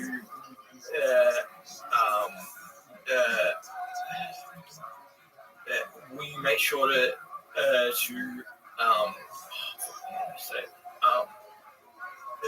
ensure to keep it on track in terms of its values? Absolutely, as much as I can. The best thing that I can tell you is that everything I do is live stream. If I steer off course, tell me off. The best thing I can tell you is everything that I do is recorded. So that ensures a high amount of integrity, not only from myself, but for everyone with whom I interact online. I mean, I know people who don't want me to go into their Discords because they know that I'm live streaming and they want to be able to use racial terms, or they want to be able to lie, or they just want a certain amount of anonymity, which I respect. I get that. But on the other hand, people who know that they come in here, they are essentially being broadcast to the world, and they have to be real. They have to be honest, and I do my best to create an honest and open community. And I have, not only do I have streams on this plane, but I even have ceiling cams. I mean, I've got some things that no one else is doing. so that you can watch me from above. You can watch my phone. You can watch what I'm watching. Like if I press this button, I don't know if you know what Kill What do Tony you is, keep in your but it's the backpack? world's largest I actually live have- podcast. And I mean, I watch all of these. I watch the Joe Rogan Experience. I watch Lex Friedman. Anything that's available that isn't copyrighted, I live stream it essentially. The one concern I had with doing the live stream 24/7 was the lack of privacy. Yeah, I mean, I can tell you that I basically made myself an open book to the world. There are some things that I can't broadcast that I would like to. I mean, I have broadcast myself like I wanted to really archive as much of my life as possible. So like going to the bathroom. You can stream on some platforms of yourself going to the bathroom now, not necessarily the nudity element of it, but just like basically what a human goes through when they go to the bathroom in the year 2020, 2021, 2022, or showering. So some platforms allow you to not necessarily be naked, but like you will have like shorts on or something like that. And other platforms don't want that at all. Even if you're not nude, they don't want that type of content. It depends on what platform you're on. And you know, if I ever need to, the streams are going. I mean, I can always leave. I can always go outside. I can always do whatever, you know, go for a walk or whatever. You can always leave the room if you feel uncomfortable. Exactly. And I've streamed, like, I have just years of myself in IRL mode where I've streamed as far north as Santa Barbara, as far south as San Diego, as far west as the Pacific Ocean, as far east as the mountains and desert cities. I've streamed in Beverly Hills. I've streamed in Santa Monica. I've streamed in Disneyland. I've streamed in Malibu. I mean, you name it, at least in Southern California, I have streamed there. And so, I mean, I've done both. I've done my best, you know, but at any given time, if I ever want to, I can leave. I can leave and just keep the podcast going so that there's some kind of content that's being created. And then also on top of this, you probably can't hear, but in the background, I keep a radio going 24/7 to news radio.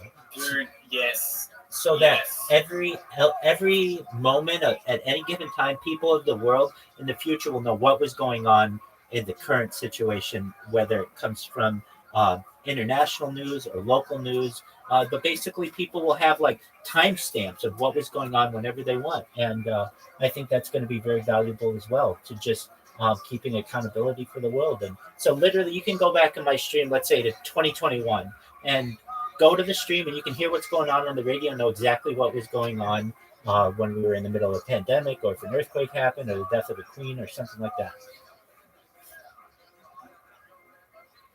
That's cool. I think so as well. Now, I also know that kind of cannot, some people don't like that. And the reason why, if you are doing your best to construct a certain narrative, you might not want somebody to go back and say, oh, well, like, here's a perfect example on Twitter. You know, we've had celebrities who would endorse people and then they delete the tweet and it's gone.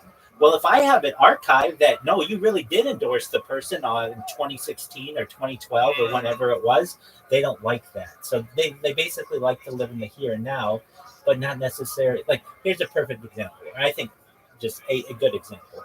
At least in the United States, Hillary Clinton was, I believe, as recently as 2013 for marriage being between a man and a woman. Okay, so that was as recently as 2013. But nowadays, she doesn't want people to know that. Now she wants people to think that she's always been for gay marriage and such. In fact, as I understand, Donald Trump has been an advocate for gay marriage longer than Hillary Clinton has been. So she deleted all of those, you know, previous tweets and all of that, and doesn't really get into that. But I mean, she's on the floor of the United States Senate saying that marriage should only be between a man and a woman. There are those types of cases where political actors and perhaps non-government organizations and the corporatocracy doesn't want this type of information archived. I see what you're saying. Like, there's a need to keep it public so then these organizations can stay accountable. Exactly. And I feel that what I do is keep not just accountability for myself, but the world. And it's really, when people find out about this, like, hey, I'm bored. You know what? I'm going to see what the rabbi's doing because he's live all the time. With any of your other favorite creators, they always are, eventually have to say bye and leave. I never leave. I'm always going. That's a very exciting opportunity for people to know that there's someone who has more content than they could ever be able to digest in a given year or even a given decade, because not only am I live on one angle, I'm live on 10 different angles, at least more than that. I'm live, that's just what's being recorded. In addition, I'm live in Discords that are perhaps recording this information as well.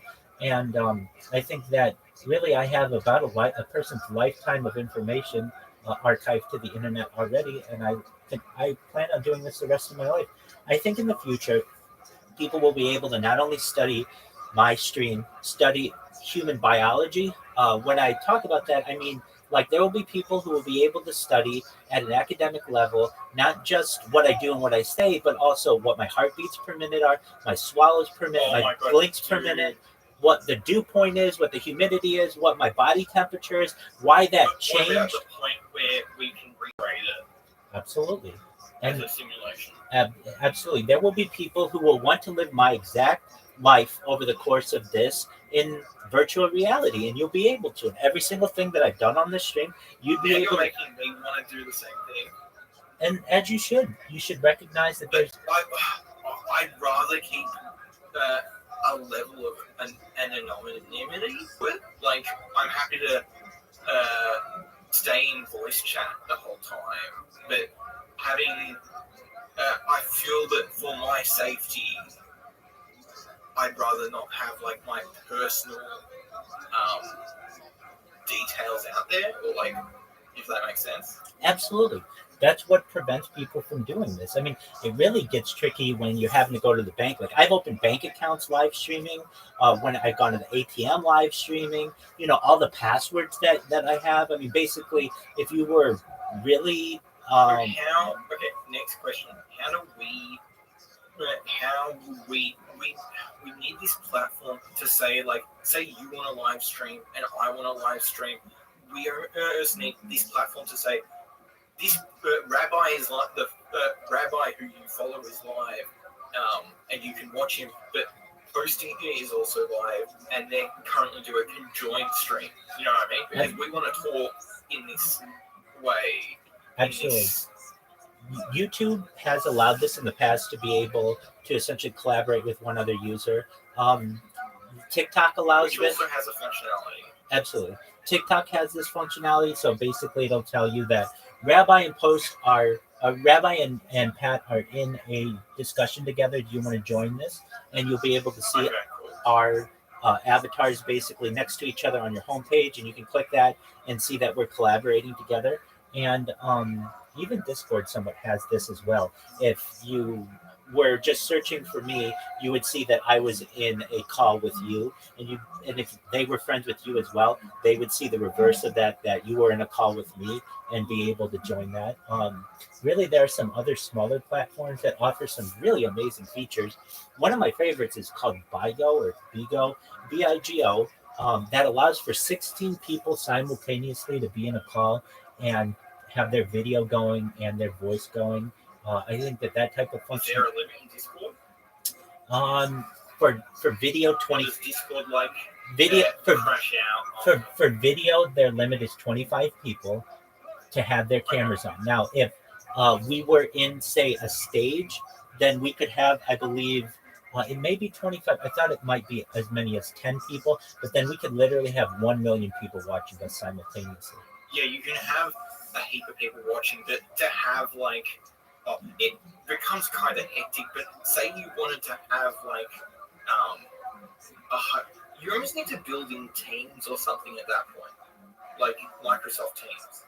Yeah, I mean, dude, this is going full circle. There's certainly a lot of overhead on that, and that's where it comes down to servers. I mean, that's later down the track. Absolutely, but really, we can utilize perhaps the features that are available on some of these other platforms already. I mean, but we should start with the aggregation first. I agree with that. Just where I think like that's simple, and like it will still disrupt the market in terms of the Web 2. Like, it won't be really like we could start with doing it for Web 3, but I think it's better to do it for Web 2 and then at the same time, or do it all at once. Do Web all of the streaming services, correlate them at once. I agree with you, and I don't know why somebody hasn't done this. I don't know why there isn't one list.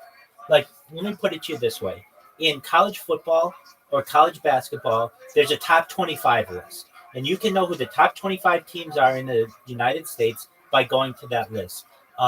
I don't understand why, in the same way, every week when you have the Billboard Top 100, all the top songs that are going on, you can see what the most popular songs are. I don't understand why they don't have the same thing at any given time for different creators. Where Let's see what's trending.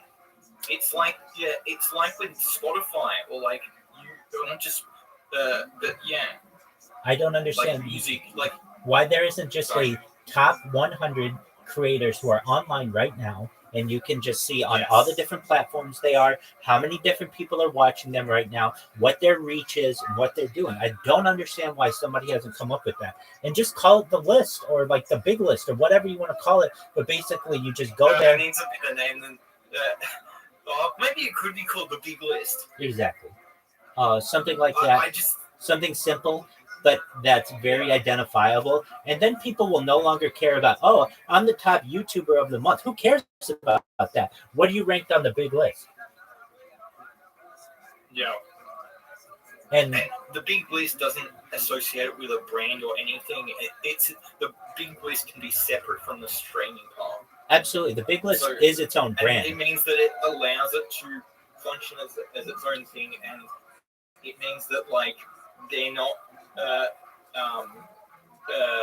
they're not trying to manipulate the market or something together. Right. It's independent. And so yes, exactly. You couldn't, somebody could say, look, I want my creator to be higher up on the list than they currently are, and you would say, okay, then have them get more YouTube viewers or more Instagram followers simultaneously, or more Twitter followers. Another thing that I don't understand, and actually the reason why I use Rumble is because it somewhat has this functionality, is why isn't there a platform? The Rumble Studio does allow this, so it's getting better. But basically, when you go live on Rumble Studio, or you go live on it currently on Rumble Studio, I can be live on YouTube simultaneously, and Twitch simultaneously, and Twitter simultaneously if you have a premium account, and Kick simultaneously. You can multi-stream. Why hasn't somebody just said, you know what, we're just going to be the best multi-streaming app so that... I know, it's dumb. It's dumb, exactly. I totally agree. It's a huge opportunity. Sorry? It's a huge opportunity. And I think Rumble has done a very good job because Rumble has introduced this functionality. There are other platforms that allow this, but it's at a premium price. And Rumble allows you to do it for free. And I think that is just a significant advantage that they have on the competition. YouTube should have a thing that says, hey, if you want to stream on YouTube, that's great. But also, if you want to put your Twitch in there, and your Rumble in there, and your Kick in there, and your Bigo, and your TikTok, and your Instagram, and you press play on YouTube, it'll be live on all of those as well. I don't understand why they don't use their influence to have that type of integration. And I kind of understand why they do, because they don't necessarily want to give any influence to their competition. But on the other side, then people only know people as a YouTuber. Oh, that guy's a YouTuber, or that person's just on Twitch. It's the same thing with Twitch. Exactly. It's like they don't want this intercommunication, and I can see why, especially with how the audiences are, because you will get people who will share information, and also with all of this, one common chat. We didn't talk about that, but that would be very important as well. Of course. Now, at least on Rumble Studio, you can have that, so that you can see if somebody's chatting with you on YouTube, or on Kick, or on Twitch, or on DLive, or on Bigo, or whatever. You can see from what platform they are. But I can see very, very easily what I would see happening is this. Somebody say they're watching you on YouTube, and somebody's like, oh, another ad on YouTube. And somebody just say to them, hey, do you know that you can use an ad blocker on YouTube and not have ads anymore? And then all of a sudden it has this huge effect on the platform where their ad revenue goes down because all these people are using ad blockers. Or perhaps people would say, oh, Twitch has so many ads, and somebody would just say, well, just watch on Kick because Kick doesn't have any ads. And then Twitch loses a whole bunch of viewership to Kick because of the ad issue. I can see this intercommunication that they don't want to happen. But then again, then just get good, so to speak. Like, okay, well then Twitch, if you don't want, yeah, Like, then make your platform about better. Technology, not about like, yeah. Exactly. I'm thinking we shouldn't go to like investors or anything yet. I need to build it first and get it public, and then it can get funding from people. Well, I'll tell you this. I mean, it's going to be perhaps any day, any week, any month, but I'll keep my, so long as I keep promoting myself on Twitter Spaces the way that I do, there are enough people who are hearing my message. It's very positive, and they recognize that it is a huge gold mine that I'm sitting on. Literally, the data that I have archived is more valuable than gold. And someone's going to hear that, someone's going to see that and recognize, you know what? This person, if all I have to do is retweet something that they have in their content, and it will go viral. When it does, because of the size of their account, we'll have so many people in here watching that essentially it will be a catalyst for the future. And I'll be able to fund any project that you have. Okay, what do you want me to retweet? Well, I don't have anything for you to retweet, not specifically. Well, here's what I'm saying. I've had things. But my Twitter... No, I'm saying, you tell me what you want me to retweet, I'll retweet for you. I understand that. I've had things. My Twitter accounts get banned. I've had really, really nice tweets that I've had. I've had like 3,000 retweets on some things. But essentially, I'm going to get famous enough just through Twitter Spaces by shilling my project, essentially, that somebody who has an account with 100,000 followers or a What million... is your project, by the way? It's essentially what I currently do, which is live streaming my life 24/7. Oh, okay, cool. Yes, that should be but is it like a convenience thing, like to help people stream like multiple things on and control them all? I mean, I can teach people how to do that. It's essentially multi-streaming. But essentially what is important for people to see is that there's a real-life Truman Show, a real-life example of the world of human data, right? And if you want at any given time, you can watch this person eat, sleep, go to the bathroom, laugh, cry, educate, watch, relax, anything that you want. And not only do I do it, but not only do I do it all the time, but it never ends. I mean, it's always going. There's always something to do. So if anybody's ever bored, they just be like, okay, well, I'm going to see what Rabbi's doing. And here's the thing. I don't want to be a desktop streamer my whole life. I started as an IRL streamer, and when I have the funds, I know some IRL streamers. They definitely have an audience because they stream all the time. Absolutely. Now, I have done that. I didn't. Are you okay if I something saying I have seen the Truman Show with my own eyes? Absolutely. You know what you would want to tweet is the link that I sent you that has 11 different streams simultaneously. Those streams will be going, and that link works. It'll work in 100 years, perhaps. Oh yeah, okay. And when people where did you? Oh, you sent it on Discord. And essentially, when somebody sees that, they're going to say, "This person isn't just live on one camera; they're live on 11 different cameras. How are they able to do that?" And then they'll see. Essentially, that I'm the world's largest multi-streamer. They'll learn about my project. One other thing that I think I've done that is a benefit. Well, here's the thing. What do I talk about that's really important? It's futurology. That's not something that's currently being discussed. But when people hear my message, I mean, the things that I talk about, sure, I talk about world peace and all of that. That's great. But there are other things that I talk about that are going to be very influential to society. Like what? I talk about types of technology that we're not currently utilizing. I could go about this for hours. I have just a list that I've developed. So like what? In terms of transport, like transportation is very important to me. A Bering Strait crossing. That's a proposed transportation link, like a bridge or a tunnel, across the Bering Strait to connect continents. So this would connect Asia to North America. It would allow people to essentially take a road trip from New York to Paris or from Los Angeles to Cape Town. How amazing of an opportunity would that be? Yeah, dude. Like, I think about transport as well, but not on that scale. That's like hectic. Well, but see, like in norm, and if I were living a normal life where I thought that I would die at age 80, I may not be as excited for this as I would be when I talk about a world with mind uploading technology. And that basically when my body gives out, I'll be able to scan my brain into a computer for later download as an android, an avatar, a cyborg, a cybernetic being, a clone of myself, a robot, an ethereal being, whatever I want to be. And then I'll be able to help that project continue. Basically, I'm telling people that they no longer should see things within the micro view of a lifetime, perhaps being as much as of 100 years, but it should be 1,000 or 10,000 or 100,000 or 1,000,000 years because of this type of technology.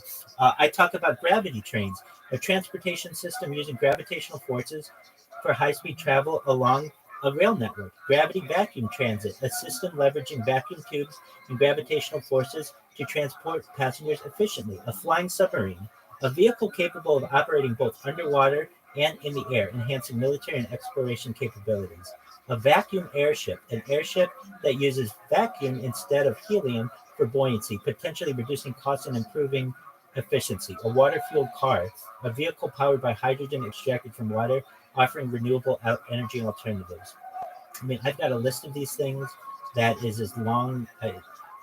You'll fall asleep before I'm done reading them. At some point, I'd love to learn more about a lot of them. Absolutely. Just in terms of physics, I mean, I talk about anti-gravity, a theoretical technology that neutralizes or counteracts the forces of gravity, enabling levitation or advanced propulsion systems. Antimatter weapon, a weapon that utilizes antimatter reactions to produce explosive energy, potentially more destructive than nuclear weapons. Artificial gravity, a mechanism to simulate gravitational forces, possibly through radiation or advanced technology for space habitats. A cloaking device, technology designed to render objects invisible or undetectable by bending light around them. Cold fusion, a proposed method of nuclear fusion at room temperature, which could provide a virtually limitless energy source. A colocopter, a theoretical advanced technology for efficient energy conversion inspired by the mechanics of beetle wings. A computronium, a theoretical substance optimized for computation, where matter is arranged at a molecular level to maximize processing power. Electrogravitics, a proposed method of propulsion that uses electric fields to manipulate gravitational forces. Faster than light communication, theoretical communication methods that would allow information transfer faster than the speed of light. Femtechnology, the femto technology, the manipulation of matter at the scale of femtometers, 10 to the negative 15th meter, potentially leading to unprecedented engineering capabilities. A fusion torch, a device that utilizes controlled nuclear fusion reactions for high energy applications, such as cutting or welding. Perhaps gravitational shielding, a hypothetical technology that could block or mitigate gravitational effects, enabling advanced propulsion systems. A gamma ray laser, a laser that uses gamma rays for precision targeting or other applications, potentially revolutionizing energy delivery. Inertia negation, a theoretical concept where the effects of inertia can be minimized or eliminated for rapid acceleration. I mean, I've got just tons of these.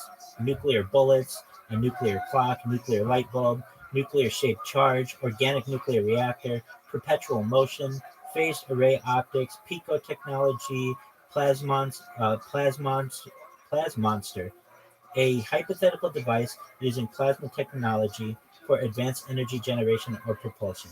Project Excalibur, a theoretical space-based defense system capable of targeting and neutralizing incoming threats. Pure fusion weapon, a nuclear weapon that relies solely on fusion reactions without the use of fission triggers.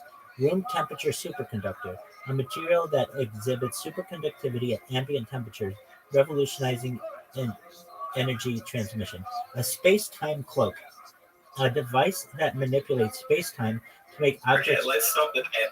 Absolutely. Rabbi. Sorry. I know that they all will be useful, but I'm gonna, like you said, it's probably going to go until I sleep. You're absolutely right. And I hate to overwhelm you, but what I'm saying is Very, very rarely do you ever have an influencer has so much that basically they will outlast you. You will not outlast them. Usually, I would be like, okay, well, that's the end of my stream. Take care, everybody. There is no time that I do that. I'm always live. So if people are interested in these things, I can talk about them essentially ad infinitum. And on top of that, it's going to inspire people. I would say, look, when before you may have not known what you wanted to do with your life, we need people who are experts in Teleforce, a theoretical beam weapon that uses directed energy to perhaps incapacitate targets without conventional projectiles, or a teleporter. Because I'm world peace, I don't like weapons, but I understand that what is used for bad things could also be used for good things. But how about a teleporter? A hypothetical technology that allows for instantaneous travel of matter from one location to another. These are also known as. Good point. These are there all. About when you mentioned weapons the first time, I was a little hesitant and concerned, but the way you mentioned it that time,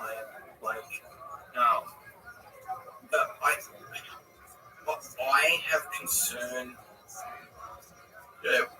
doing anything to do with improving weapons. Like, I feel like that's I have worry that it would result in bad things happening that I can't have control over. Absolutely. I understand that. Yes, it's giving freedom to people to use weapons, but don't forget my overarching first thing that I lead in is I do this for world peace. So what does that mean? It means that you could potentially use one of these photon lasers to kill people, but you could also use it to be able to perhaps mine for minerals that you never would have been able to get to in a conventional way. I mean, again, what can be used to destroy can also be used to build. And I'm in agreement with you, but these are conversations that we have to have. At least we should say, hey, we should have a type of list of the type of weapons that could be used from some of this technology that we discussed, just to be on the lookout for it, to be ready for it. But to people out there who are listening, we need people who need to be experts in teleportation someday. And what's seem hypothetical now, in the future, we will perhaps be able to overcome, especially with what are known as replicators. Essentially, they're also known as Santa Claus machines. But basically, imagine a 3D printer that was connected to every element in the periodic table. And we could scan someone and be able to replicate them in another place. This is type of technology that we are on the brink of right now. And within a generation or two, it will become a reality. And I want people who hear this, who don't know what to do with their lives, to essentially be motivated to work in some of these industries when they previously wouldn't have. When before, people would laugh at you if you were to say, I'm trying to come up with a teleportation device. In the future, they won't. They will say, all right, what is it known as? And it's going to be known as a jump room. Essentially, it is a portal that allows you to walk People into don't it. take you seriously when you have these far out ideas that could potentially work, and they don't give it the time of day that it needs. That's just closed-mindedness, and there's nothing I can do about that. But essentially, once I'm able to become at least more mainstream and people understand what I'm talking about, that will change the conversation of the world, because people will recognize that these things are not so strange or far-fetched. I mean, look, 100 years ago, if I were to say to someone, yeah, imagine basically a way of video communication anywhere in the world instantaneously, they would laugh me off. In the year 1925, if you were to say that you wanted to one day foresee a world where there would be instantaneous video transfer, they would say that's impossible. Here we are doing it live right now. And I'm saying by 2020, by 2125, we might be able to just go from one of these little boxes and just, I would be able to join you in your location, or you'd be able to join me in my location. That's how quickly technology advances. And I don't think that that's so strange to have these discussions.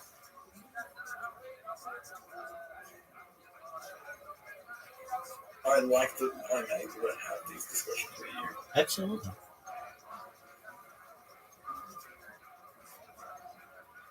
So, I mean, in addition to those type of discussions that I have that are very high level, very interesting level, very interesting, there is the studying of me as a human zoo, essentially. The ability for people to, in a voyeuristic way, in any way, keep anonymity on their end and just be able to see what someone is doing.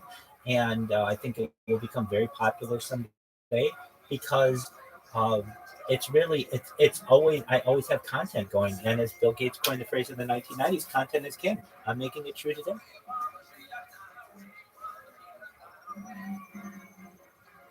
You say that one more time. Sure.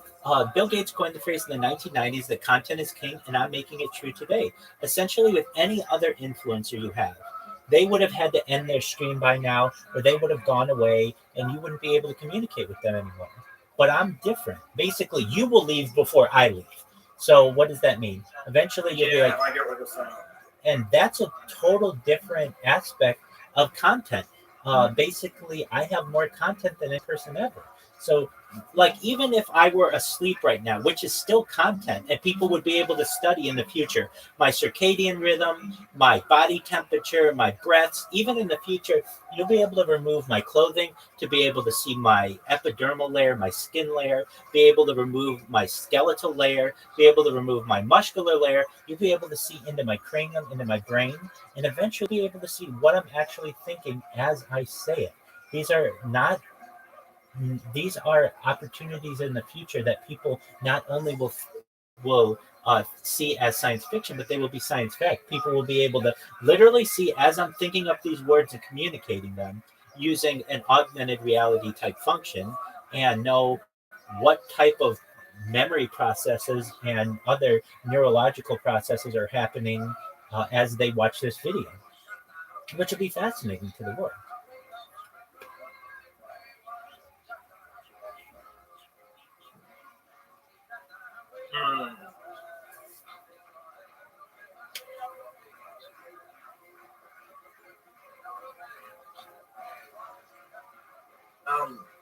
I probably should soon get out of here. Absolutely. Get on with a few other things. Absolutely, Pat. But you understand. Yeah, it's been great talking. Absolutely. You understand what I'm doing, and you understand as well that I have found a loophole. I almost want to invest in your story, your data stuff, but I feel like that's a conflict of interest if I have investment in that as well as having creation of this platform. Hey, what I can tell you is if you want to keep your anonymity, which I totally respect, when you're in Twitter Spaces, if you're ever hosting Twitter Spaces, record them. And that allows you to keep your anonymity but still have the ideas archived. And eventually you'll get more and more comfortable and you'll turn the camera on and you perhaps will eventually feel like, okay, at least I'm going to keep my anonymity of like I won't dox myself, or maybe I'll wear a mask or something like that. But eventually you'll get more comfortable. Yeah. But no one's no one's pressuring you that into them. Like, there's the anonymity part, but then there's also like I wanted to feel like anyone. It's not just that; it's like also the fact that I'm just another human. Anyone could be me. There's that as well. I can tell you, I have found a loophole in the Twitter system. The loophole is this. Look, I have over 2,100 Twitter accounts. They banned me. They've banned my IP. They've banned me using a VPN. They've got my MAC addresses recorded. Anytime I have any type of interaction with another profile, meaning like I send you a friend request, I retweet your stuff, I like your stuff, I automatically get suspended. But the one thing that they haven't done is prevent me from talking in Twitter Spaces, which is all I need. All I need is 2 minutes to be able to tell people about my project. And I'm telling you, Pat, people hear it and they say, that is the greatest thing I've ever heard. How do I help? How do I check you out? All of that. And that's all I need. And they can take down my Twitter account and that's fine. I just create another Twitter account, go right back into a space and shill somebody else. It's a loophole I found, and it's the loophole that's going to allow me to go viral. Well done. Thank you. Pat, anytime you need me, I'm here. I look forward to connecting with you through Twitter Spaces. Just know if I can't like anything that you do on Twitter or follow you or anything like that, but you'll hear me. I mean, you've heard me in multiple Twitter spaces already. No, as long as I can talk to you Exactly. about these things, I don't care. I don't care if you engage like Absolutely. via Twitter. That doesn't matter. As long as I'm able to actually get your feedback and your whatever on things, and you to tell me how you see things. That's all good. I don't have to. I don't care about likes. Don't matter to me. Absolutely. What matters to me more, views are way more important. I don't care if I get 0 likes on something, as long as something has views. Views are more. Look, likes are important if you're trying to see if something works well, or not works well, but like if people actually like something. But I just want to broadcast stuff to people currently. Absolutely. I am going to become famous, not because I have the world's biggest Twitter account, but it's because I am so motivated to get in these Twitter spaces that people know me. So I just have to request to speak. And normally they would look at your account and they'd say, oh, you don't have that many followers or whatever. They'll be like, oh, I've heard this person before. I'm gonna let them up. Hey, Rabbi, what's going on? I mean, that's how I'm getting known, just because people recognize who I am and my name and such, and that's all that I care about. And then I'm able to connect with them, talk in their spaces, make friends that way. It's just a matter of time, and I really think that it could happen sooner rather than later, particularly because on Twitter Spaces. I had one Twitter account last week that I was using. Over the course of 96 hours, I had 500 followers already. So that means that what I say resonates with people. That's 5 followers an hour. I mean, that's an incredible rate. Do you think I use Discord to do the stuff, or do you think I just host Twitter Spaces? You can use both. So essentially, it's the same type of strategy that I use. You go in Twitter Spaces, you talk to people, and then when they like you or whatever, you say, hey, join our Discord. You give them the Discord link. They come in there, and you can be simultaneously streaming your Twitter Spaces within the Discord, so that people, if they want, could talk privately in your Discord about what's going on and keep entertained in that, or they could just go in the Twitter Space and talk with the public. You mean like sharing your screen from the Twitter Space and being in it from your computer as well? Exactly. Like, imagine instead of me showing Kill Tony right now, I was just showing that Twitter Space that we were just in. So that people... I've done that before. Yeah, I know what you're saying. Exactly. It just takes some not setup. It's just like it takes a few minutes, and it's like sometimes I just want to like press go. You know what I mean? Absolutely. But essentially, it would allow for continuous content creation, and it allows people a place to be able to connect with you that's outside of Twitter.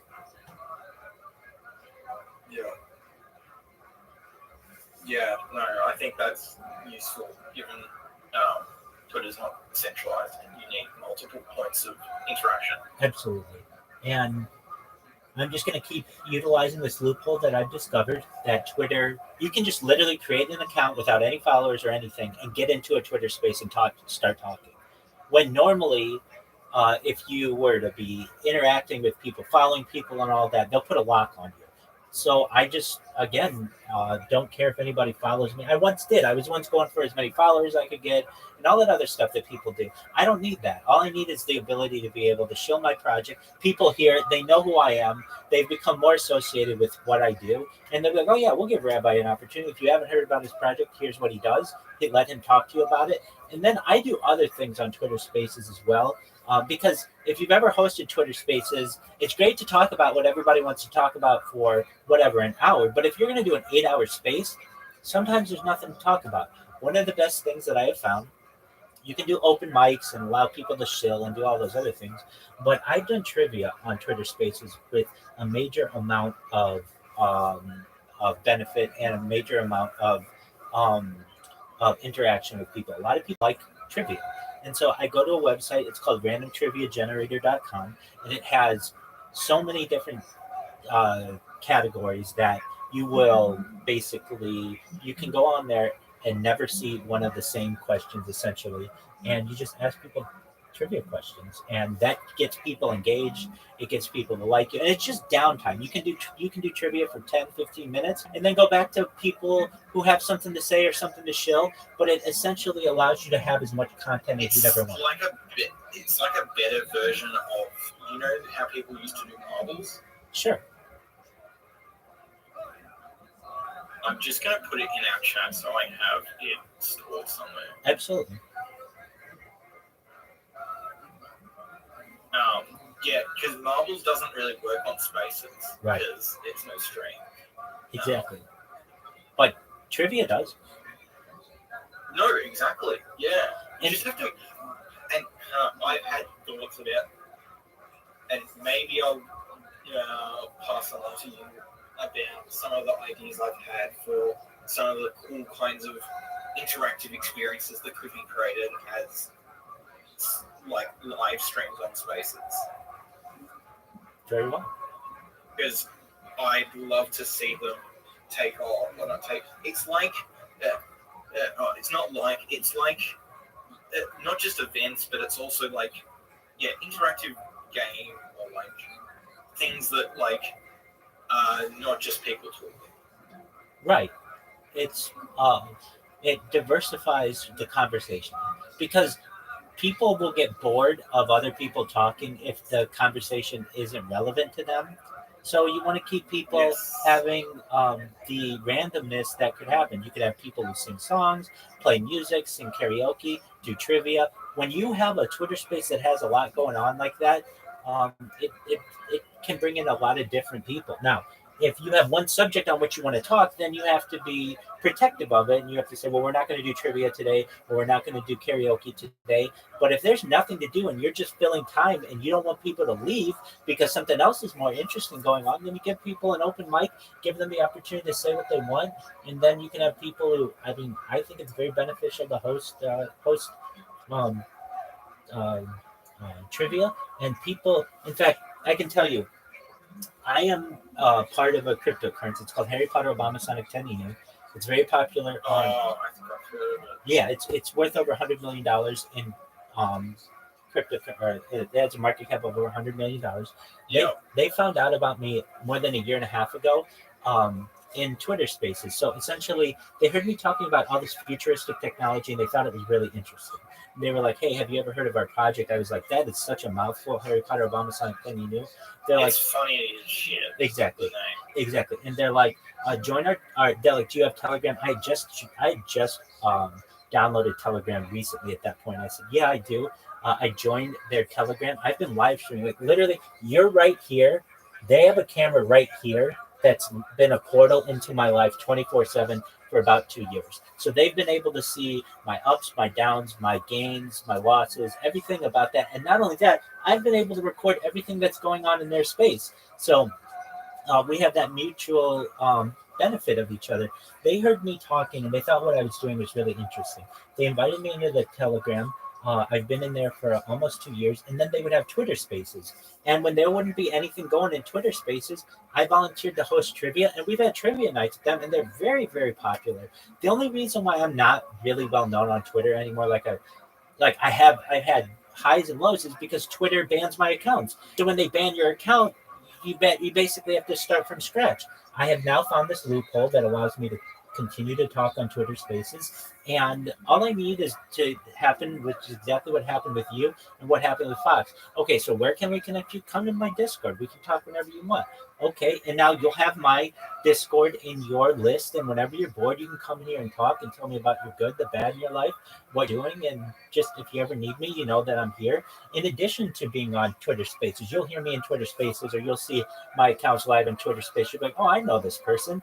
I've been able to connect with them as well. You'll be able to, perhaps say that, I've heard what Rabbi does. He's got some really good ideas. And if you haven't had the opportunity, join his Discord, because that's really where you can connect with him 24/7, see exactly what he's doing. And then when you're gone, what will I do? I'll be watching podcasts and going on Twitter Spaces and talking in them and just shilling my project like you've heard me do. And eventually that's going to catch on. And the reason why I stopped doing it is because my accounts got banned. But the fact that I found this loophole is the difference between me going viral and me not. I would have to start from ground up, essentially not having a platform in which to be able to tell people about my project. But now the fact that I can do it on Twitter Spaces, and I don't care if I only have 1 follower or 3 followers or 7 followers, this account's going to get banned. So when it gets banned, I'll just create another one and still be able to tell people about my project. That's what's really important to me.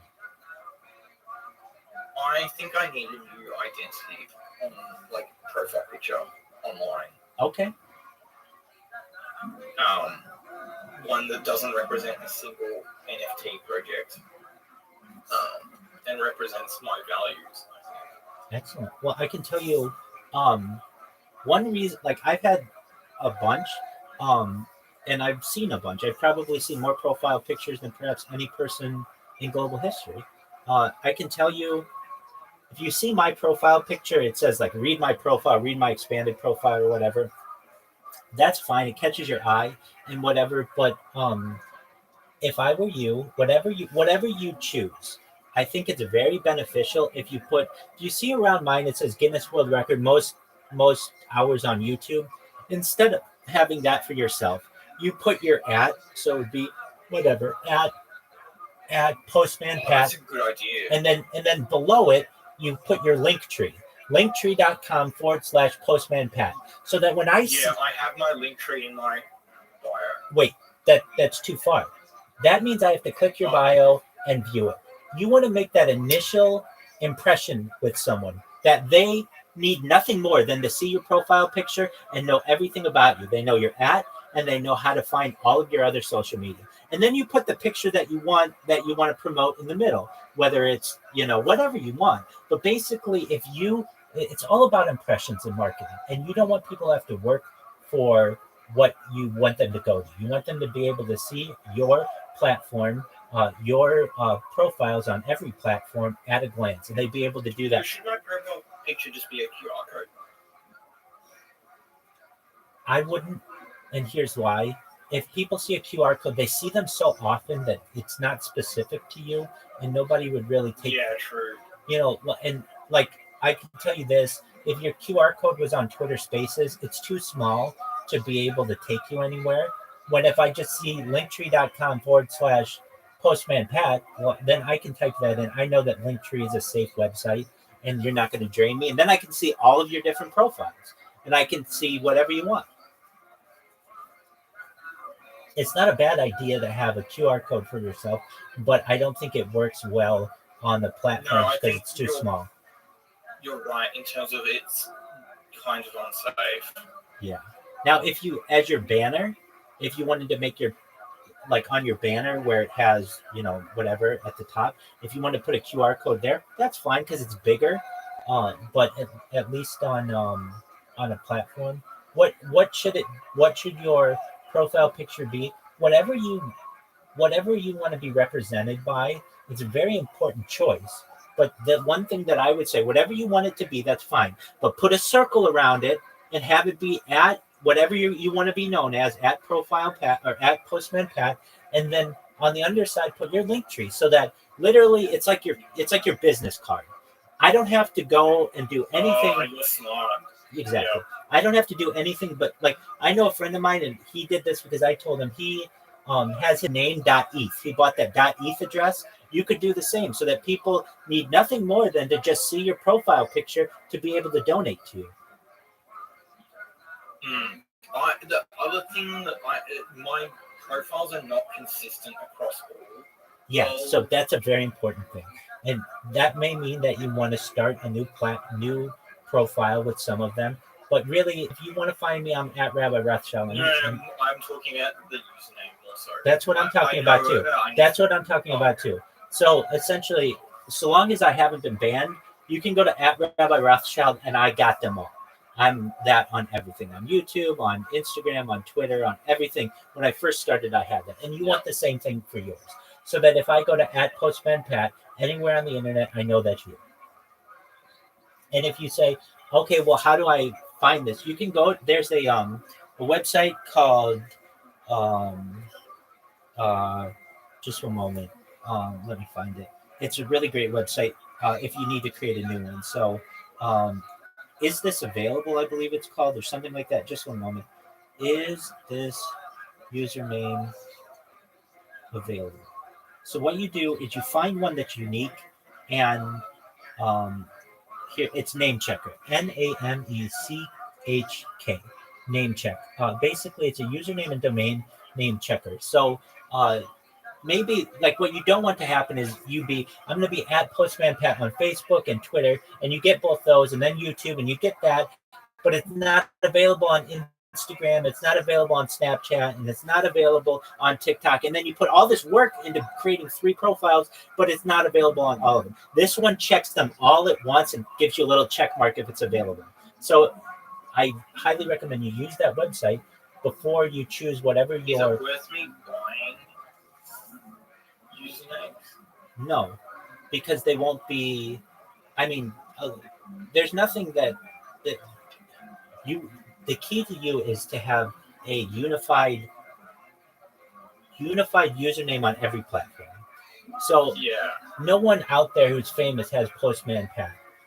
But even if you don't want to go with that. You want more anonymity. Whatever it is, whatever you choose your username to be, you just want it to be consistent on all platforms.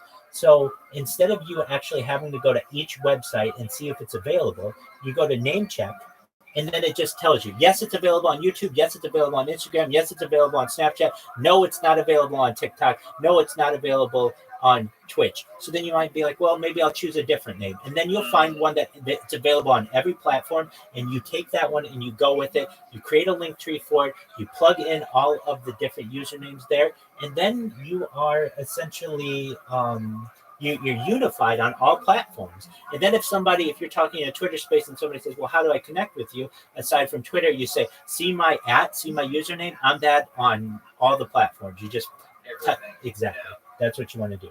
Is there ones that I shouldn't worry about, or do I need to get one that works on every platform? Look, if somebody took your name, say on Tumblr, you have to say to yourself, okay, that's fine that they took it on Tumblr.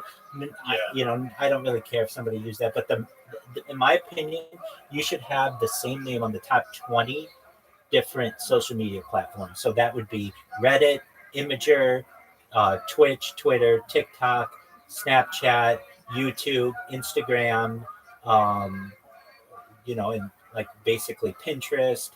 You can go into like Flickr. You can go into some of the more but basically if you can say I've got the top 20 different platforms with my name, then no one can impersonate you. Then nobody can basically confuse you for someone else. So do you think I need a more anonymous username? It's up to you. It depends on how. Yeah. What I would say is you want to avoid numbers in your username, just because people don't take accounts. I was actually thinking that. Yeah, the reason why is people don't take accounts that have a number in them very seriously. The reason why is because it's like, oh, you're Postman Pat 1. Oh, that's cool. Who's Postman Pat?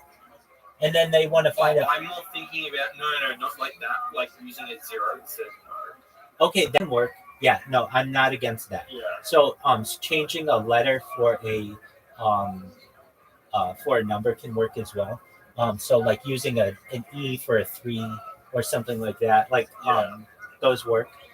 It's not ideal. I was gonna use a dollar sign, but I don't think you can do that. You can't do that in a lot of usernames. Some profiles you can, but most platforms you can't. But if you were to say if you use an O, I'll look it up for you right now. If you wanted to be Postman Pat with P and then an O and an STMAN Pat, you're using alliteration, meaning like the same letters, which is really good. Postman Pat is really great. Names that rhyme are really good. All of that is really good. Okay, so here we go. I'm looking at Postman Pat with a 0. And when it comes to usernames, it is not available on Facebook, YouTube, or Twitter, or Twitch, or Reddit, or eBay, or Pinterest, or GitHub.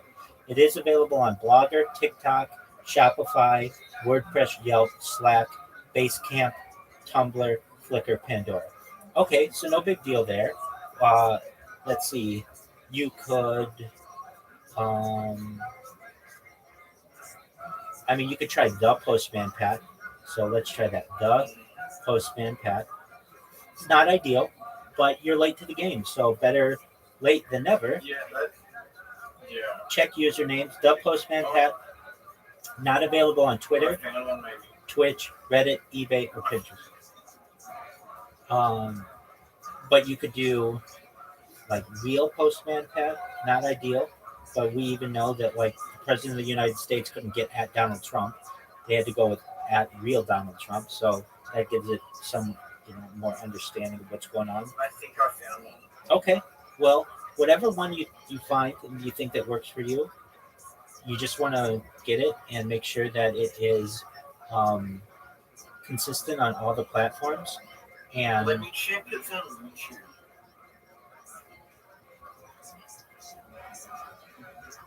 I was gonna go with like a posted one, but I think it's better that I go with a personal tab one.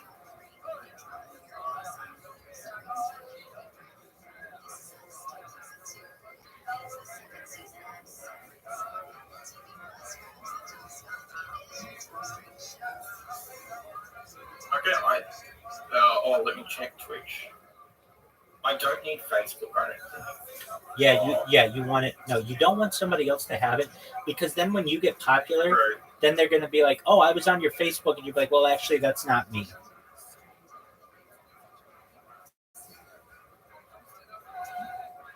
And what you do is you just take like an hour of your life and you get all of these different social media platforms. And once you're able to do that, you'll be so happy that you got it on everything. And then I'm an advocate. I was okay with having slightly different. You don't want But, that. like, I do agree that. You have to say to yourself. So what? You have to say to yourself. Do you guys started in Discord? Discord's a lot easier, but I might. So if I go to Postman Pat on social media with an O, it's loading right now. It'll tell me, it's not available on Twitter, which would be the big one that you use. It is Facebook. It is YouTube. It is. Okay, I found one. Okay. Cool. Well, whatever it is. And I'll let you know once I get it. Please do. One thing, you want to make sure it's less than 15 characters. Oh. The reason why is the maximum length for Twitter is 15 characters. It's the shortest one. Yeah, it's less than. Yeah, it is less than that. Perfect. And I will get the ENS as well. That's the other thing. I need to get all the different. Do I need to get the Solana one as well? And it depends if you want to take donations on Solana. Yeah, okay. I see what you're saying. My friend did it, and I think when you register, it's for 7 years. And you have to say, you know what, one person may donate to me over the course of these 7 years, and it's going to pay for this thing in itself. And I may be able to get a lot of money from doing this.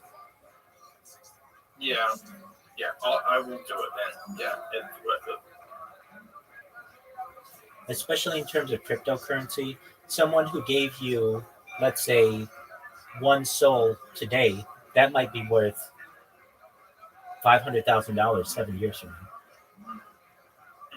So it'll be really worth it, basically. Like, you're not just accepting a random donation. I mean, sure, it could be worthless as well.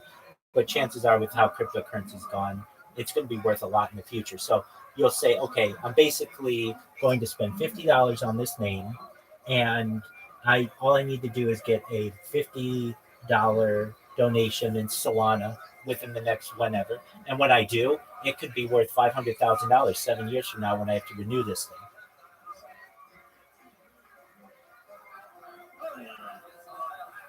Okay. So yeah, definitely get Solana and ETH, and maybe even I'll look into BTC. Absolutely. I don't know what you do there. I appreciate the advice. Absolutely, Rabbi. big dog. I'm always here for you. If you ever need anything, you know where to find me. Okay. Yeah. Is there anything else I should know on my journey for this? Get those social media platforms. Then from there, you can go into creating a website and all those other things. But as of right now, just make sure. I believe it's called something like social media.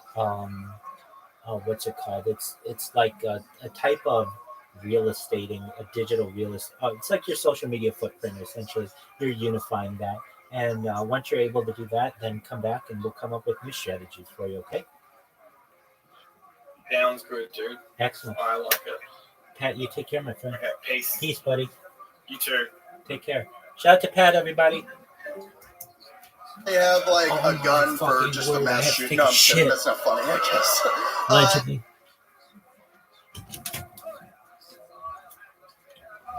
I have like There's no Jewish mass shooters, everybody. Relax. That's a waste of bullets. Yeah, they're too expensive. I actually normally for my set I have juggling balls and I have a Diablo that I use. Really? You have juggling balls? Will you juggle a little bit more? Can we get some juggling music, guys? Hey! Time to juggle, motherfuckers! Oh, yeah, this is kill. Oh, he's horrible at it. Oh. Wow.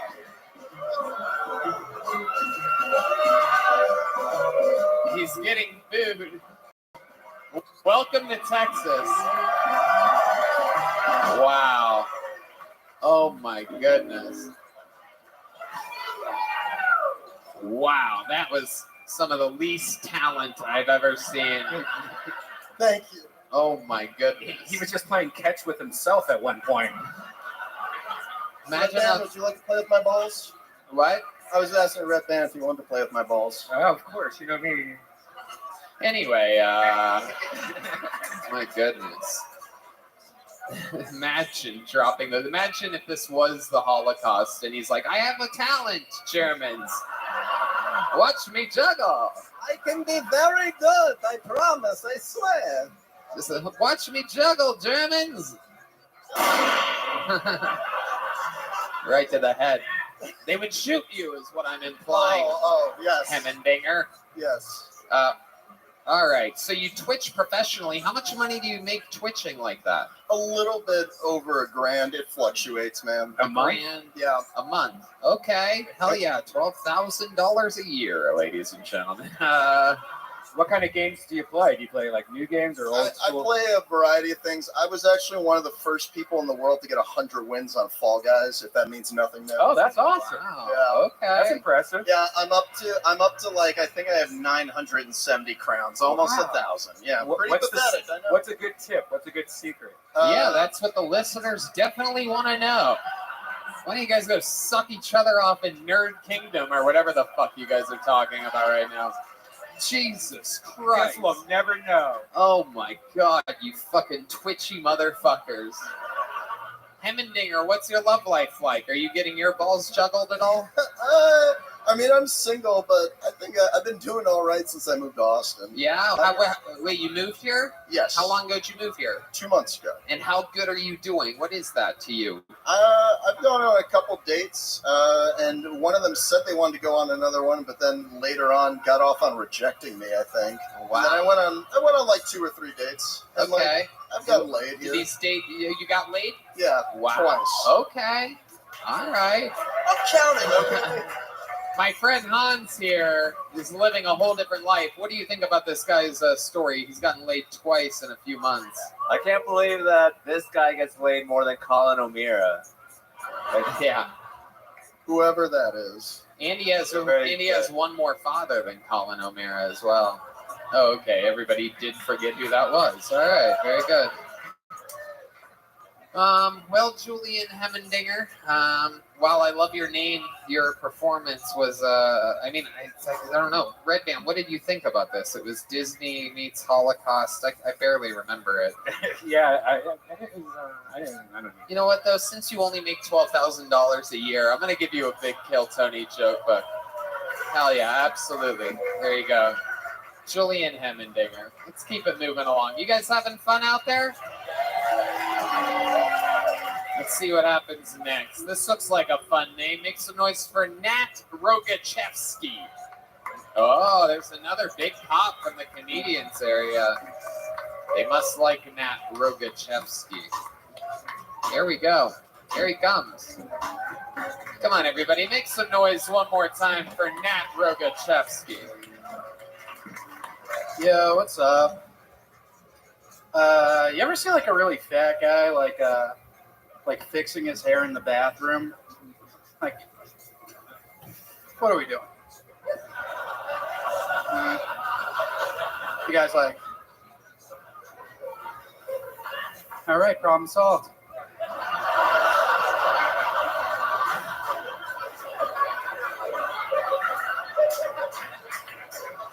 Now they won't know I'm fat as fuck.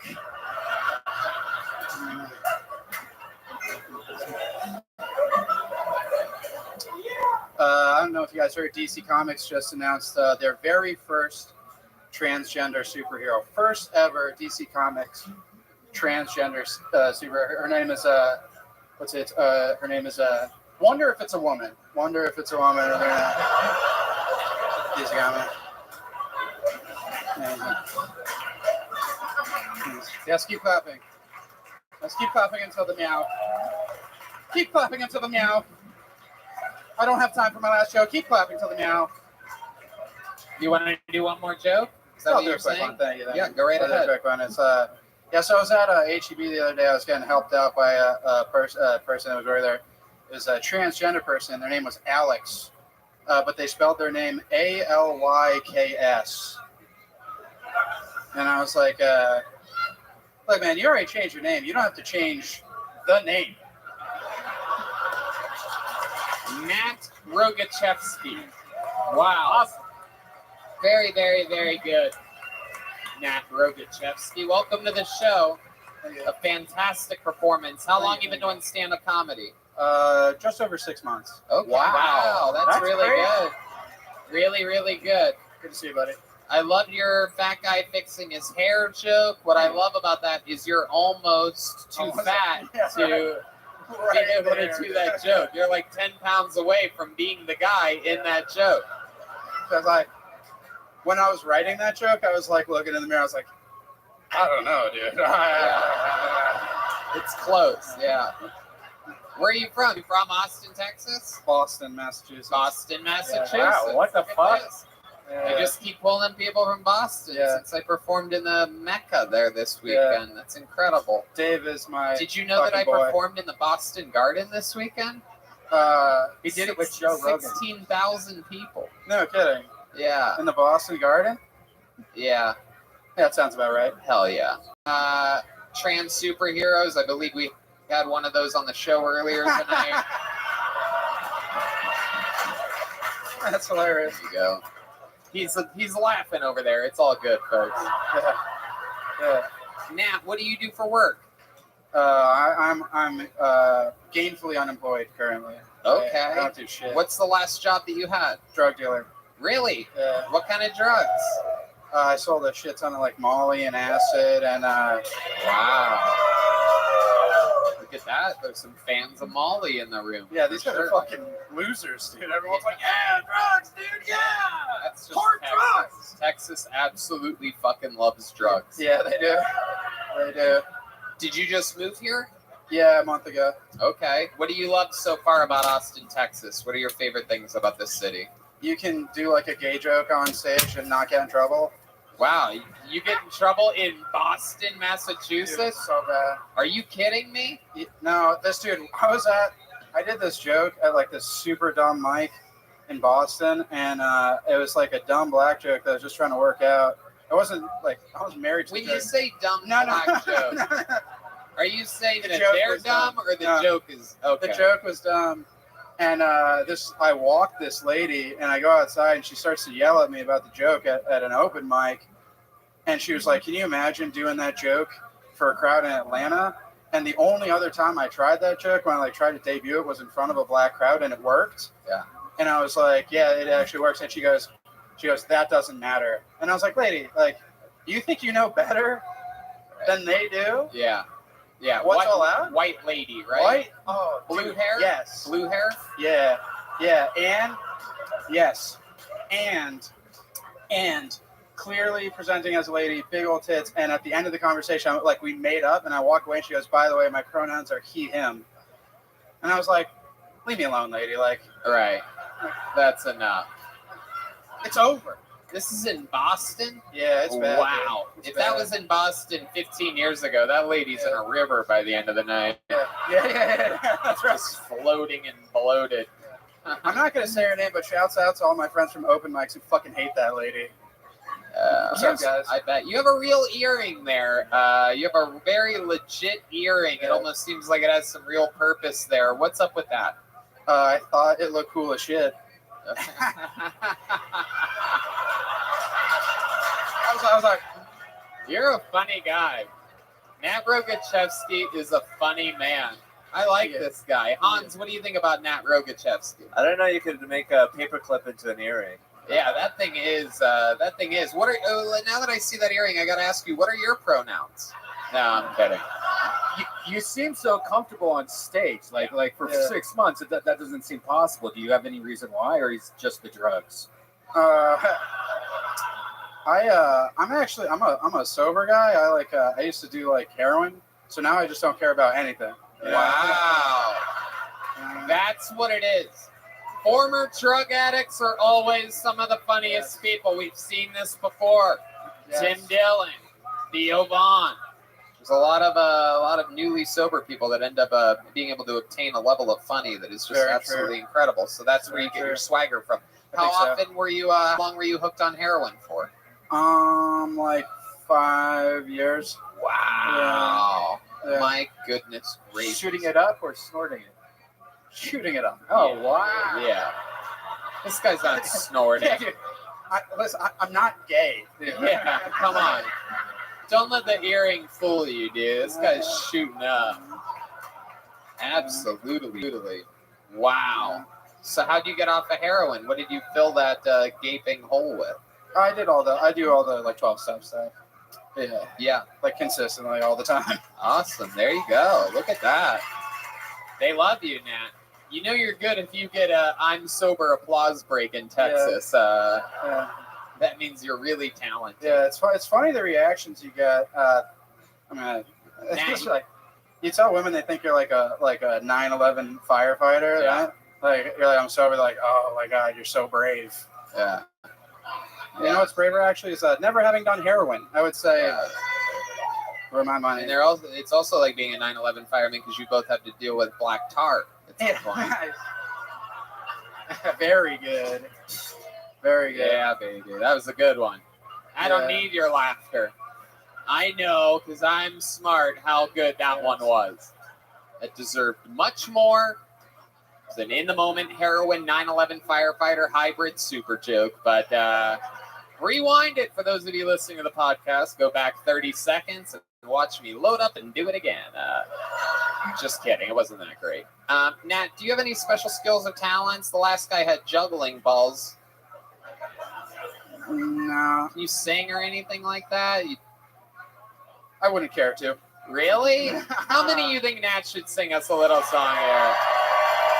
These people love you, Nat. What do you know how to sing? The band can do anything. These guys are monsters. Yeah, I don't know that dumb song. Can you freestyle? No, I can't freestyle. I don't know. Keep yelling. What's that? What are you doing? What is this? The Price is Right? Yeah. It's weird. Now I'm nervous. Well, luckily for you, we have some fresh heroin we're going to shoot in your veins Yes. right now. Yes. Yes. Oh, yeah. Okay.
Wow! Nate Rogachevsky, ladies and gentlemen. Wow! Wow! Wow! A standing ovation. Had the entire Vulcan guest coming and singing along. Look at him. He's getting high fives from the audience. Wow.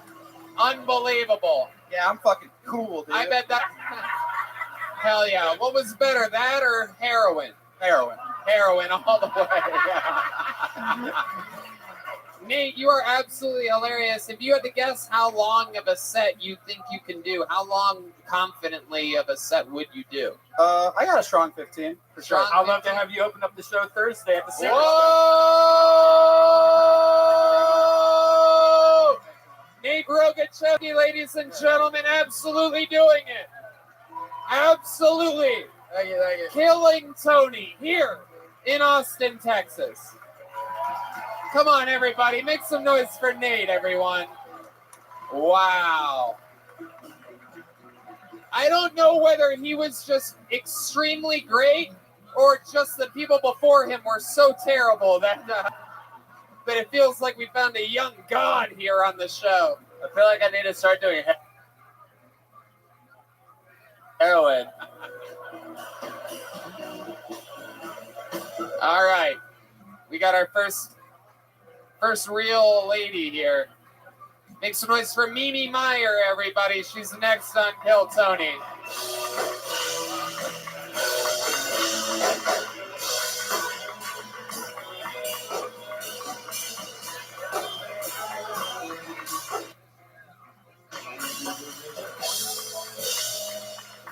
Hi. Come on, thank one more you. time for Mimi Meyer, everybody. Come on. Thank you. I'm kind of an awkward person. Today, this woman said to me, Mimi, oh my God, I call my grandma Mimi.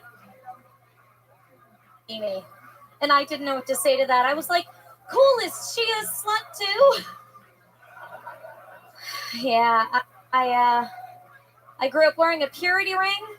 If you don't know what a purity ring is, it's this ring you would wear so all the boys in school knew you were serious about being a loser. Yeah, but now things have changed. I think Plan B is a great invention. Anybody? Yeah. Who knew that one day I'd be able to walk into any Walgreens and pick up a bag of Doritos and my freedom? And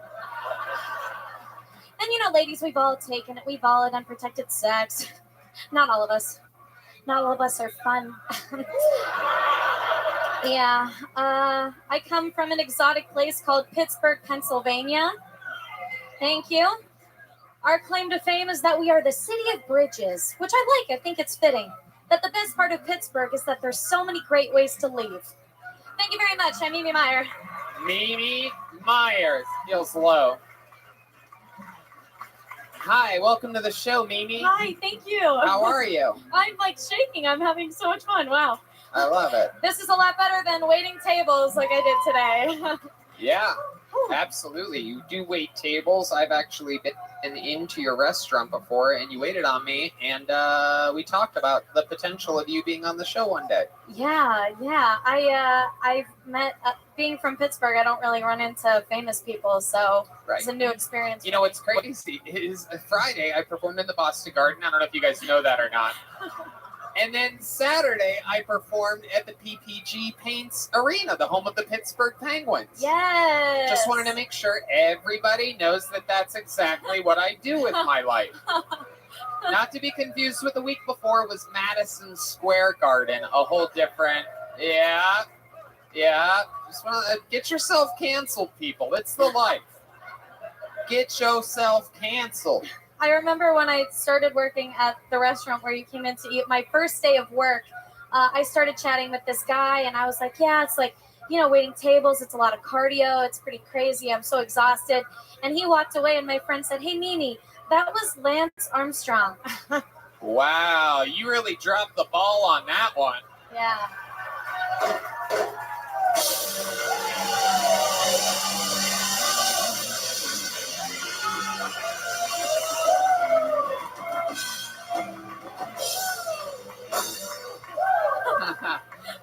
God, I'm so good at this. Jesus Christ. Mimi, you seem like a wild, wild girl. You're somewhere between like super dork, but you also seem a little bit freaky. Am I correct? Little bit. You referenced unprotected sex at some point in your set. Was that you talking about that you have unprotected sex with people? I work on a cruise ship, so we got kind of weird. Oh, shit. Hell yeah. Hell yeah. Okay. We talking about what? Carnival cruises or Norwegian? I worked for Disney Cruise Line. Whoa!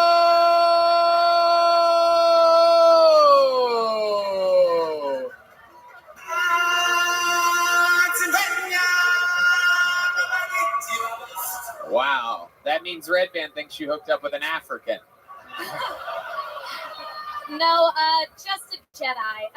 Oh, wow. Holy shit. And a couple Portuguese lifeguards, so, it's fine. Wow. A real life Jedi. Absolutely. Was it the new black guy, or? What? You said Jedi? Jedi. Okay. All right.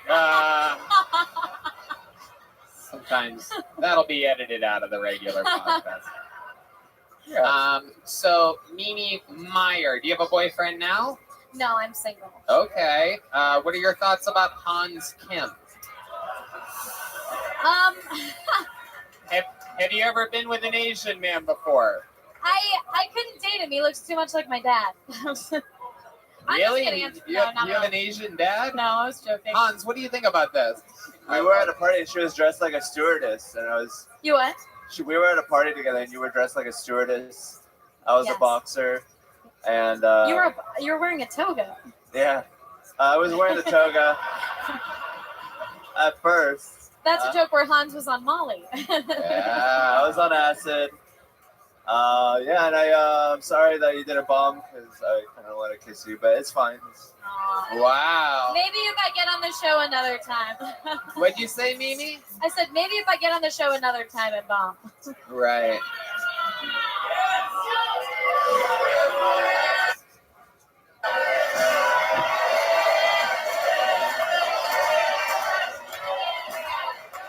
I think they want me to kiss you. I don't want to pressure you.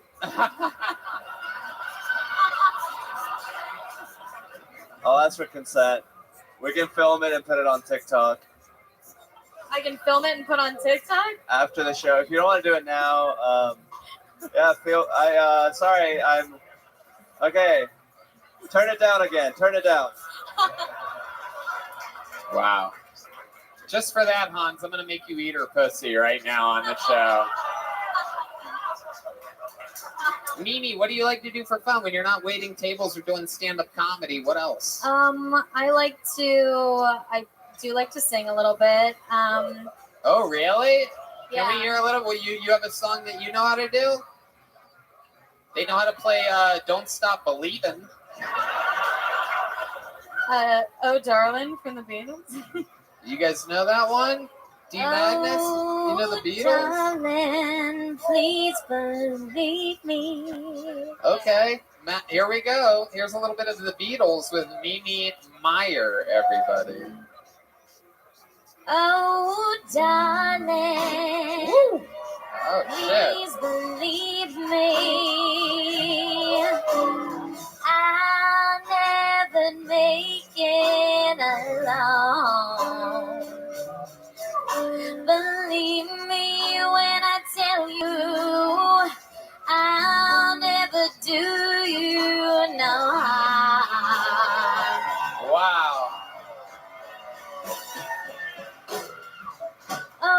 darling, if you leave me, I forgot the words, but it's okay. Mimi Meyer, everybody. Wow. You know what?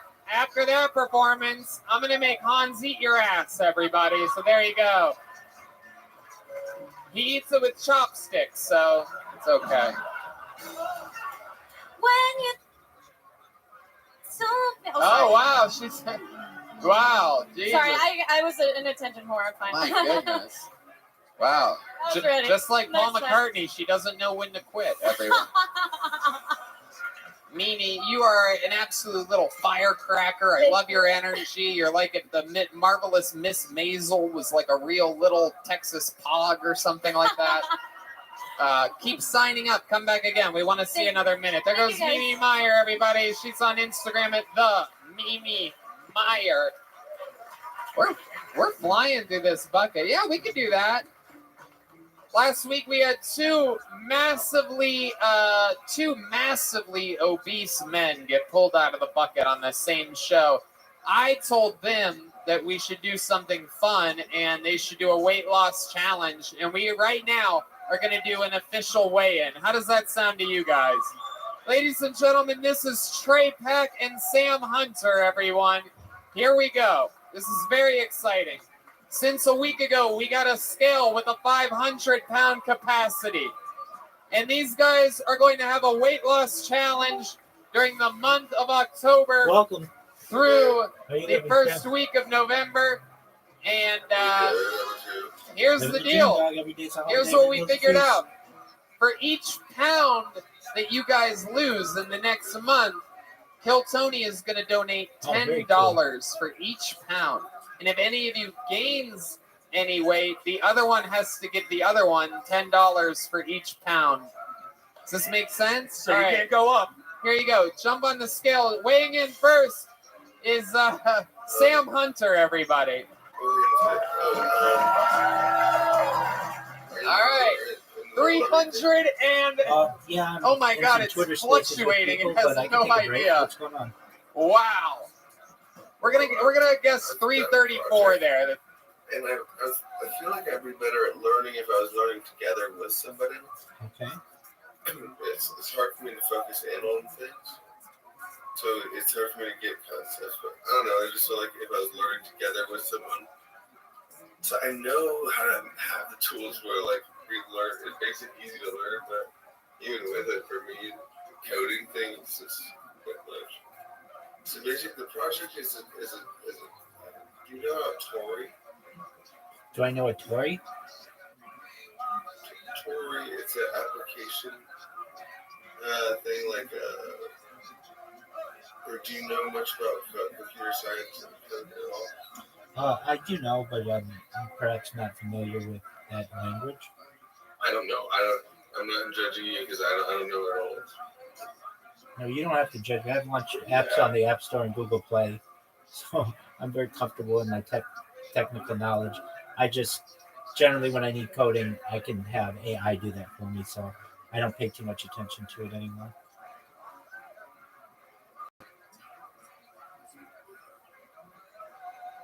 What kind of progress have you had success with? Sure. I launched the largest mobile car wash app in global history in major markets. Wait, what? I launched the largest mobile car wash app in global history. Yes, you are.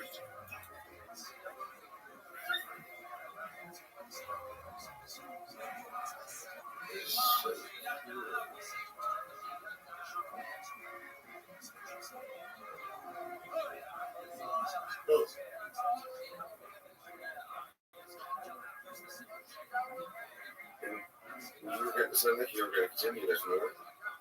I mean, I've had contracts with Fortune 500s launching software applications to international teams.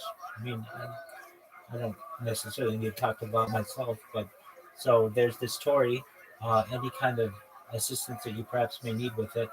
The best advice I could give you is put out whatever code you have into ChatGPT and see what the response is. I already have things set up. I have things that I like more than that, like ChatGPT. I've been learning every little bit of all the different stuff, and I predicted the way things were going to go quite a bit. And I'm so, it's actually even better than I ever could imagine, but in the same tone.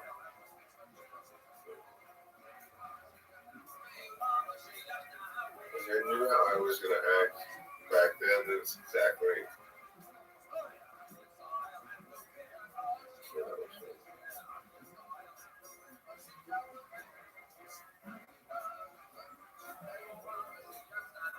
Basically, I think I might have told you before, applying for this product designer.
If I turn my camera on, is my face going to be shared with your stream?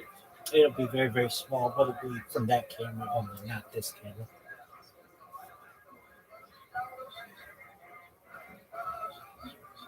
Which stream? It would be that stream.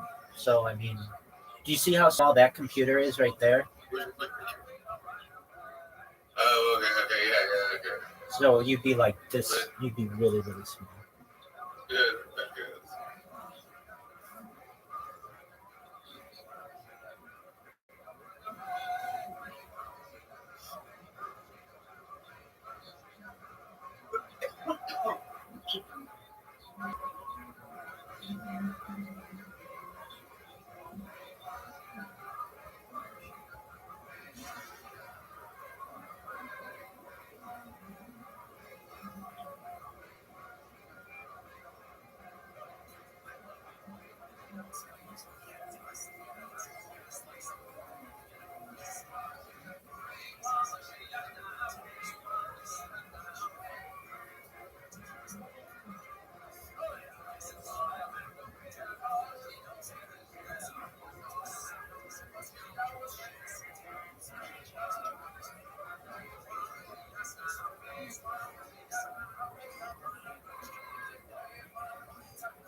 I can't see that on the screen.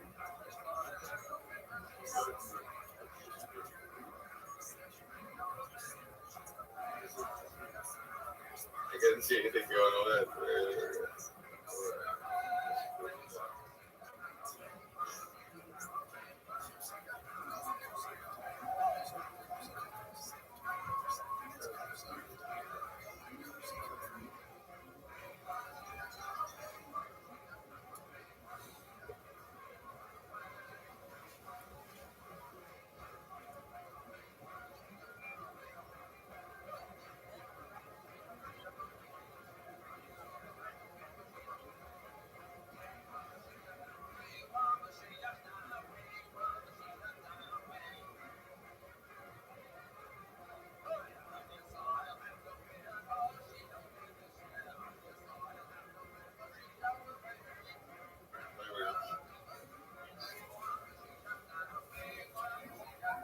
There you go.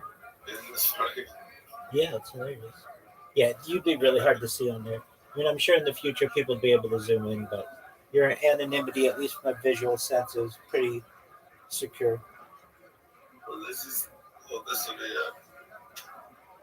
this, because once people start to not trust you, then it's hard to.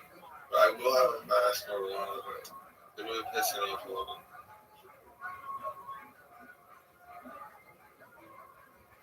You know, they get powerful people.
You want to hear the music I'm working on? Sure, go for it.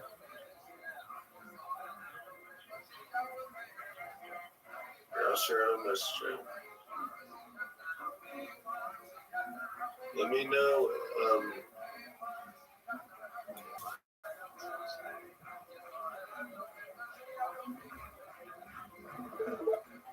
Good.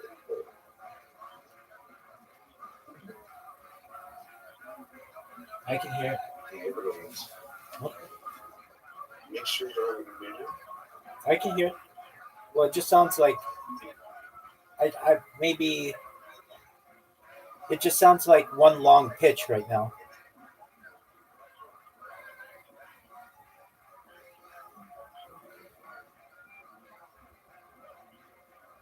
Okay, cool.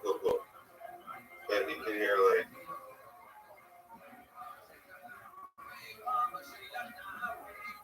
Sure thing. Did you unlock your phone first? To do this, I need to check your personal account. Sure thing. Did you unlock your phone first to do this? My phone is started doing some weird unlocking. You hear that?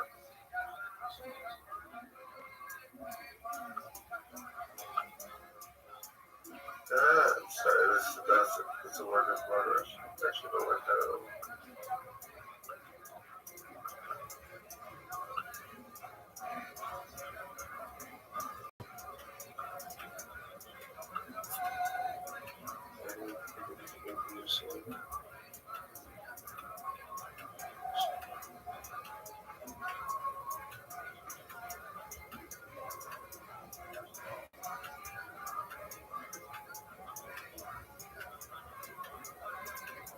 I really like songs, so like.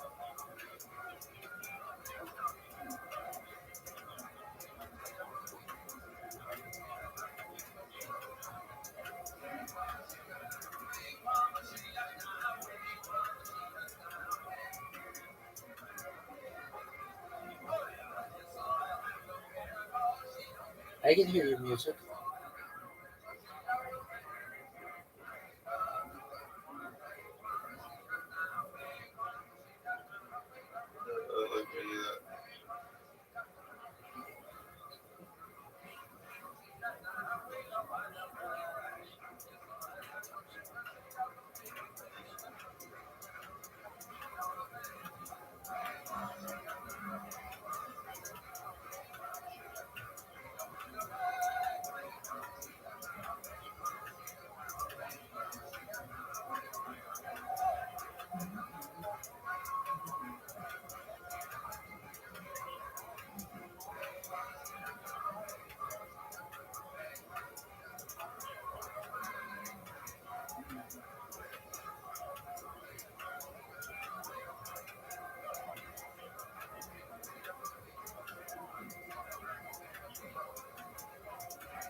I like your song.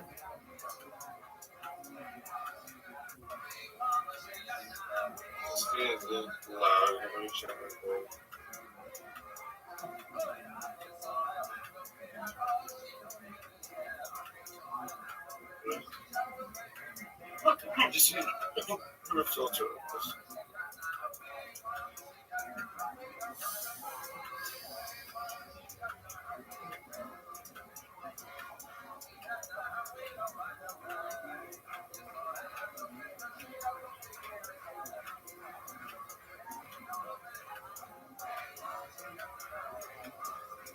It's one correct thing. I'm like, I feel like I got lost. Oh, it wasn't like enjoying that.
I'll be right back, H. Jim, to use the restroom.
Okay, that's what it looks like. Holy shit.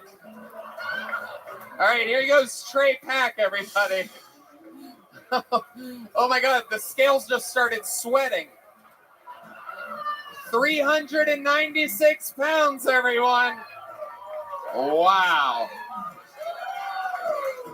My money's on him.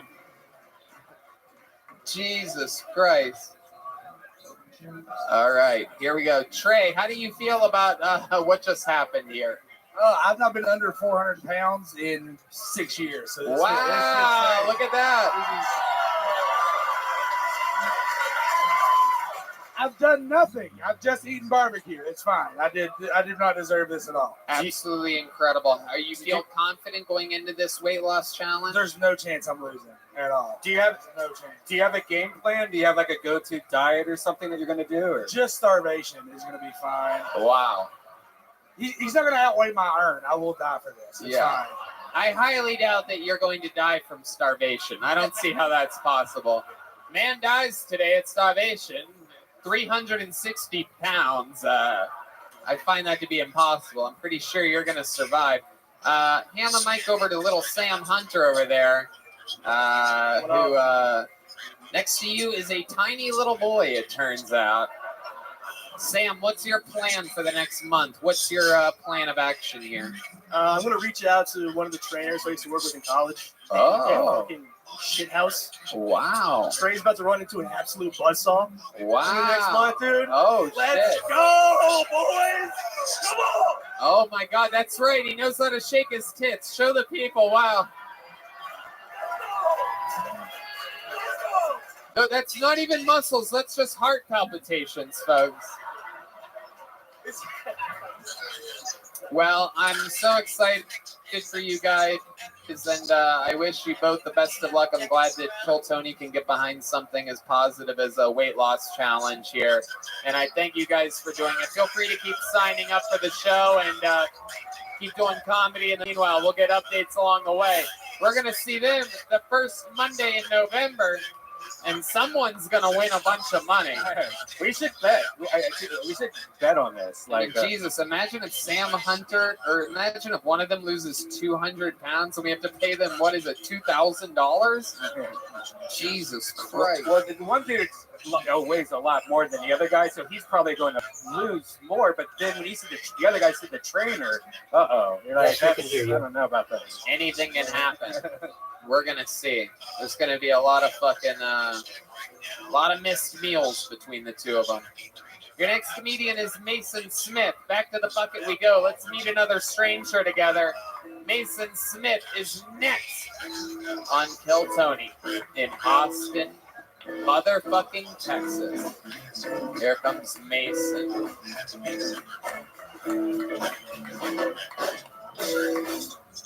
Hey, how y'all doing tonight? I'm going through a divorce. Yeah, thank you.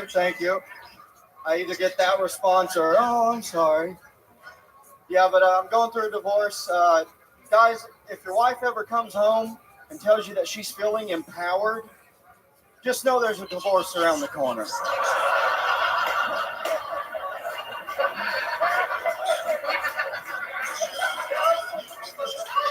I'll tell you, it all went to hell after she started going to therapy. She actually, she started getting mad at me about certain things that she's never gotten mad at me before. Like, she got mad at me one night. She said, how come you never give me head scratches and foot rubs without trying to touch my vagina?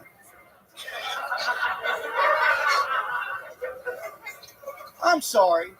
Sorry, I'm not gay. Mason Smith, hell yeah. Absolutely doing it. Another incredible performance on this episode. It's a little sleeper episode, folks. This is incredible. Mason, how long have you been doing stand-up? Very, very good set. Thank you very much. 3 years next month. 3 years. Where were you doing it at? Where are you from? I've lived in Boston for the last 8. You see this? What the fuck is going on? This is what I did. This is how the universe works. I fucked that city up so fucking good on Friday night that it's following me. I'm telling you. I don't know if you know this. I performed in Boston Garden on Friday. I think it's considered one of the few mecca arenas of the United States of America. I had heard that. Absolutely. So Mason, what do you do for work? You seem like a real fucking man. Yeah, so I've been a welder for the last 11 years. You're a welder. Wow. I told myself when I moved here, though, I'm never welding again. So. Okay, so you've given up the... Fucking right. I never want to touch the welder again. All right, so what are you going to do? I'm trying to do comedy, but right now I'm just going to fucking... This is how people end up underneath bridges, Mason. Yeah. I swear to God, I came to Texas. I'm never going to do what I was professionally trained to do ever again. No, I'm gonna get a couple part-time jobs for the daytime, you know. Okay. I got no problem working. What do you think? What's a real man like you thinking about doing part-time jobs? I used to work at a liquor store when I first moved to Boston, and that was pretty fun and easy. Anything's easy after welding for 11 years. Right. Yeah, that's real fucking tough work. Yeah, you get like sparks in your eyes. Oh, I've had flash burn. I got burn marks all over me. Yeah. You ever think to like stick with the welding thing and like become something like a seamstress or something, or like something? That's fabric. It's a lot. It's not as dangerous as welding, but you're putting two things together. It might be good for you. Jesus fucking Christ. Mason. Mason, what do you like to do for fun? You seem like a real I do man. have So some I'm excited to hear what you experience with that in the past. So I'm going but for really, divorce. I mean, I'm a certified project management professional. So generally, I manage the project with the coders. In the wintertime, just go out and party. I really like just having fun and hanging out. Okay. You know, take drugs every now and again. What kind of drugs are we talking about? I got acid tattooed on my arm. Whoa! Wow! Look at that. Meet my friends, the Nether. Yeah, would you be able to give me a communication? The one that you're talking about. Oh, yeah. If you go to Telegram, it's t.me/HPOS10I. If you're looking for the developers, I mean, I know them. It depends what you want from them, but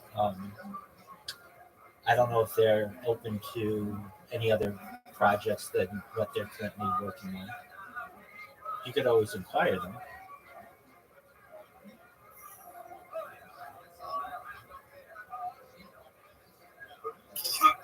And I'm live in their Telegram right now as well. Do a lot of these points have telegrams? Oh yeah, they all do.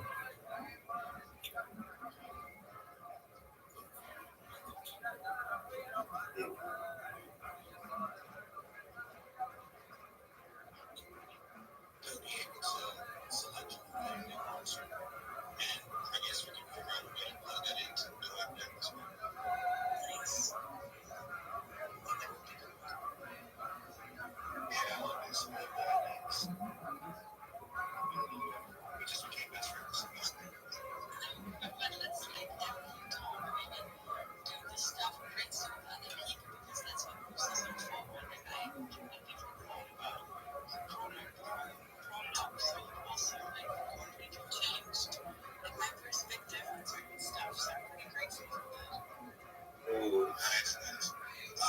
That sounds really cool to tell you, but you're good.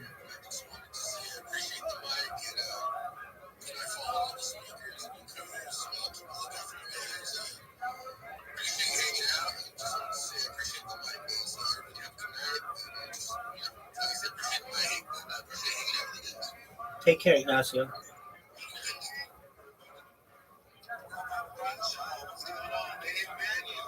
They banned me, but that doesn't stop me. I keep the grind up. Every day's a holiday. Every meal's a feast. How you doing, pimp?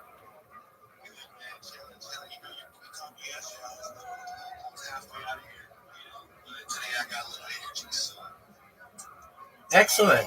Well, if you didn't know, everybody buy hashtag Snake. It's a really great idea, essentially, for the Chinese New Year. I'm a huge proponent of it. I'm featuring it on all my platforms. FJ, do you mind if I tell the room about my project? Excellent. I appreciate everybody's patience. It takes me about 2 minutes. I'm Rabbi Rothschild. I stream my life 24/7, 365 for world peace. Essentially, I have the largest amount of video ever archived on the internet on one single individual. I've been live streaming since the pandemic more than 3.5 years from more than 10 different angles. I stream life because I don't want war anymore. Essentially, some of the things that we talk about on my stream that I feel are important to the world are things like ending world hunger through the use of agricultural drones, floating greenhouses, saltwater greenhouses, vertical farming, hydroponics, cloud seeding.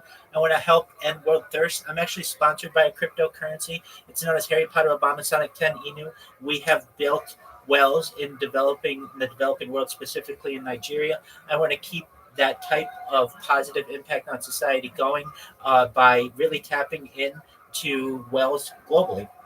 I also want to help with life straws, but most importantly, there's a type of technology out there known as desalination, essentially where we pump earth seawater onto land to make it drinkable for the common person. I feel that these are really important endeavors. Additionally, things that we talk about is content. Content is king. Bill Gates coined the phrase in the 1990s. I'm making it true today. In 2018, The Economist magazine stated that data, specifically human data, was Earth's number one resource, and I have more data than any person ever. When I go viral, I'm going to be a very influential person. I'm going to help everybody here with their projects and everything that they do. I essentially talk about some other things that may be of interest to people in here, in addition to cryptocurrency and Web3 and NFTs. I talk about anti-gravity, antimatter, faster than light travel, artificial general intelligence, artificial superintelligence, de-extinction. People don't know what de-extinction is necessarily. It's essentially bringing back extinct species. The first successful de-extinction was the Pyrenean ibex, which was like a goat in northern Spain, southern France, that took place in the year 2003. Fast forward to the year 2021, a company out of Dallas, Texas, known as Colossal Scientific is founded. They've made it their goal that within the next 3 years, or by the year 2028, to reintroduce the woolly mammoth into the Arctic Circle using African elephant surrogates. I think that's a fascinating technology. And following that, they want to reintroduce the Tasmanian tiger and then the dodo bird. I have been essentially archiving all of this journey going back more than 3.5 years. Other things that we talk about that are impactful to every single person here are things like life extension technology. When you all were born, the average life expectancy of all of you, if you were in the Western world, was likely about age 80. I want to increase that to age 100, 120 through the use of types of technology like oxygen therapy, human growth hormone, stem cells, things like nootropics, cryonics, cryogenics, perhaps the use of certain types of technology like cold shock therapy or ambrosia therapy. But eventually you're going to get to be 120 years old. You're going to say, Rabbi, my body's starting to break down. Now what? That's where the next type of technology comes into play. And I want to say this is all with your consent. If you just want to die like a normal person, then that should be your prerogative. But if you want, there may be a way to, if you want, utilize mind uploading technology, which essentially would be a scan of your brain like a CAT scan or an MRI, knowing where every atom is within your central nervous system, your peripheral nervous system, for later download as an android, an avatar, a cyborg, a cybernetic being, a clone of yourself, a robot, an ethereal being, whatever you want to be. But essentially what I want everyone to know here is that there's an opportunity perhaps for all of you in the future to experience a digital immortality. I think this is absolutely fascinating, and I really want to thank you all and thank specifically ECJ for the opportunity to be able to tell you about my project. Thank you.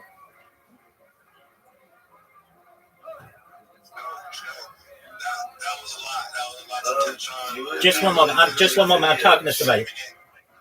Just one moment. Doug. Just one moment.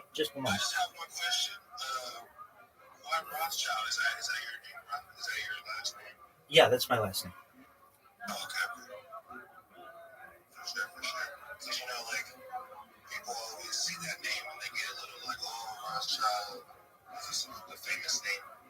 Most certainly, there's nothing that I can do about my family. I can only control what I do. And essentially, I've done my best to be a positive person for society, remain optimistic, and to give people hope.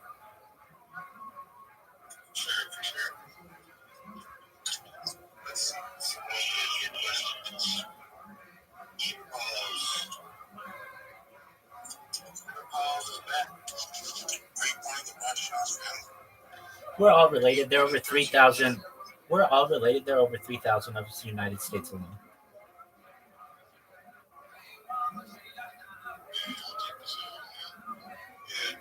But this really unsure if there's other movie in the United States movie. Doug, H2, I'm in the middle of a call right now. I'll talk to you when I can. Apologies, man.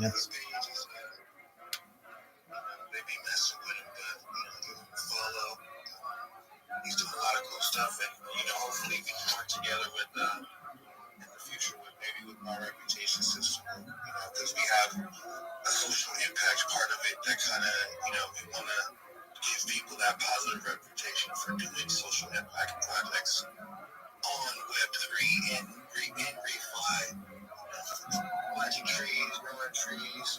We want to start buying planting trees regularly, just part of the project. So there's a lot to it. Get into it another time, but I want to hear some of these other guys. What's going on in life? He's probably working. Art, what's going on, brother? What up? My tongue is trigger ready, so I was just about to wave my hand to ask to speak. So thank you so much for actually inviting me to talk. I guess I was just looking at the title and not to bring it back down to the subject, snake and giveaway. I was like, oh, community giveaway, that's cool. What that is. Other things I really love all the things that you were talking about as far as socialify, very statistical and technological, nerdy, very important, very, very important. And I'm trying to what I'm saying. If we just think of the basics that are already out here right now, let's retweet the rum. Let's retweet the rum. Let's get the Chinese up here, more followers. Let's get us more followers. Let's not. I'm not saying, please don't get me wrong, but just currently what we got to work with. Every day, everyone should be bold posting. They should be commenting, retweeting, because there is life here. There's life above this heart. It's not a rug pull stuff thing. It's just positive innuendos and mementos, and forget the mantras and all that. This is what we live for, right? So it's affirmations is what I was trying to think of.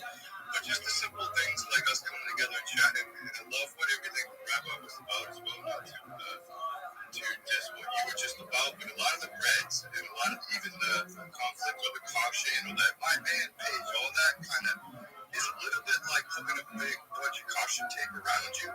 So that's just some advice for you. Take off the band-aid, let it heal, and keep going for the real representation of it. That's mine, because it seems like your cape is snagged on some spiky stuff. Anyway, my bad. I was just kind of speaking freely off the top of my head. But the snake, in the grass, we got to represent it in a positive way because it has a bad rep. I had a huge mural that I did in Boston here, this big town that had all these, not millions, but yeah, the unions were involved. People were flown in all around. There was all these buildings donating. It was, and it was called. It's here in Boston. It has a bad rep because it's a real violent, lower middle class, really rough neighborhood to live in, and it has a real bad rep. And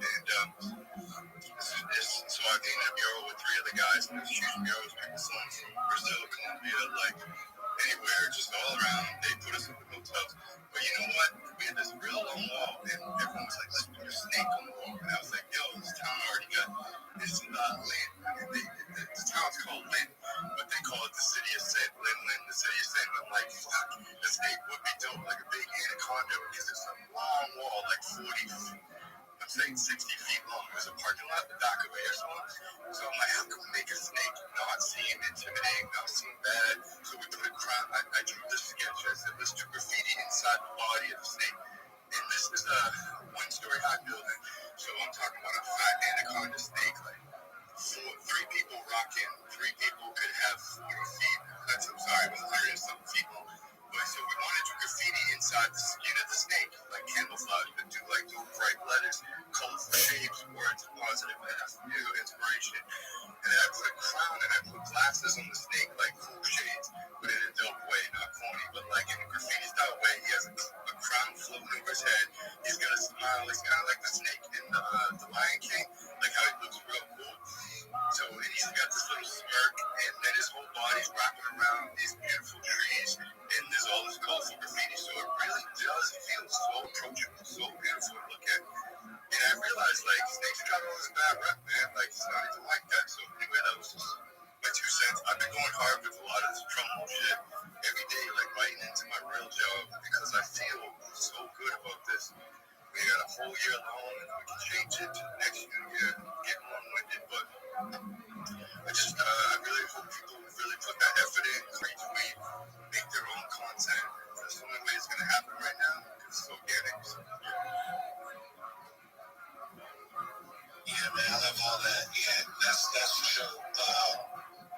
First, let's get to the first thing that he said. There is a giveaway. If you look in there, if you want to enter, put your address above, and I think it's the 4th tweet in the Jungle Tribe. It says, "Happy Chinese New Year. Let's try another giveaway for 3 people."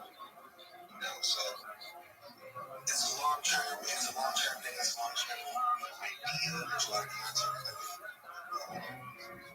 and things like that. And yeah, like the tweets, retweet, share it with people. And I like that because the snake does have a bad rap, and that's one of the things that was interesting about it. Because when we were peeking in the content, like snake, and it's kind of like, we don't want to have that. But since it's the year of the snake, the year of prosperity, we don't really want it to be a quick up and down, kind of pump and dump like you've been seeing across the market.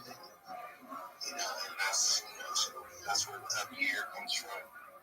So, yeah, if you have a good core group of people in this project and in the snake project, it can tie in with a lot of the other things that we're all working on individually. And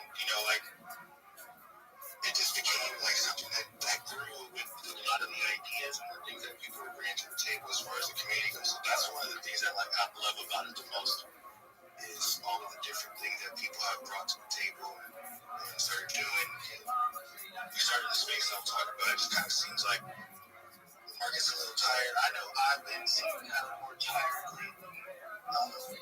It's a little slow around, but keep the energy up. Let's keep it. I feel like I'm getting along with it. What's going on, babe? Yo. Still listening, guys. We should do it. Well, I think what's going on right now, I think everybody's slowing down. Everybody trying to chill for a little bit, wait till the market starts pumping again. Because I think the more smooth coming out. So the shit that they pulled off last weekend. And man, there was a couple things that happened. That kind of got this little bearish sentiment across. And it's like it happens on the short-term cycle as well as the larger cycle. But it was just some interesting things that happened. Especially with over the weekend, the GG, we talking about the Jelly thing. I'm talking about my whole crypto market crash. Oh yeah. It did a little mini crash. Everybody's skeptical behind it. I got this sort of income, some shit, some fork, for half rolls. We're just buying crazy. Anybody been here for years? Eric Green Index is 38. Yeah, actually, I haven't seen it that low in a while. I haven't seen it that low in a while. I love that. Aaron Green Index box. General consensus, yeah. Yeah, it's like, the psychology in this market is like, it holds more weight because you have a lot of people. This is their first foray into anything finance. And even like they haven't, they just picked up a wall and that's how it was for me. And I'm backtracking to start learning about stocks and charts and everything. But for a lot of people, this is their first time being in it. So the psychology is really hanging on this market. It's amazing the macro and it's like you can look at a small meme and kind of zoom out and look at the whole market cycle in the same way. Like like they say, like when they boil a lobster, it's alive, right? They put it inside the water and then they slowly boil it, and it doesn't even know that it's inside of hot water. It doesn't even know that it's boiling until it dies. I'm sorry, that's a little personal, but that is true, right? So sometimes when you're in a hot house, you're all tired and the heat's mad high, like lethargic, and it's like it's because you're surrounded by all this like draining heat. You step outside, you're like, oh shit, what? And you realize, right? So sometimes when you're holding and you're up at the bull market, you're in this crazy dream and everything's going great, but you don't realize you gotta watch out that it may be slowly starting to go down. Now I'm not saying that's happening right now, but I'm just saying. And then you gotta kind of wonder. So just like when a small meme, it's like people panic, so if everyone starts selling, but if you just slowly slow down, I don't know. It's weird how you can look at a small version and that large version. It's like a hill and you can learn from both. So that new panic shit, I went through it. I didn't know what was going on. And I realized, oh, this was natural for us to correct itself to find a new base. And just be able to get in and buy, and then it shoots back up, and I'm already out, and I lost my entry. Like, you know, walk away from it. Yeah, that's the mental tuition everybody has to pay. You know, everything really. Right? Everybody has to do that. You know, I should have sold at least once. And everybody has to do that. I should have bought more at least once. So, you know, let's push this thing to the I should have bought more for sure. You know, like I just want everybody to just look back at it like how I did with a couple coins where I checked back in a couple weeks. It's like a lot of people are just coming and saying like, oh, you know, it has to bond in 2 minutes or else it's dead. And I'm like, no, you guys don't understand that things that bond in 2 minutes are bonded. They're, you know, they have somebody who literally has 1,000 wallets, they want $10,000 across 1,000 wallets, and they send the thing, you know, to bond, and then they keep pumping it, and then people get in it, and then they dump all at once. Like that's not. A lot of these charts are not natural. You know, they don't come straight down.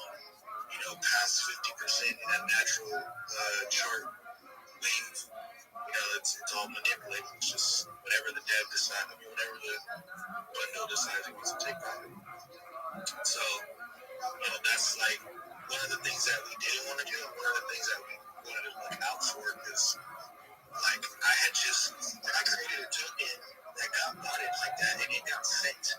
I mean, it got sent really fast, and I had to get rid of it because a lot of people were going to get straight. And we didn't want that for this token. So it's like, it seemed kind of like a slow start, but, you know, that was definitely. I didn't realize that, like, it could get out of your control, and then it definitely, real grounded people, right? Go from the beginning, kick it. Got it. Yeah, wow, that was great. Yeah, and then the developer looks like he's the bad guy, but it's really some sniper bot who, you know, came in and, you know, bought the entire wallet for 100% of your supply from different wallets and then dumped on all of your holders. This happened to friends project. I was so sad because I think they put so much work into it and they were genuinely excited and then they just overtook the whole thing. And then they ruined that rep for just making a funny ticker, putting an effort, creating a lot of materials, and then somebody just completely founded it for them. Like did all the value extraction. I feel like this is the reason like I saw so many kind of stuff like fun and stuff, and I don't touch it anymore because it's not worth it for me personally. And I know that people are very good at it, but looking at the stats, I think it's 0.04 people and percent of traders are fun and profitable. So I'm just like, you know what? I can share, like, I don't need to FOMO like every day, like after it's like doing them and all that. And the snipers are out when I just check the screen and see like here's the episodes, okay, I can check this for myself, but everybody's different. Yeah, and now I feel like, you know, like it's what happens is it's always in the cycle, right? And then now it's like you see, like these snipers are just a different way for people to win.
hour. Yeah. Bercy, why don't you come up here real quick? Put your hands together for my friend Bercy. This is the bass player for one of my favorite local bands, the Nether Hour. This is Can Heinz Kim get a whiskey coke? This is my friend Bercy, everybody. Since you have acid tattoo on your arm, I wanted you to meet the human responsible for actual acid. This is what acid looks like, everybody. Bercy. And this is also what it sounds like. Bercy, why don't you say hi to these people? Hey, what's up, dudes? Fuck yeah. This is literally who Bercy is all the time. If you're wondering, like, hey, I bet he's like being a little bit funny for the show right now. Not at all. This is just how it is, dude. Cheers. That's literally all of his catchphrases. Like, if he was a doll and had a pull string, that's what he says. He says, cheers, this is what I do. And fuck yeah? Yeah, fuck yeah, that's a good one. Fuck yeah, Yeah, one of them, dude. If I was Woody. Bercy, just so that people understand what I'm talking about here, how often, honestly, without being funny at all, give us a ballpark of how often you do acid. Probably 4 or 5 times a week. Off and on, though. I'll hit up the guy. Off and on, though. Off and on, though. Nothing too crazy. Just off and on 4 or 5 times a week. Straight up acid. Yeah, which just lasts, normal. what, 8, 10, 12 hours or something like that? The microdose might just last like 4 or 5 hours, as long as another hour set lasts, you know? What's the party afterwards, so. I love it. I just wanted you to come say hi. Make some noise for my friend Bercy, Hey, everybody. I love you, Tony. You're welcome. Red Band. The band. Love you guys. Yeah. Cheers, dude. Yep. You held on to the mic a little bit long there. Typical acid trip lasts longer than you wanted to. You know what I mean? I love it. So you got to meet what acid looks like there, since you have it tattooed on your arm. Wow. His relationship stuff was so real. Like the realistic. Like where started complaining about things she never did. Like, Yeah. That hit close to home, I think, with a lot of people in this audience. Yeah. What does she do for work? The woman that you're divorcing? She's a nurse, and she just graduated from grad school to be a nurse practitioner. Oh, okay. She got that doctor dick in her. Yeah. Yeah, I don't know. So you left her in Boston, and now you came down here? For all the glory. And what was that, a month ago you said? I got here 2 weeks ago. 2 weeks ago. Fresh blood here in Austin. What part of town are you living in? I'm staying with Nat's my boy. He married my wife and I. You look like the kind of guy that would get a studio apartment in Round Rock. Am I correct? No, I got one actually like near here. Oh, okay. Yeah. Very cool. Awesome. And you live by yourself? Yeah. Yep. Very good. Or you think you're going to lose any money in it? Hans Kim, what do you think about this? I think that he sells some good acid. I actually took a tab of his acid recently. Really? Wow. You weren't supposed to tell people. It always surprises me how many drugs Hans actually does. Very rare in the Asian community. Am I correct? It's like a black pedophile. Doesn't happen often. An Asian drug addict. Yeah, I bring great dishonor to my family. It's too bad you couldn't weld your relationship with your wife together. Oh,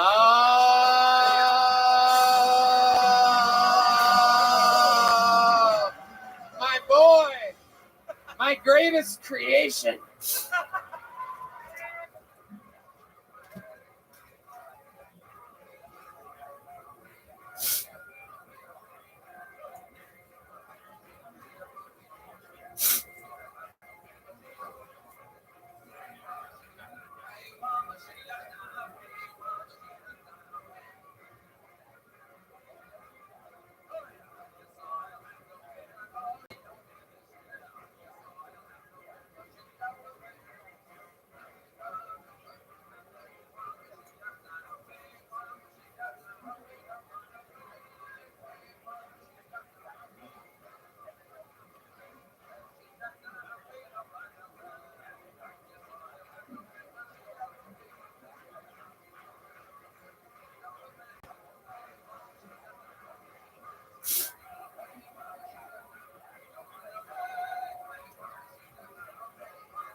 dragons flying high above the red dragon were a bit bigger.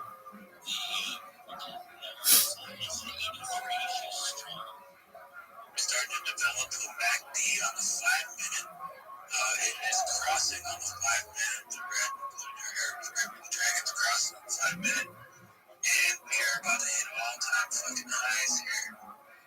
Highs this seed that we did, actually. 33 million. Let's go. 0. It's pumping. Crossing on that 5 minute. Pushing on here. Still. We pushed the more easy. Let's fucking go. Shout out to Fun SSA. Hanging off the board.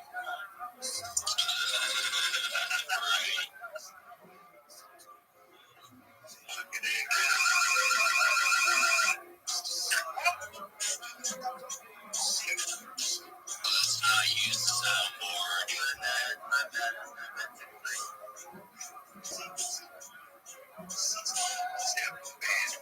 Just kidding.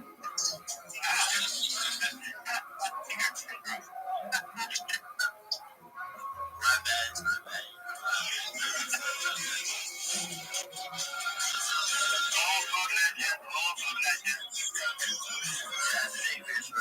Fingers. Down, man. Hey guys, I see a lot of you guys follow me. I'll follow you. You follow me back. By the way, follow everybody on stage to go. Let's go.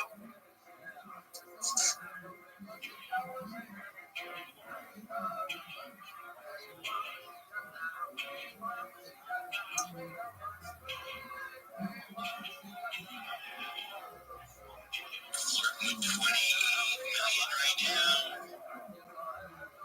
Kind of soaring. 6 to 7 on the RSI.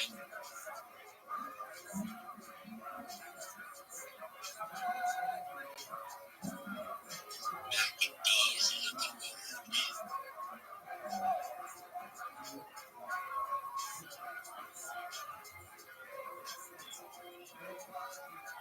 That 15 minute looks extremely clean, too. Yep.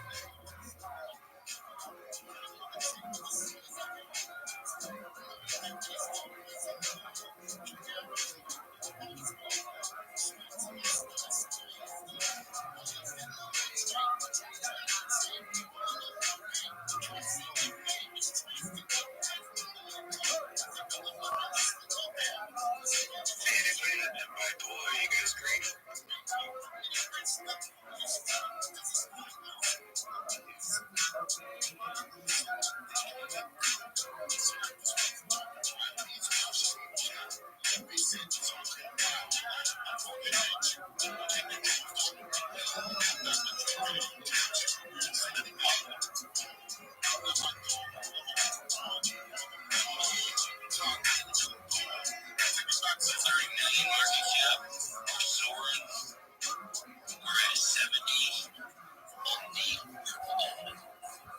Right now, I will release. Feel like a flying fucking fish right about now. A flying fucking fish.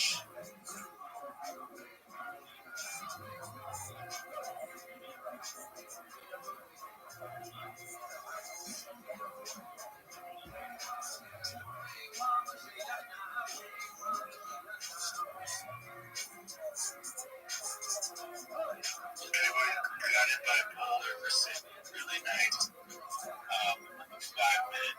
I'm still having back here any indication of where this is going yet, but the chart is turning up. We're getting higher lows, lower highs. Lower highs, higher lows. And yeah, pretty much moving up. We're sitting at 348, 50K. Binaural is flagging out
I just want you all to know that you should feel very confident about the community that you've built. From a third party standpoint, I've met quite a few Dog and a Dogs now. You guys are very kind. You guys should know that you guys are everywhere. When I go into basically any Web3 Twitter space, you guys have the most amount of profile pictures that are being featured. You should feel very confident in the strength of your community.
listening to Don't Give a Dogs Radio Convoy at Night. I'm Chuck. Make sure if you don't follow the host, the co-host, or any of these other big claims in the space, make sure you like and retweet the post on the space. Let's go. You have your own radio show, Chuck? No. Not yet, anyway. I've been streaming on Twitch for about 6 years, though. Oh, no shit. That's what I did. I'm not new to talking on a mic. I am. Except for your Twitch channel. Name it to me. Sure.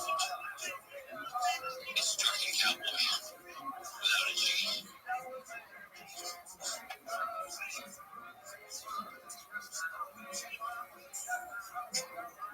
Got another one's here. Double X.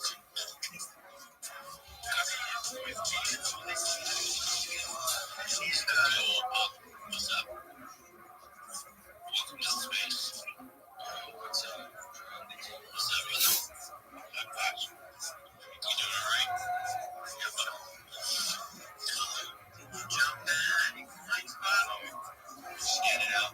Crazy scanning all these ways. Literally, I got here about 3 hours ago. Oh, you're so fun.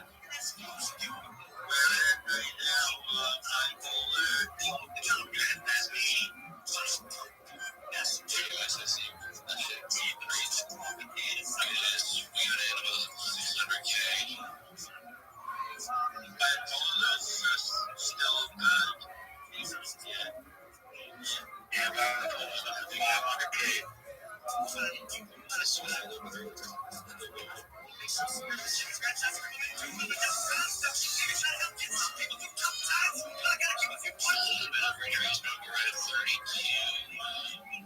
Million market cap. The dragon was grossed over underneath the red dragon, but it's right there with it. Yeah, the cannabinoid is not loaded. It's just it's zoomed it up. Yard size is 60, so we're not too bad there, but we have a lot of silver. I'll get it. That's not my fault. Yeah. Snow is going up. Market cap is. I saw it at 5K. We can see 800.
Yeah, no, the volume's ridiculous. This is going down anytime soon. No way.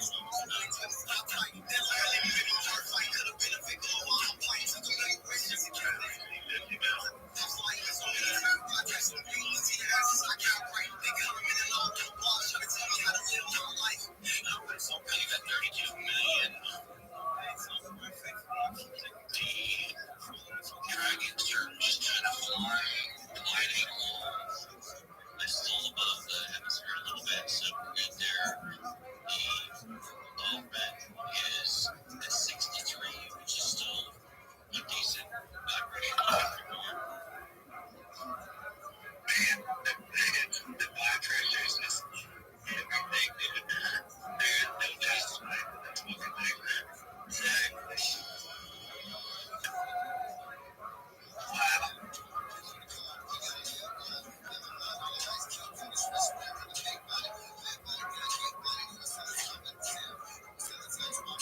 These are hitting tonight, bro. The trenches are backing a lot. Fuck yeah, man.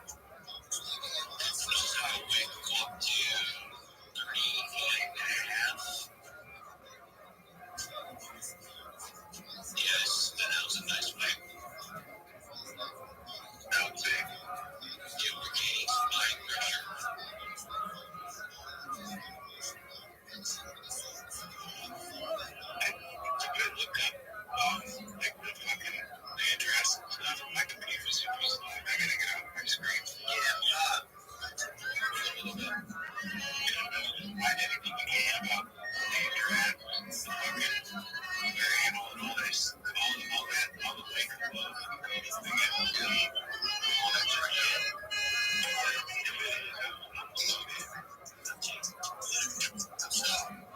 Not pushing the fucking price. That way.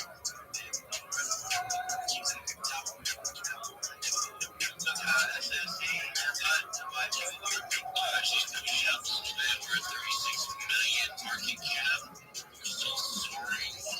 Side by side, the Dragons. We're at 65. Kind of just riding above waves.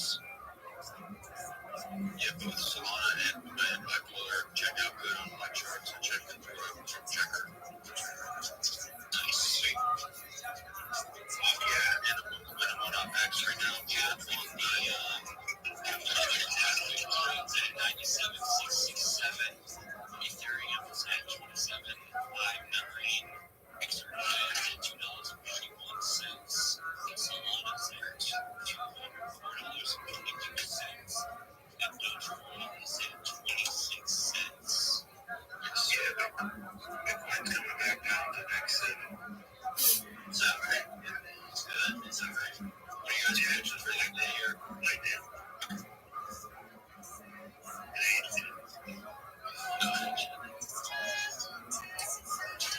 That's a lot of other companies that went over the dip. Bipolar, fucking spots and happening there. Vaccine, Dragon, there you go. But, looks like we're getting some back pressure though. Let's just use that a big wake up to 40. Damn. We're gonna hit it. Holy shit. Check that 45. Let's go. On the wave.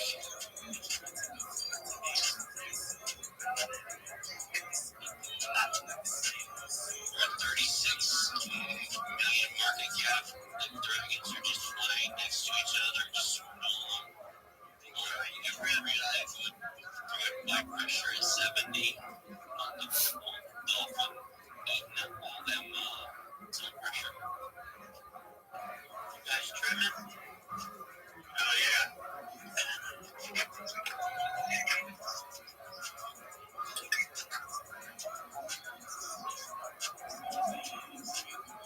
I said my dad looks like I'm just looking down right now. Just having fun and telling him.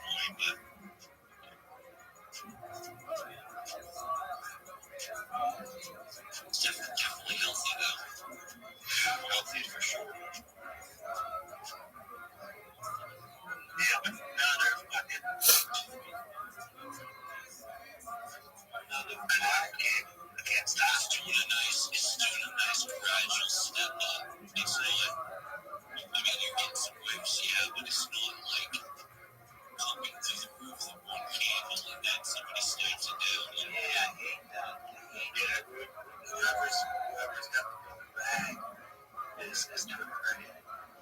They get you. Exactly. Maybe. I'll be running all these fucking tickets in the fucking Discord. He would. Bipolar. 41 million market cap. 41 million market cap. Let's go.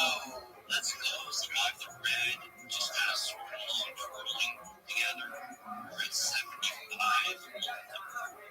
Looking really bullish. Let's fucking go, boys. Yes, sir. Money, best space. Hell yeah. I've had their benefit for quite some fucking time. Thank you. Trump knows his shit. We have a bipolar 600K. Nickel 5.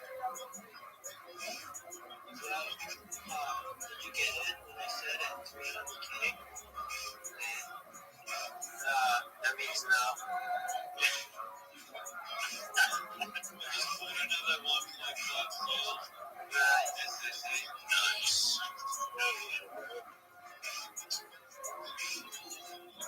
Listen to Dojo Dog Radio. Cowboy Night Live.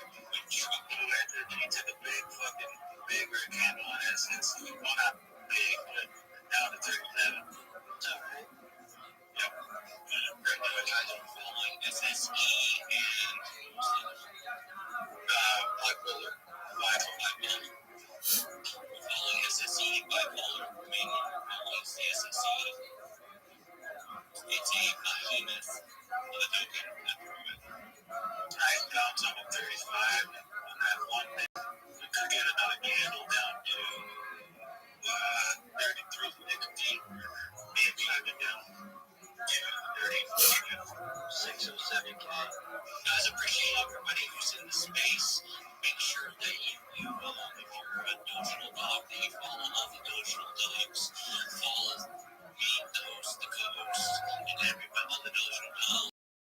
Make sure you retweet space. That mass engagement with other Dotional Dogs. Get your impressions up. Get everybody monetized. Let's go. Everybody eats. Everybody man. Rising tides lift all you guys that got in here early. Y'all are fucking. Everybody tweets. Everybody hates. Yeah. I'm only red and fucking muted. I'm only red fucking clay. Definitely down my bipolar 640. I'm never gonna cut it, so it doesn't look bad.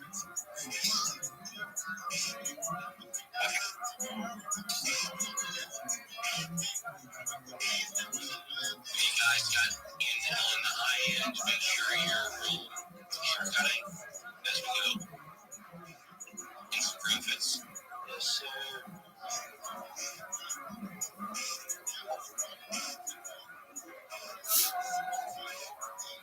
I'm buying the fucking green, buying the red.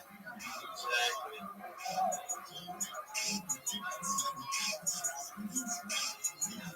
Starting with 36 million market cap. The dragons just twirled together. They seem to like to just kind of twirl around the sky. We're still above the hemisphere there, so we're good there. We're at 62 with the purple off Monday RSI. So we're still slightly bullish. 600K just touched. Yeah, we had a drop a digger on that last candle. Push it back up. Yep, that's nice on bipolar. Yep. That was a big sell on that one. Yeah. Oh, 37. Let's go. 39 mil on FSE. Oh, this is fucking beautiful, bro. Back up to 40 million market cap. Nice little wick up there to just over 42 million. Yeah, it's gonna hit at 42 million. Let's go. Let's go. really stayed to the fucking break tonight. It's fucking making it, boys. Different for Dolphins up a little bit. We're doing about 70 on the RSI. The Dragons are just literally staying together, just sort of right along on the 1 minute. We're fucking making it. Let's go. Making the chart really nice and clean. Keeping it healthy. Keeping it healthy. Climbing the stairway to heaven. Yes, sir. Knocking on. I'm gonna drop it right now. There we go.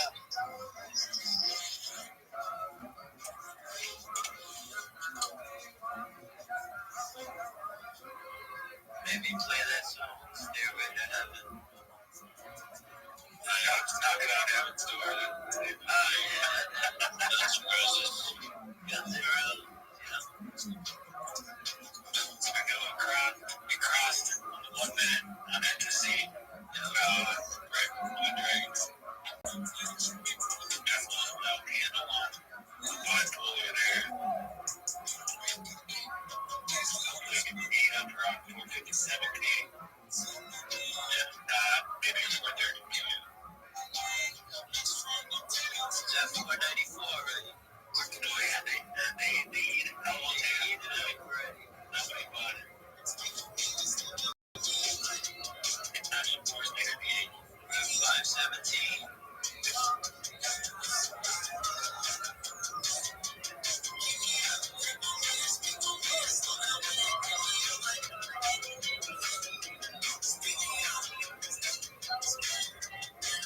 Little bit of retracement, but the buyers are eating up those sales.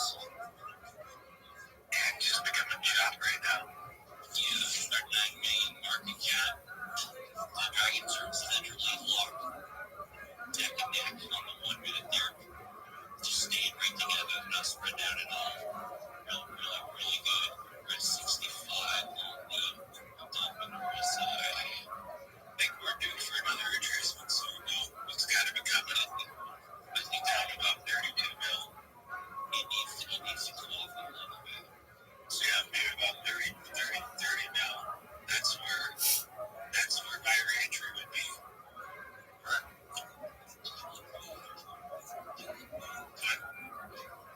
Dirk said no.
It's a telegram for it to kind of that, and he's posted the video, and he's saying that there's a lot more to the Vine coin than what it is at the moment.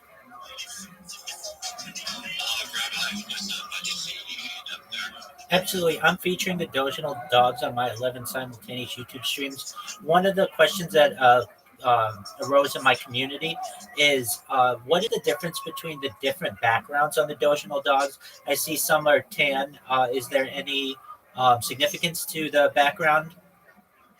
The backgrounds are less the starter dogs, the dogs are inscribed on the Dogecoin network. So they're an NFT. So the colors that the artist made them. I don't know any specifics on between yellow, pink, green or blue or whatever. As Doge goes up, so does our Doge network. I mean, the last I heard, I think they're just under 2,000 on the floor right now. I think. That's phenomenal. Thank you. That's about the lowest version of dog. Yeah. But there's dogs. They're around 8, 9. So I think. I'm selling a dog that I bought for fucking $5,000. I'm selling it for $7,000. So, like, Truck, how are you able to have an American flag behind yours when Merca, theirs is tan, and most of them that I've seen are tan? I'm rocking a starter dog. It's not an NFT. We have certain free starter dogs, and I just changed the background color because I wanted to put the American flag behind it. Perfect. I'm a real big MAGA person. Absolutely. Absolutely. Well, perfect. You answered the question there. Thank you. I appreciate it. Yeah, I'm just a basic bitch and gifted. Basic. The social on the social. My profile pic says enough.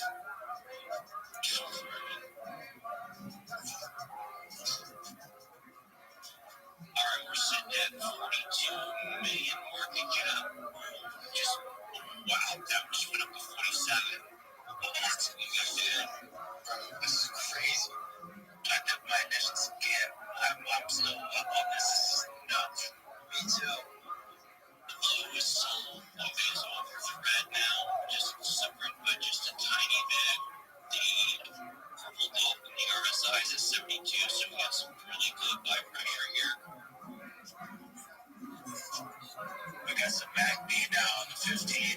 But I just popped up my fucking screen, but we got it. Again, it looks so beautiful. Bipolar is, yeah, it's going down here. Hold on. Figure this up real quick. The MACD is fucking, it's big. Like my wife last week. We got a little wick up here at around 320-ish. Yeah, so hopefully it was MACD about to turn around. It was in the next candle under 1 minute. All right, so there it goes green. It's green right now. There it is. Let's go. Talk about it, manifest it.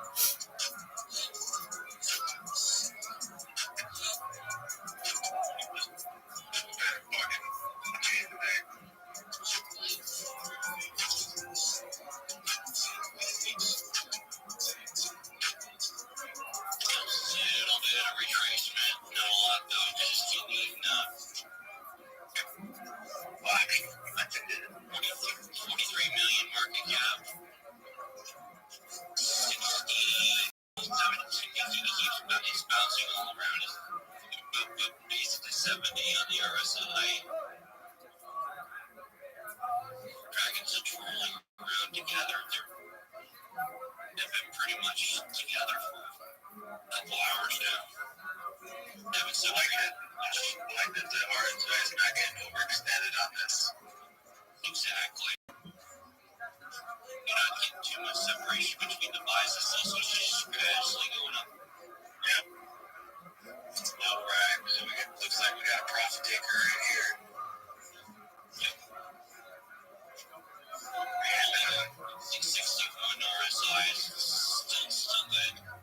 Yeah.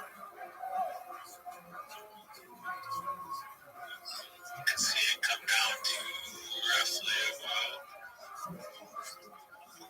40 mil. Now they're at 40. Nice. X macro BE38.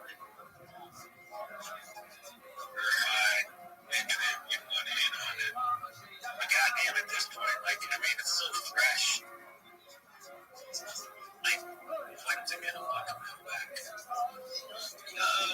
We just hit 40 mil. It's been at 40 mil.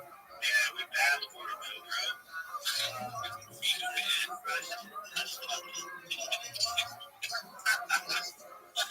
It's not so good, bro. Yo, Rabbi, what's up? When we have an opportunity, do you think I could share my non-competing project with you? It'll take 2 minutes. I don't think that there's no space to share any projects with. We're not showing products in here. It's not a product. We're not sharing projects either. We're just making tickets, making people money. We're trading other people's homes. That's what we're doing.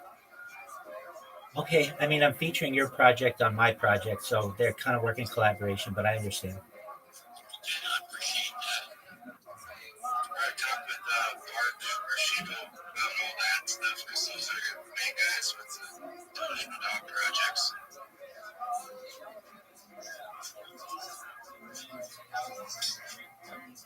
And Papola took a big dip. Yeah, well, not a big dip. I bought more than if you want to. I hold it on again. That's what I'll go ahead and find me here.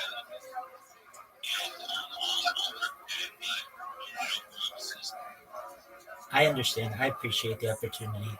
I stream my life for world peace. That's what I'm going to tell you about.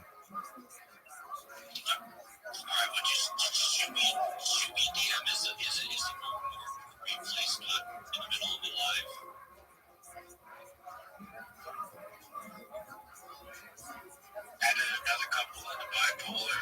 Pushing out this one with 30, 31.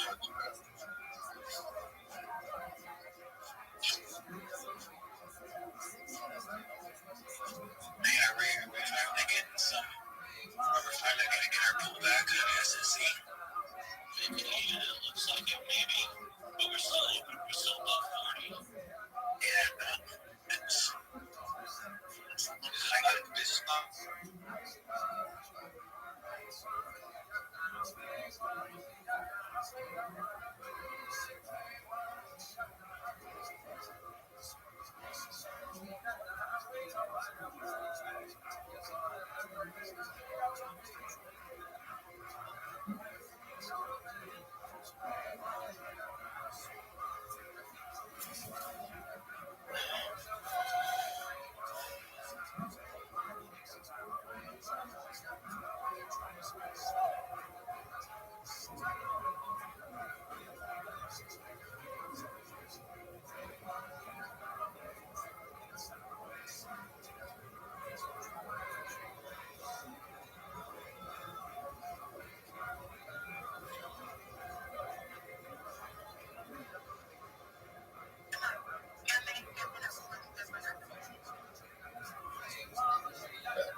Vincent, you're so much fun. I loved your set. Here's a big joke book from the great Boneseye.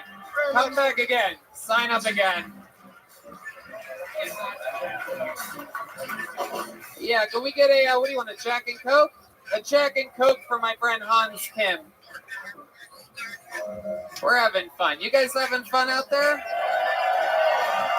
Very good. Look at all those smiling faces. Zach Goldman is next on Kill Tony. We're flying through it here tonight, folks. Yeah, I like it. We're going through all. Hey guys. Hello. So I work at the door here, and something happened to me. Something this week happened to me that seemed pretty racist. 3 days in a row, I got called 3 different people by the same black guy. One day he said that I looked like Triple H. The next day he said I looked like Paul Walker. And the next day he said I looked like Joe Rogan. I don't believe it. At least I think it was the same black guy. I can never tell.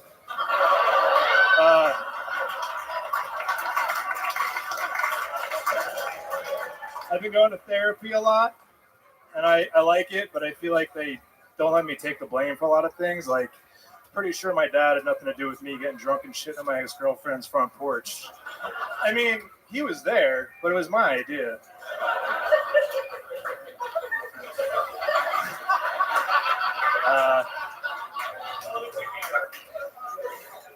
That's all I got, guys. There you go. A minute from Zach Goldman, door guy here at Vulcan Gas Company. A very, very, very good set. You're originally from Columbus, Ohio. Correct. You've been on this show before. You're a strong man, Yes, ridiculously strong. And we found this out. Is Cody here? Is Cody here from? He's not here tonight. No Cody. God damn it! Because every time you've lifted a midget, you lift him more every time. Yeah, I got the record now, 10. What? So. Oh shit! One of the strippers talked for a second. Confusing gibberish. Zach. Yes. So what's been happening since you've been on Kill Tony? Give us all an update the last few weeks since we've seen you last. What's going on in your world? I work pretty much 6-7 days a week, and then just trying to hit mics. And I'm recognized as the guy who presses midgets. That's right. And also I'm funny. Yeah. But that's fun. I just been working. I think love that's really it. You been going to the gym at all? You been staying strong? I actually haven't been. I've been trying to get in, but all my time is dedicated to other stuff right now. Can't fit through the door? Yeah, pretty much. I've actually down like 30 pounds since I moved down here. Yeah. Wow. Wow. Weak and skinny now. No, I love it. I love it, Zach. What have you been doing for fun when not working or performing? Something? Did you go to ACL or anything like that? Or No. KFC or anything?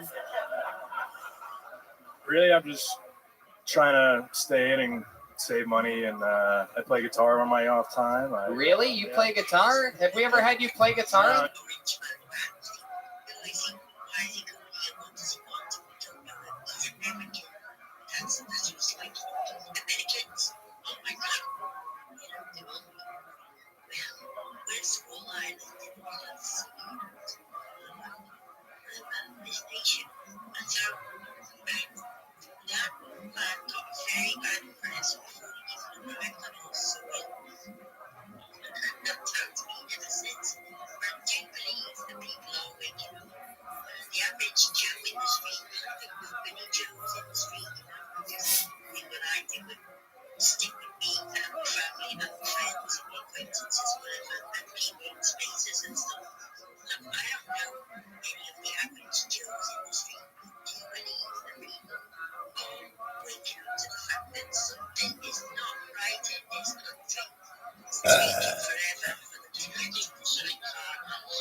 Such a big, huge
There he is. How you doing, Caspian Sea? How was your day? Kicking ass, taking names. Every day's a holiday, every meal's a feast. Hard things in your neck of the woods. Just passing out. So yeah, in the morning is the Music is Marty service. So I was gonna put it up in a VC over another server. I'll see if I think you should look at some of those. They were even when I was talking to them, they were like, "Oh shit, did anyone tell Rabbi yet?" And I was just like, "Yeah, I let him know." And they were like, "I was like, so Absolutely. oh, shit." So I mean, like, you know,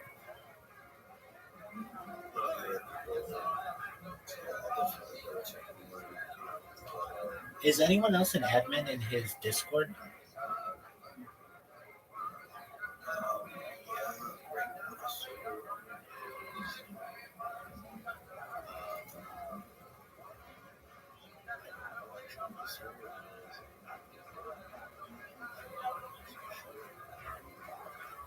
Why wouldn't it have been Music Biz Marty?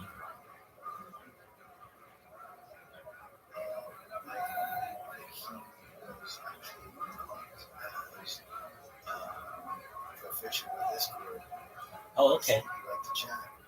All right. Like to chat, and Music is Marty had an operation, you know, and we work with some people, you know, Marty is good at trouble, you know. Yeah, do what you do best. Yeah, and so people that helped him with the community, like we helped him with this, that, the other thing, you know, sometimes he had a week there where he had a hard time figuring out who people. I got him in his chat, and I was just like, yo, I just figured out how to work with live, if you have any questions, you figured out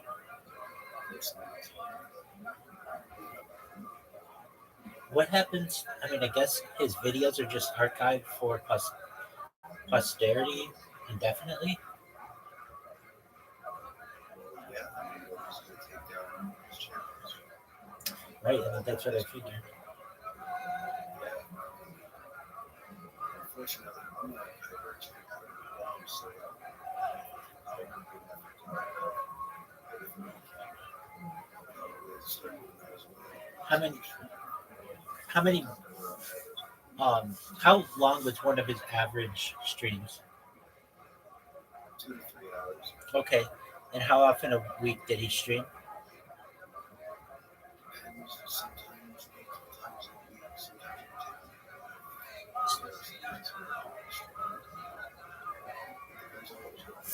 Right. But he doesn't have like all of that data that you're saying is really pretty achievable for people to archive. Basically, it's not like he's got 10-hour streams. Yeah, exactly. It's not 10-hour streams every single day. It's like you could do it week by week and still probably be pretty successful at it.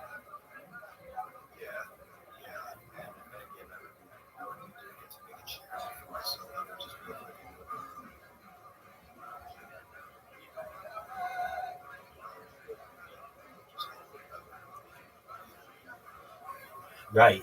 How many years did he stream? All on YouTube?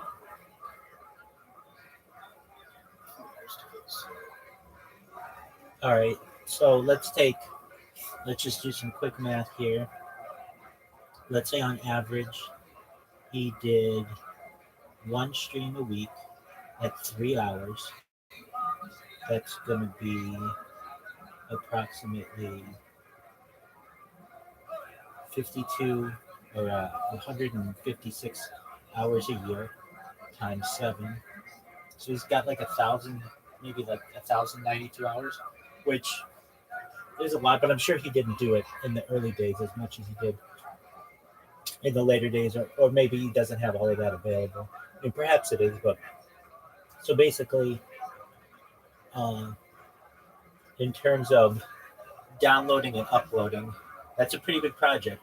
Not gonna lie, uploading 1,000 hours, but you could do it if even somebody could just say, "Hey, I'm gonna do what he did in the last year," and that's like a 52-hour task. That's not, or no, that'd be 156-hour task. 156-hour task, but even that would be just something to just have it archived. My fear, or I don't really mean it's a fear, but I think in the future they won't allow that kind of content. It'll be seen as bullying and harassment, and they'll take down all those accounts. Yeah, hopefully not, because some people do need to be bullied, unfortunately.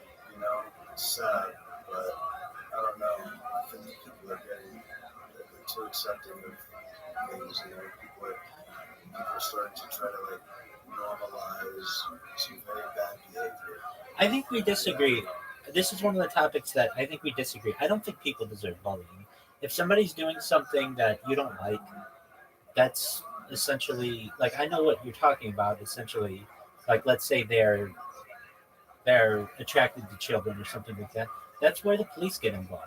You know, I mean, there's like no one is to say, no one has made anybody on the internet the official security force or police force, but yeah, but I mean, I get what you're saying, but it's up to none of you. Nobody gave you that role. I know, but that doesn't mean it's okay to let it just happen.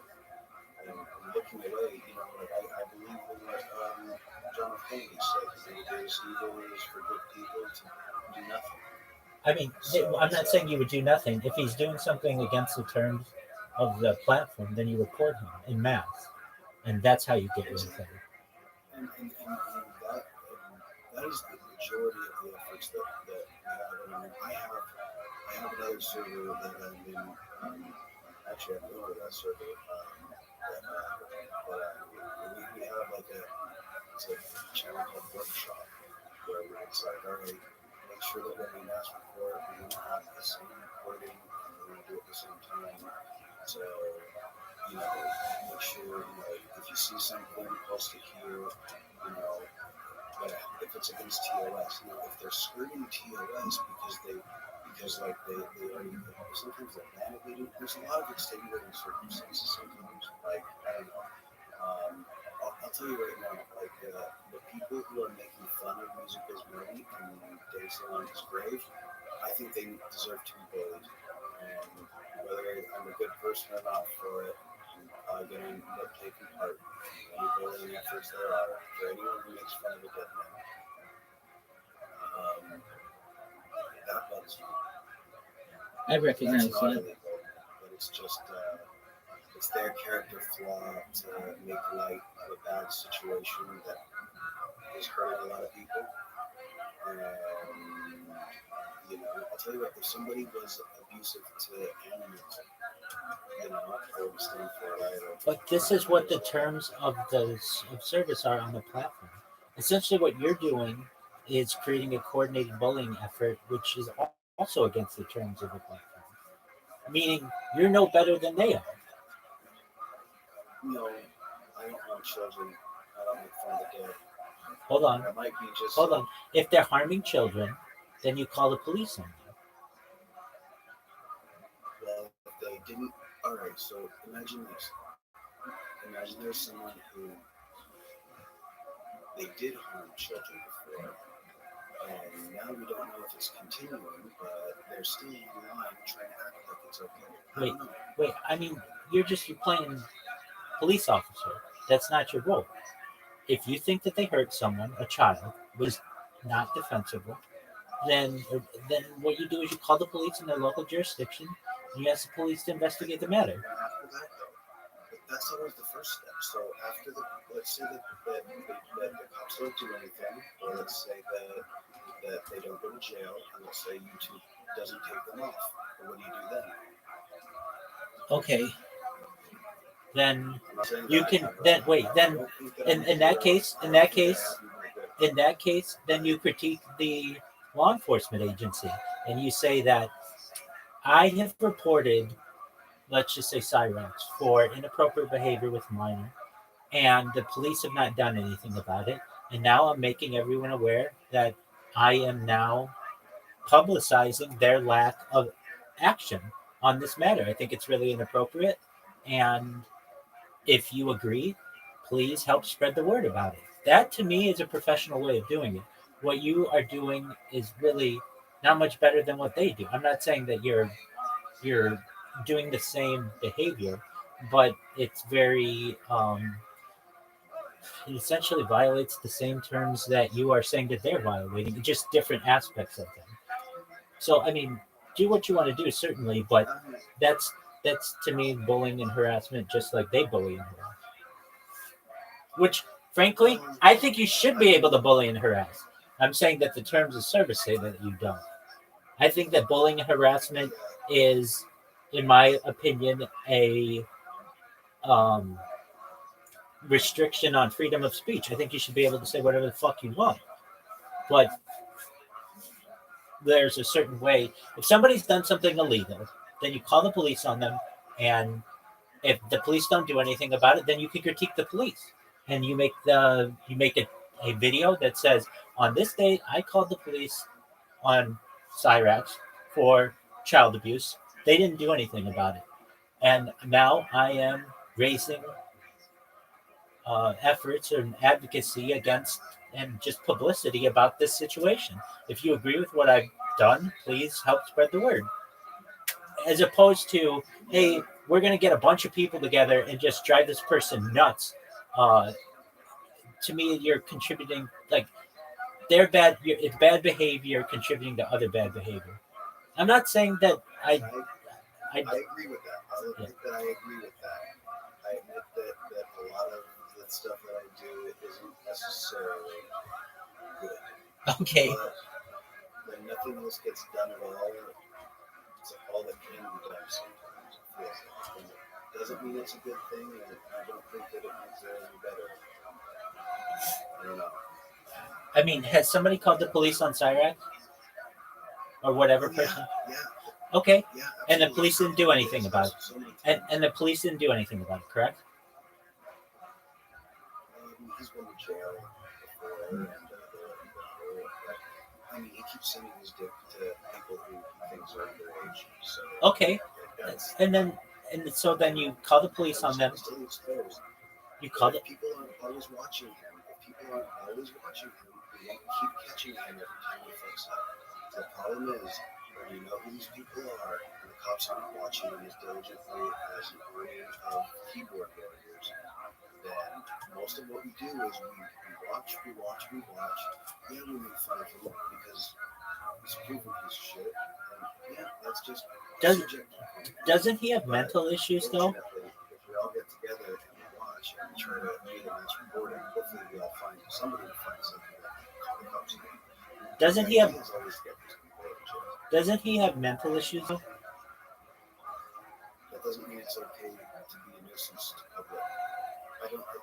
You're taking. I'm saying you're essentially taking advantage of somebody, and if you want to do that, that's your own prerogative. But I just don't think that's the most mature thing to be doing. And you're my friend. I want you to know I want to back you on basically everything that you do. But in this case, it's basically like low hanging fruit. This is someone with mental illness, proven mental illness. They've been to jail. If they do something that's wrong, I think the best thing to do is contact the authorities and tell the authorities what you thought was wrong. And if it ends up breaking a crime, breaking a law, then they will arrest him. If it doesn't end up breaking a law, then you make then they're acting within their right as a human being on this earth.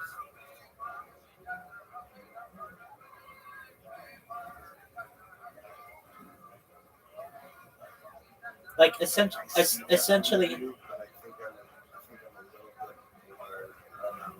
Now I don't see what the guy does, and I don't know. But you've said like basically what you're doing. You're self-admittedly making fun of someone with mental illness, and I just think you're better than that. I know you are. Well, I know, but I'm not. I mean, Cyrex is really make fun of. I'll watch other people make fun of him because, but it's not really like really the ones I go after are people who they're basically just the brave. I'm not really good after retards. Just go after. I don't know. It's more and more of them, I guess.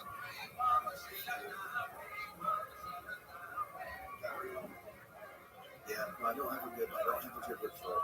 I think you're right. Probably not good for me to do it. Perfect.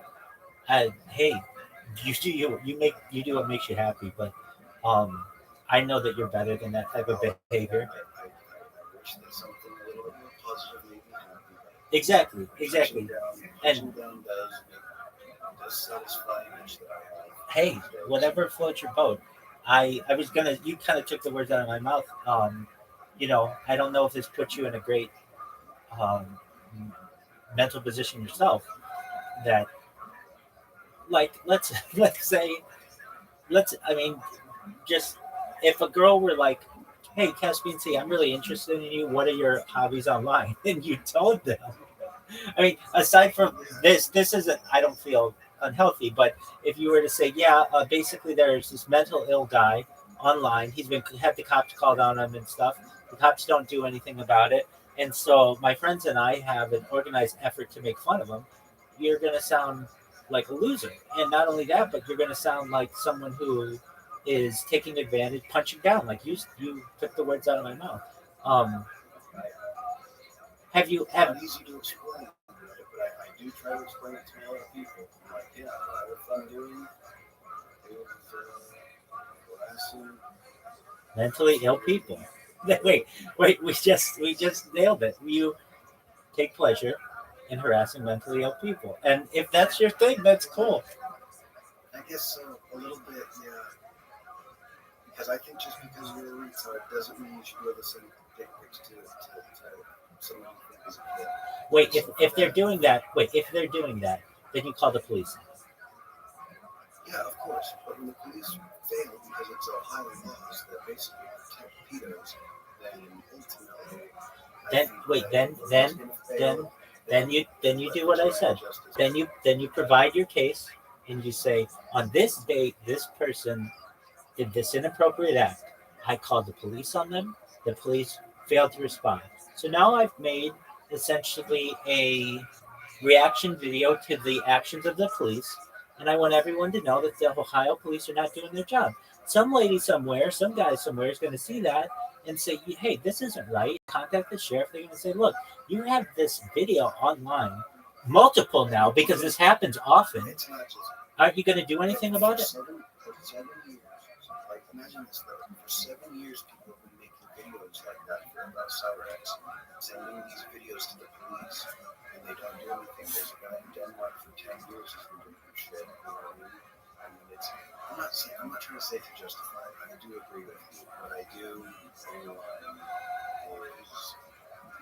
its own degeneracy for sure, but I feel like if everybody just doesn't ever do anything, I don't know.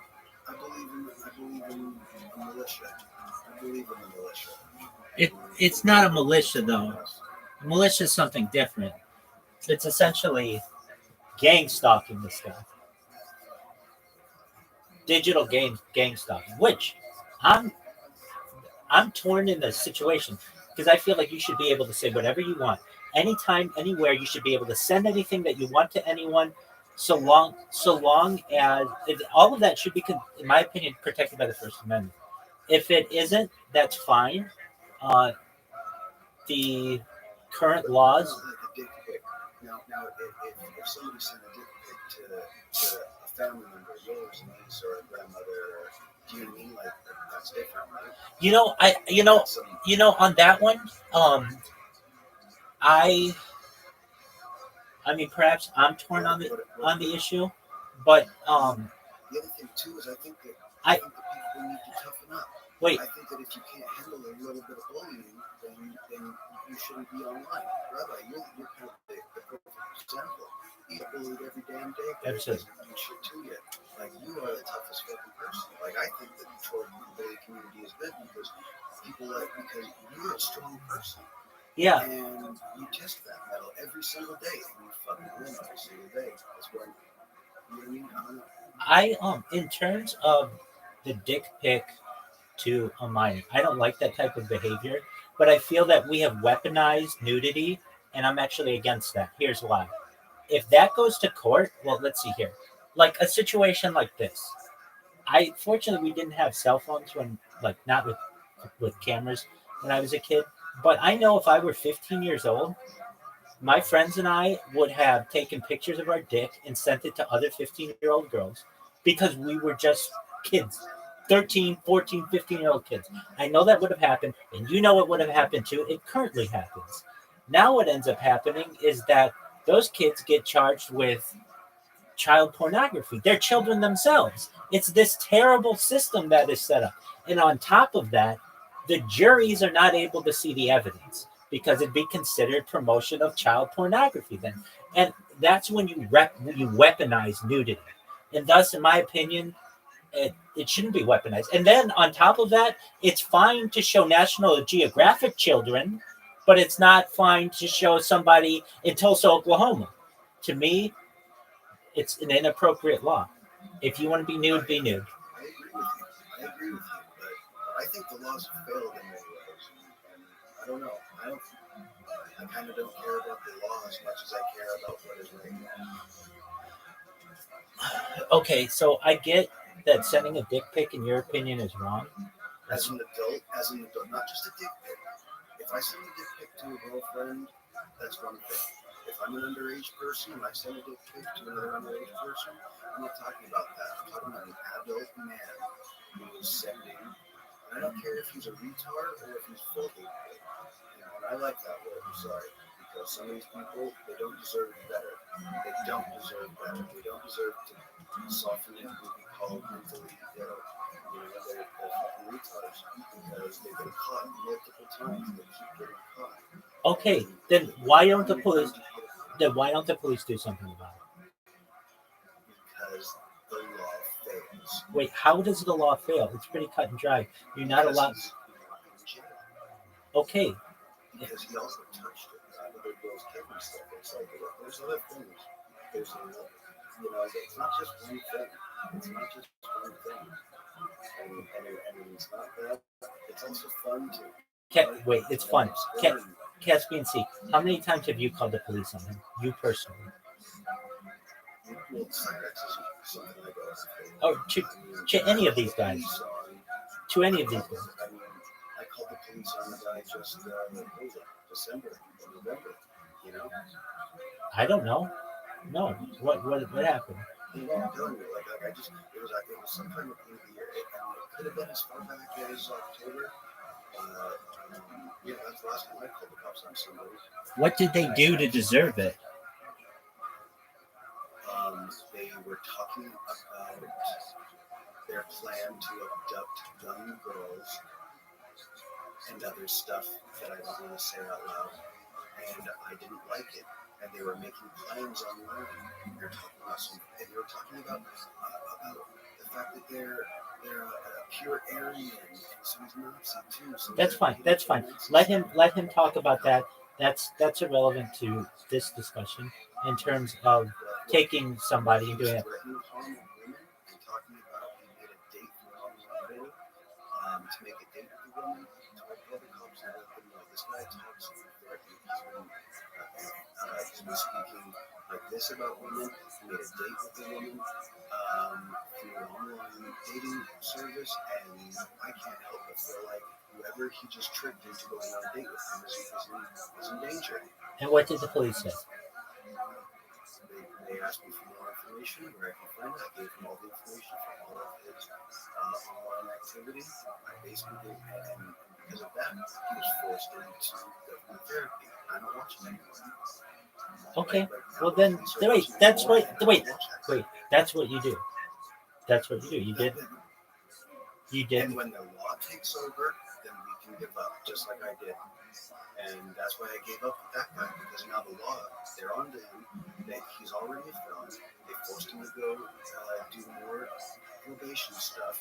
So the cops are watching him now, and they know. So I don't really watch that guy anymore. That's the guy who came in here in this Discord. That guy followed us into this Discord. Who was it? That's that guy. He was that guy who was like, I'm just 30 years old. Oh, yeah. I don't recall that. Okay. This is a while ago. Well, That's the other thing too. Like he fucking found me. He sought me out first. I didn't know this guy. He watched one of my streams. Honestly, if it weren't for this guy finding me and trying to make friends with me, and then following me on Discord, I probably be streaming stuff. But like it hurt me so bad that this guy fucking donated to me $85 to become my friend. Followed me into Discord, me and Kean. He started trying to be friends with us, and it was like, really, what kind of game is this? Why are you a complete degenerate talking about harming young girls, and you're trying to make friends with me of these people? Like it made me sick that this person thought that they had something in common with me. So I collected as much information as possible. I was offended that this person fucking liked me. So I called the cops on me, and the cops took over. I found out that he was being under extra scrutiny by his parole officer. Then I don't even check up on him. Okay. Why don't? Okay. So who's the next guy you're after? Who's the next? Like who are you currently after? I know it's not Cyrex, but who? Yeah, well, there's this guy in Denmark, and he's the one I was saying. Like, we have a channel which is it's for coordinated mass recording. But next time he does something, and exactly what it says. It says if you're watching this family and you see him break TOS again, mark it, and then that way we can all we'll send a same message, and we'll try to do it en masse. That way it gets noticed. It's the only thing we can do. Okay. What has he done? What has the guy in Denmark done? What has the guy in Denmark done that's illegal or against TOS?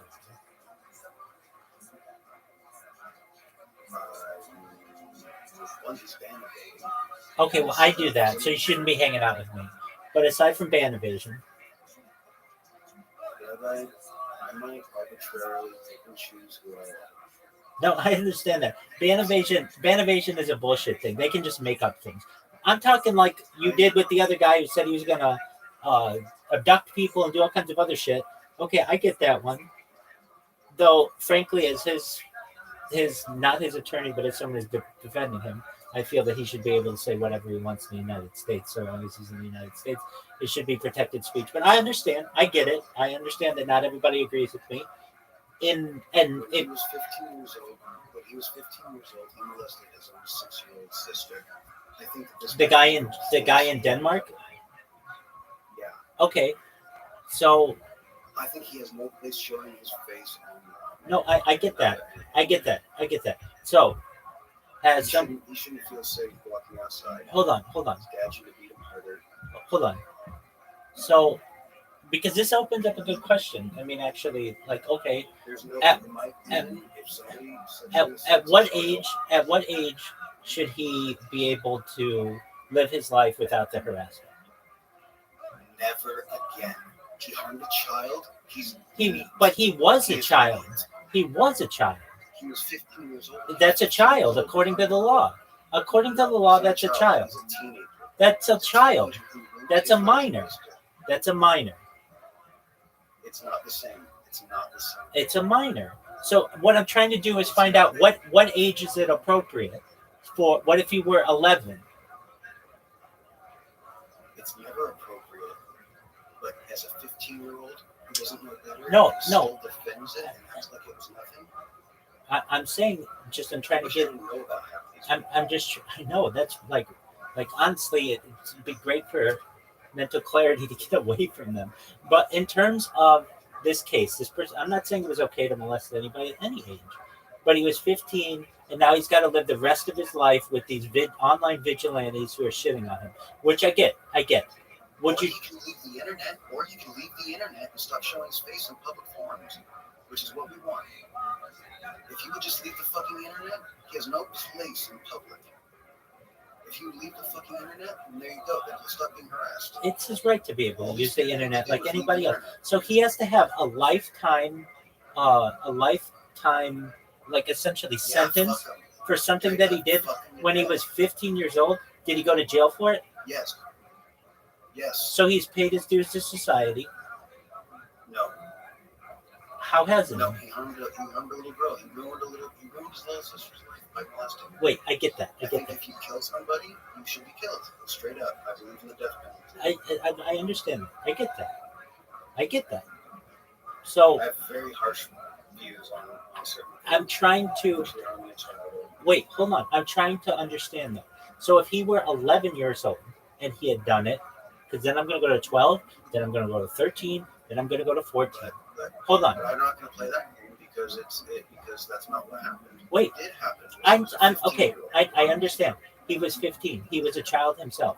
According to the law. Playing what if about the situation doesn't change the damn thing about what did happen. So what if isn't a game I play. What role is it of yours though to be vigilante justice for these types of cases? That's not the worst kind of case that there would be. In my opinion, there are far worse cases of people who were adults who molested children who should be these targets.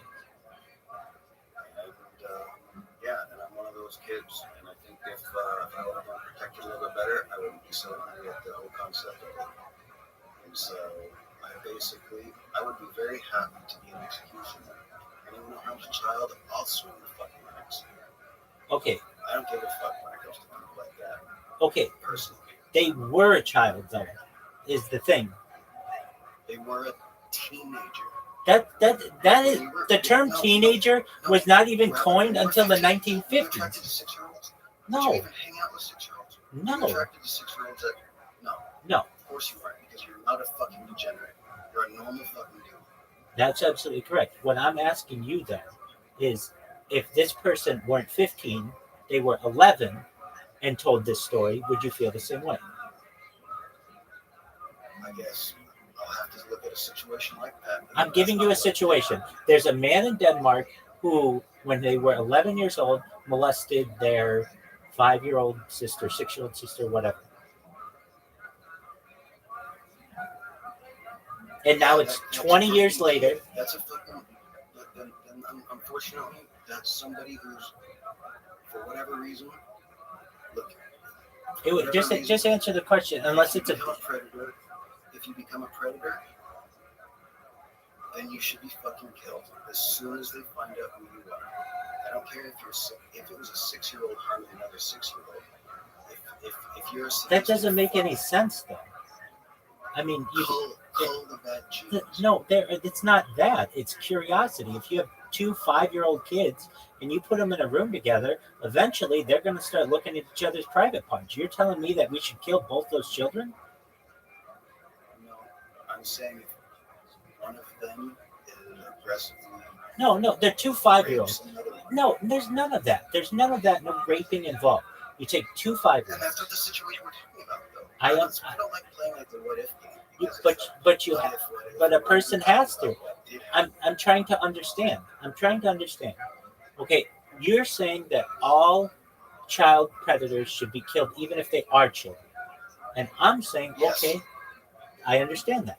So if I take 2 5-year-old children and I put them in a room together for 5 hours, and we just observe, they're going to get bored and they're going to end up just exploring each other. You're saying that we should kill both of them? That's not rape. Wait, that's child molestation. I don't know. I think this is where you and I have a big difference. It's not. You're acting like there's no aggressor.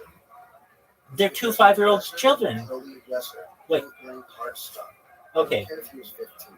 I would have strangled his ass if I was his own father. I'd have fucking put him in the ground myself like a goddamn bad dog. Okay. I understand that you have personal. Very much bugs me. That you have. Like the last girl, they had a threatened children, they had already been child and gotten rid of her. And for that, yes, I believe you should be bullied until you hang yourself. Personally. That's kind of disgusting to hear. I would be absolutely okay in a bullying campaign if somebody took their own life. If that's what it takes to get them off the internet and stop pretending like they're an okay person, I'm okay with it. And that might make me a bad person too, but at least I don't harm kids. I have too strong an opinion on this. I'm sorry. No, I understand. It's a very passionate topic. They weren't an adult though. They were a child themselves. They weren't a child, they were a teenager. According to the law, they were a minor. Okay, anyway, because minors shouldn't be having those fucking degenerate thoughts. And a degenerate child will grow up to be a degenerate adult. Why even let them, why waste food, why waste energy and resources raising a piece of shit that is broken from the get-go? I'm sorry. Wait, what's the point? It's illogical. I think we waste money in jails. I think we should just kill them out for that. I think there's a bunch of fucked up laws. I think the laws are broken, and just because the law says one thing doesn't mean the law is right. Under the logic you're using, though, then every single person on earth should be killed. If you take any 13-year-old... Okay, all right, well, if that's the logic you want to use, I understand. But essentially, if you take a 13-year-old boy and you say, just using the... Just talking this out. A 13-year-old boy who has a crush on a 13-year-old girl. He may want to ask her out in like a totally normal way. And he does. And let's say he kisses her. Okay? He's technically the aggressor in the situation. Does that mean that he deserves to die? Did he forcibly molest her? No. There's nothing like that. It's not for... The only thing about it would be perhaps that she accepted it. So the difference is whether she accepted it or not. Is that what you're saying? Okay, well, let's just say she didn't accept it. Wait, hold on. If she didn't accept it, then she just rejects his kiss, and now you're saying that he should die? No, that's different. He didn't forcibly put his hands under a genitals. No. Nothing like that. No, but I'm... Exactly. So then we're not talking about the same situation. So we're just talking about two normal kids. Okay, So then we can use that type of situation. Okay, so we have a 13-year-old boy who is with a 13-year-old boy. Hold on, a 13-year-old boy. 15 years old. He should know to protect his little sister, not rape his little sister. He was a minor. minor. By the age of 15, he's fucking kill it. 13-year-old boy and 13-year-old girl. They go to the movies together. I don't want to talk about made-up people. I'm sorry. No more made-up kids. It's a scenario. No more made-up situation. Well, what I'm saying is, with your logic, is essentially we would have to kill every single person on Earth, and that's illogical to me. I mean, I kind of think that there should only be plants and fucking pollinator bugs on this planet personally most times, but that's just me. Okay. Generally, that's because I look at humanity and I don't see a lot of redeeming qualities. Generally, you live a very logical life to me. In this case, I understand that your passion overrides your logic in some aspects, and I'll admit that too. Yeah. okay. My anger for anyone but I'm a child, it overrides any other parent. Okay. But before we close this topic, this is just another good one, and people ask me about this all the time. These types of questions. If you have an 18-year-old boy and a 17-year-old girl, and they want to date, these Romeo and Juliet laws, which generally they're called, does that boy deserve to die if he kisses a 17-year-old girl? I think that at the age of 18, you need to understand that if you guys really like each other, then she'll still like you when she turns 18. Be smart about it because it's technically statutory rape. Really bad. In some jurisdictions, I understand what you're saying. Wait, I get it. That's why I want to know. I mean, I don't know the answer to these. It's an interesting question. So we've got two people. They started dating when they were both 13 years old, and they've been dating for. I get that. They've been dating for 5 years. He turns 18, let's say January 1st, and she's going to turn 18, let's say February 1st. So they're like a month apart. And they've been having sex for, I don't know, 3, 4, 5 years. So they should stop having sex for 1 month, is what you're saying?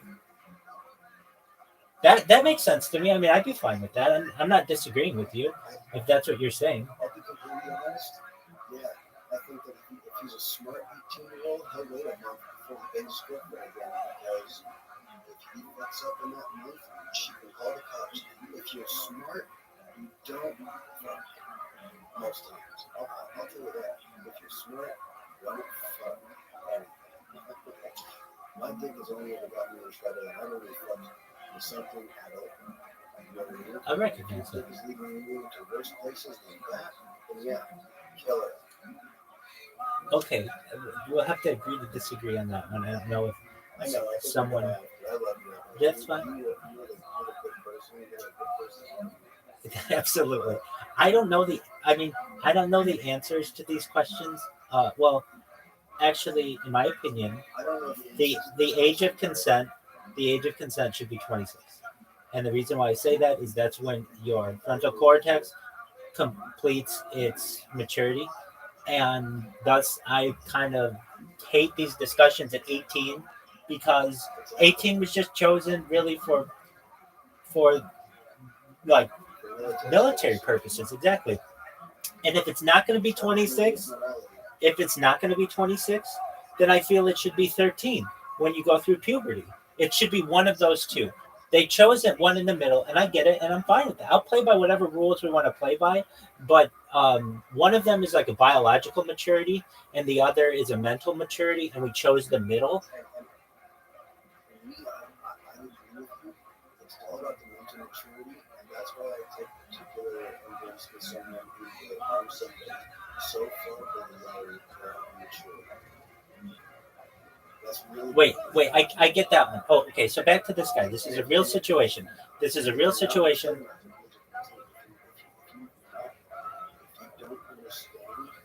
your responsibility as an older brother to protect the health and safety of the system, then yeah, I think that sometimes people are born with bad brains and it's okay to just kill something that is not going to do anything good for society.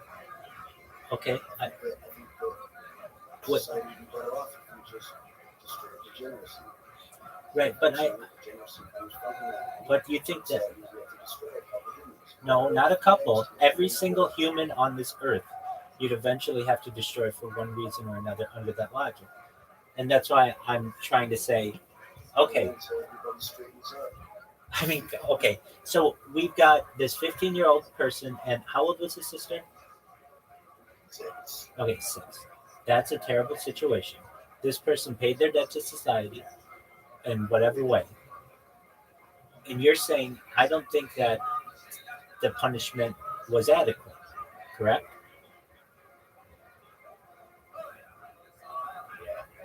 Okay. Then isn't that an issue that you have for the court system of the Netherlands? Or Denmark or wherever it was?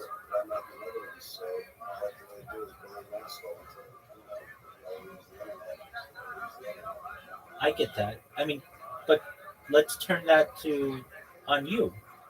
What if you did something that somebody didn't like? Whatever it was. Let's not use a real example, but let's just use something made up. Let's say you cheated on a third grade test. Okay? You were not third grade, let's say eighth grade, so that you were a little older. Okay, so you cheated on your eighth grade test. And you got caught and you failed the class and you maybe had to repeat the grade or whatever the punishment was. All right. But you paid your debt to academia. You went and you were able to live your life normally. And then somebody finds out about this on the internet. And every time that you apply for a job or every time that you want to create a social media post, you have online vigilantes who basically have nothing else to do with their lives but bully you, essentially make your life, let's just say, bad. They just make your life. They make your life essentially a terrible situation, and then they are contributing to your mental downfall because of a mistake that you made when you were in eighth grade. Is that right? Didn't you already pay your debt to academia? I'll tell you what, if I'm screwed, if I'm trying to be a public figure, if you can gather enough people who don't like me for this one topic, you get enough people who are mad at you for cheating on a fifth grade test, then I deserve to have it thrown in my face. No, you don't. You cheated when you were in eighth grade. Who cares? That's not a big deal. Here's the thing. All of these people are able to stay anonymous online, and they're not getting the same kind of treatment to themselves. I'm sure a bunch of the people who shit you stir up have abused people in the past or bullied people in the past or done something illegal or terrible to someone else. And because of the anonymity of the internet, they are able to essentially take part in vigilante justice. And they get an adrenaline rush from it, and it gets them excited and all these other things. However, if the curtain were revealed on all of their inadequacies and incorrect behavior, I bet you wouldn't have anybody to rile up anymore because they would all recognize that none of them are perfect. I know, I guess it depends on, depends on a lot of different factors. There's a lot of moving parts. Have you ever sped in your life? Like, have you ever gone faster than the speed limit? Yeah. Okay. I think every person who's ever driven has, for one reason or another, maybe. Is that morally wrong? Is it morally Absolutely. Absolutely, because it puts other drivers' lives in danger. In fact, some people may consider it much worse than child molestation because at least the child molestation. Wait. Anyone who considers speeding worse than child molestation, kill them too. Wait, I understand. It may not seem logical, but at least in one situation, someone may be saying, one. Wait, I understand that, and I've never harmed a kid, and I don't harm children. But what I do know is that some people consider the threatening of someone's life, perhaps on the road, to be of utmost importance, as opposed to something that doesn't actually harm anyone from a life standpoint. No, I shouldn't say that. It harms them mentally, and it's a terrible thing. But basically, that could be considered attempted murder by speeding in some situations. Like, Caitlyn Jenner killed somebody driving, and I think that they deserve to never. Yeah, they didn't go to jail, so don't ever let them forget. Don't ever let them forget. Why not? Because if they're not strong enough to take it, then they need to stop showing their face in public. Straight up. But hold on a second. But the people who are attacking them are not showing their faces in public. They're basically hiding behind the anonymity of the internet. And that's kind of lending to my point. They're not trying to become a public figure either. What does that matter, if I may ask?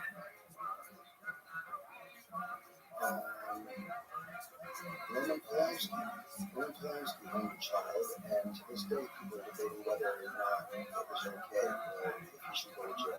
Absolutely. Oh, he should have gone to jail. Well, France doesn't think so. They're not sending him back to America. That's I can't necessarily control that. So we should forget the fact that they can let go. Even the little girl who's an adult right now with a family is so tired about hearing about it because she's an abuse victim. And she's saying, please, can we just stop talking about Roman Polanski? Just leave the man alone because I don't want to hear about this anymore. That's the sign of an abuse. It's not going to be so fucking abused. Right. Okay. So in that situation, you're passionate about that topic. Why don't you essentially ask for the what do you call it when you move from one country to another? The not arraignment, it's extradition of Roman Polanski. Like that's a good one. That's actually an excellent one that you brought up. He was an adult at the time, so it's not a 15-year-old minor. He's an adult at the time, and she was a young child. Why are you not so passionate about Roman Polanski and his extradition? Like, why don't you get these people together and go after Roman Polanski? I know, but why don't you join them? Hold on, but you're going. This isn't a good case. I don't feel like I would understand if the guy was 30 years old and he did it, but he wasn't. He was 15. His mind hadn't, his brain hadn't completed development yet. Do I think he knew about the difference between right and wrong? The same person, the same person beat up an old man in a bar on his own live stream. Okay, perfect. And so this person is a constant nuisance. Hold on, perfect examples. So we'll get back to Roman Polanski. I don't want to forget that one. That's okay. That's fine. Did you call? I don't care. I don't care about labels like that because one person's anti-Semite is another person's free speech advocate. That's why I don't like labels like that. But what I can get down to is brass tacks that this person harmed a child. I can agree with that.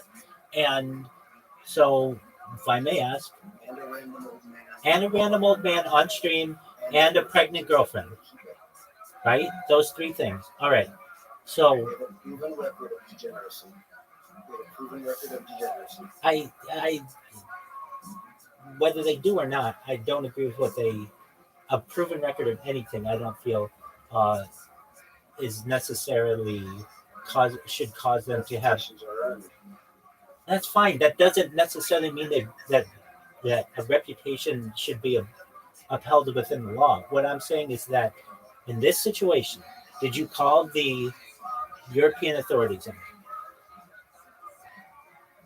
Or email or something? Okay, and what and so and nothing happened? He's been in jail for when he took a politician as well. Went to jail for a while and was forced to go. So I'm talking about the same person. Okay, absolutely. They did all these things. Okay. So he went to jail for that, and they looked at other stuff from the terrorist threats in his country and all that stuff for that. But at some point, he shouldn't be letting these people back out. Wait, but I mean, aren't you making terroristic threats when you say that these people should be killed because that's terroristic threats? I'm not saying that anybody would do anything. I'm saying I believe the law should take it to their hands and find somebody with degenerate tendencies, clothe that degenerate tendency from that society. But then everybody on Earth would be called for one reason or another. We wouldn't have any society. And I know you're saying, okay, well then that may be, but it's illogical. As long as degeneracy is gone, I don't care if there's no degeneracy. Okay, you know that's illogical. In this case of this guy in Denmark, I think my degeneracy is okay because I only want to hurt people. I only want to harm people. Like, I imagine one day I can hang up my hat. I hope one day I can hang up my hat. I mean, let's flip it. Let's flip the script. And whatever this guy did, let's say he did, but let's say he wanted to come after you for things that you did that perhaps weren't as within the law as possible. And so you're trying to get a job, and you're trying to maybe even just be in a Discord or stream on Twitch or Twitter. Wait. You may not consider it that, but he may say within the last X amount of time, so and so did this and did. Against me, then he deserves to have that community. Because I'll tell you what, this community didn't pop up for no reason. I recognize that. If you can find enough people who and there you go. So, if you want to talk about democracy, he doesn't have a group of people looking at him to shutting down the trolls because the trolls do something important, which is watch fucking people get away with shit.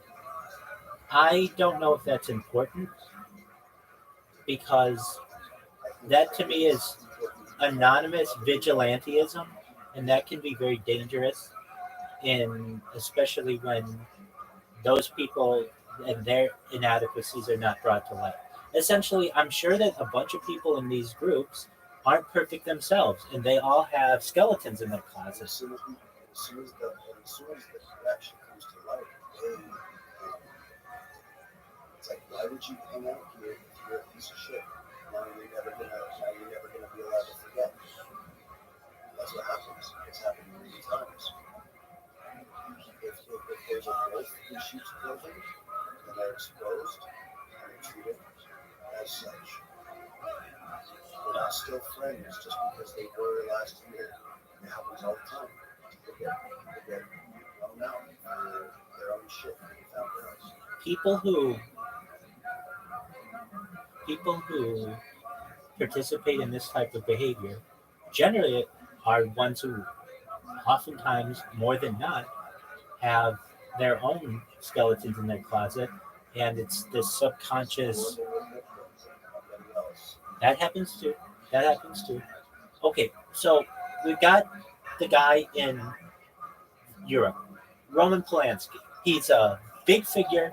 What he did, I think, is almost universally thought of as a terrible crime. Why isn't Caspian Sea?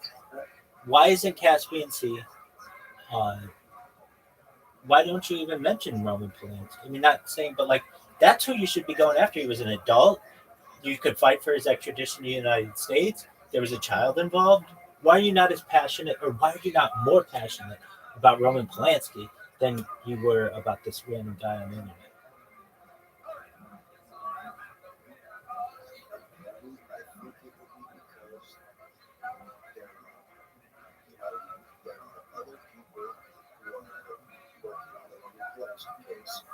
Hold on a second, though. Hold on. Why aren't you?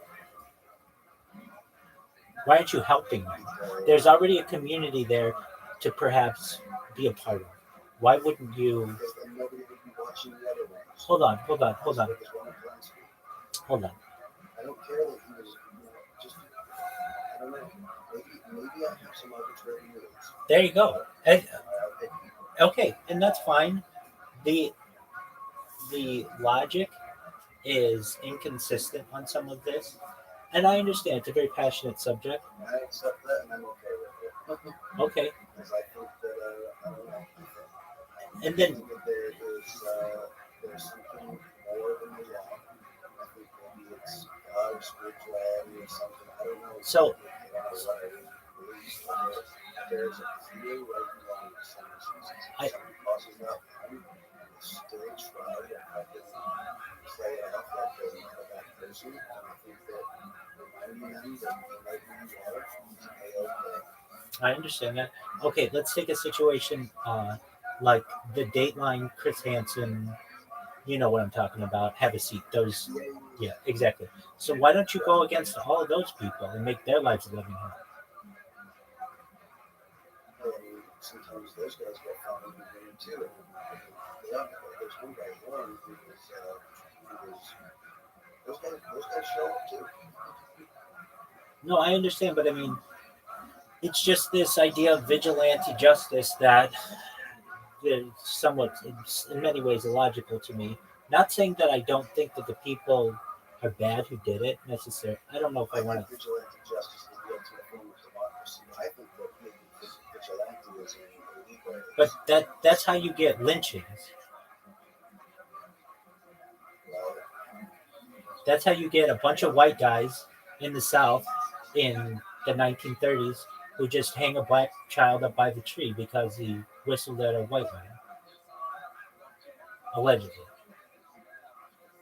I'm not saying that's right. In that instance, there's a whole group of racists who just show no degeneracy and they should be Why would they kill it? There you go. Wait, but I mean, that's why I'm not necessarily following the logic here. Like, in what? At some point, let's say we have, let's pretend that there's 8 billion people on this planet. Okay. 6 billion of them are my definition of general. Wait, no, incorrect. 8 billion are in your viewpoint.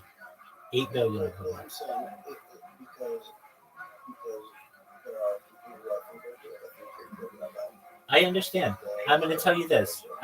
For as good as I am, if you had put me in a room as a 5-year-old with either a boy or a girl at 5 years old, and we had nothing to do, there's nothing to do in this room, and you gave us hours upon hours upon hours of just being there out of sheer boredom, at a certain point, I think I would have taken my clothes off and they would have taken their clothes off just because we were so bored that we wanted something to do and something to explore at 5 years old. And I'm saying I think 8 billion people on this earth would agree with me. They would have done the same thing. And that makes us all degenerates and that we should all be killed for that. No, that's different. There's a very clear difference. Wait, I get what you're saying. I understand what you're saying. But there's somewhat of a moving the goalposts in some instances of this discussion. I think you're the one trying to move the goalposts. No, I have perfect goalposts. Roman Polanski. No, wait, Rabbi, wait. You're talking about two people of the same mental Capacity. maturity level who just decide to consensually, basically, or even, it doesn't matter. They can't consent. They're minors. I'm talking about rape. I get that. I'm talking about rape. And you're not talking about 2 kids back. Right. So that's why I'm saying. Well, my question then becomes, at what point? No, the goalposts are perfectly straight or aligned in the Roman Polanski case. You have an adult man, a minor child. He escapes to France. Wait, okay, I understand that. I get that. I get what you're saying. I get your. Wait, let's go to that point. Let's go to that point. Let's get to that point. Let's stay on that point. Wait, let's stay on that point. Now I'm going to move the goalpost. 15 and 6 is an adult. You're saying, okay, and I get that. I'm not saying that isn't incorrect behavior. Is 14 and 6 an adult? I don't know a situation like that. Oh, that happens every single day.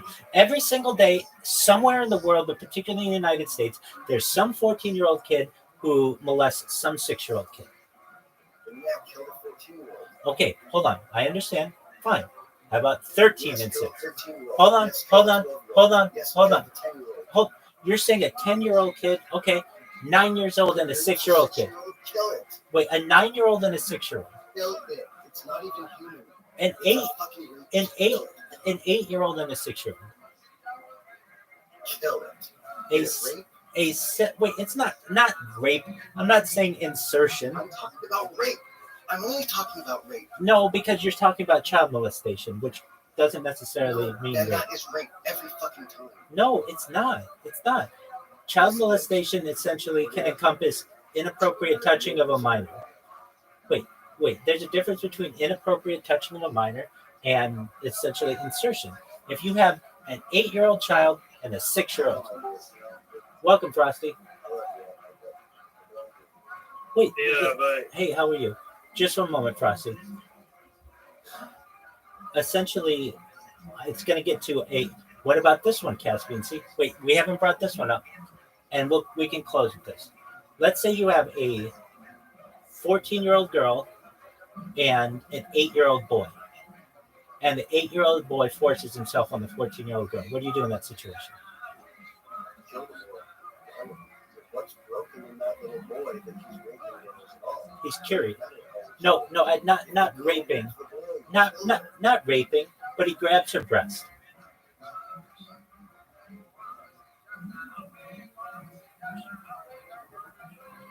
I mean, I'm only talking about rape. We're not talking about rape. Kill all rape. Okay. Hard stop. Okay, I get what you're saying with that. Now, let's move away from rape and just to child molestation. If you have an 8-year-old boy... That is rape. That's the same word, the same thing. You're just softening the blow now. Child molestation is rape. So you're saying that feeling up a woman is rape? No. No, it's sexual. It's sexual assault. It's sexual assault. You're twisting the words, Rabbi.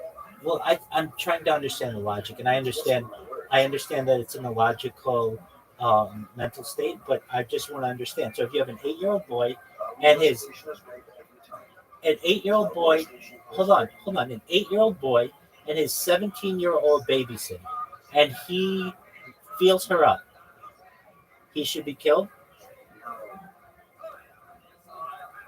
Well, that's... You know damn well, Rabbi, there's a difference in the situation. You just said it.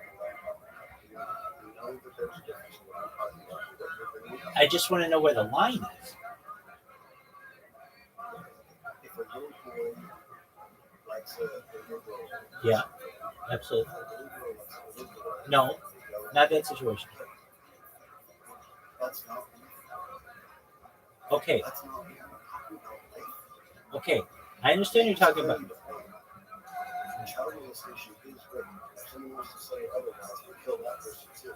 Okay, child molestation does not necessarily have. No, it doesn't. It can mean inappropriate touching of a child. And anyone inappropriately touches a child, if they're of mature level. Wait. That's different. That's different. If they're of mature level. But you're saying if they're of mature level. So an 8-year-old who feels up his 17-year-old babysitter, just sexually assaults her, should that 8-year-old child be killed?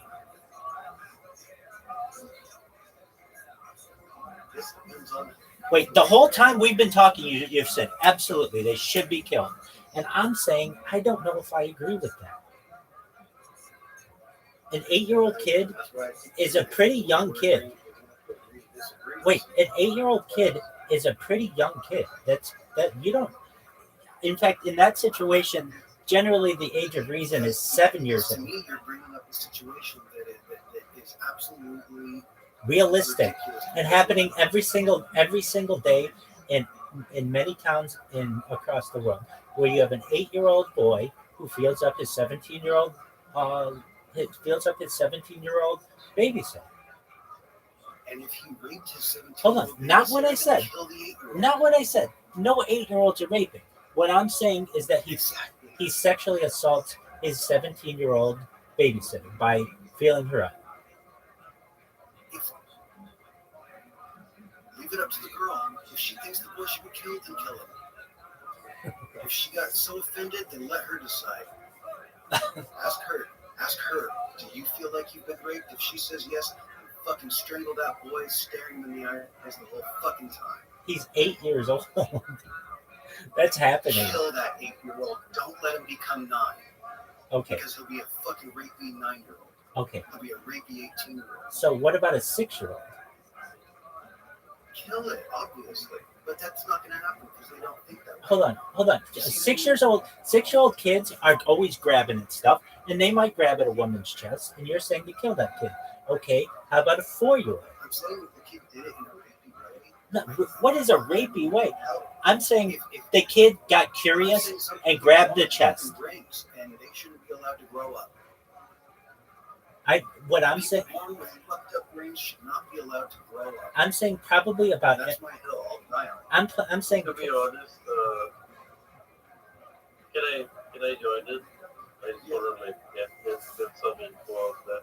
Go ahead. So the problem with the children growing up today, right, is that see when we grew up, kids, right, we grew up and we had a kind of there were no set rules. Okay, a kid grows up nowadays, that is they grow up into not knowing anything about their personality, okay? And I'm serious about this, and Rabbi probably knows about this too. Because child psychologists probably have studied it and studied kids growing up today, usually because of maybe because of all the technology, but I don't know. For some reason or another, these kids grow up and the society doesn't seem to understand like how fragile it is to have like a child growing up, like even an 8-year-old, you know. Yeah. And that 8-year-old is not like fully developed mentally, so you can't hold them ethically accountable. Thank you. For anything. Yeah. So yeah, if a child starts raping, I think as soon as a child starts raping, then for whatever Not raping. We're not talking raping. We're talking about rape, Rabbi.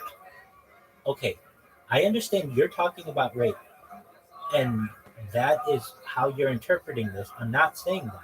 I'm saying the situation of an 8-year-old boy. But then I don't have an opinion on it. It's not rape. So you don't have an opinion on sexual assault?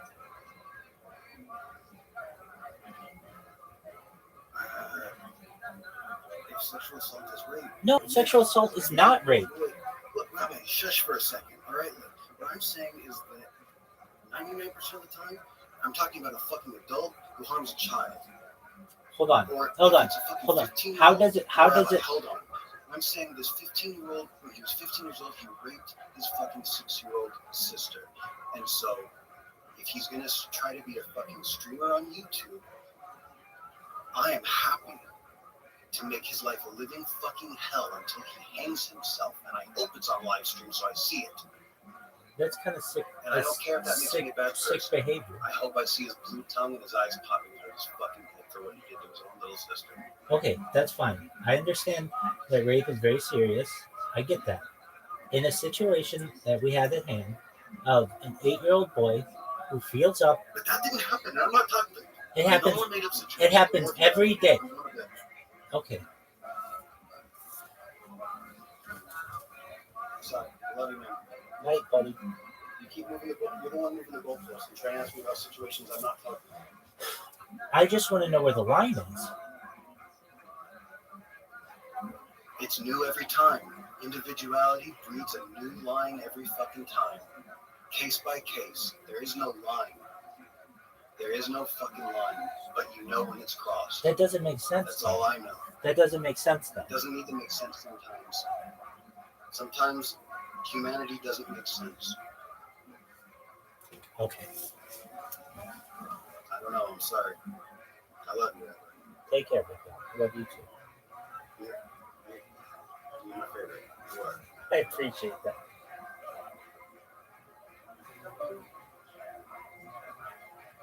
All right, Rabbi, I did something for you today. What did you do? Happy with it. What did you do? Your server twice. It's now on level 1. No way! You're amazing, Frosty. Yeah. Wow! Shout out to Frosty. You're amazing. You're such a. I'll look right now. I don't even know what happened. Yeah, I'm surprised you don't get any notifications, but let me see. I've been hanging out in the debate, Discord. They have like people from different religions and they fight among each other or argue or just have fun. But the majority of them are Christian. Very cool. How did 2 boosts. Here, I see it. Yeah. Boost this server. I'm a level 1 server.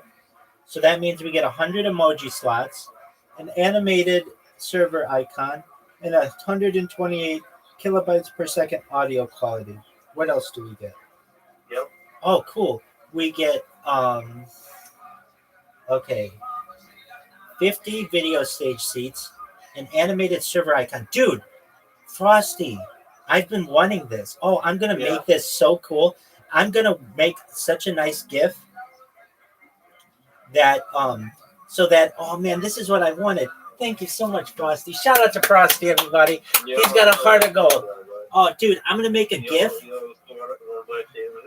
Thank you. I'm gonna make a GIF right now. Well, I'm gonna think about it. I'll probably sleep on it. But I get like a month to be able to create this GIF, and you know what? I'm so excited. That's amazing. All right, so can you use the yeah, I think you can use the animated icon on level 1.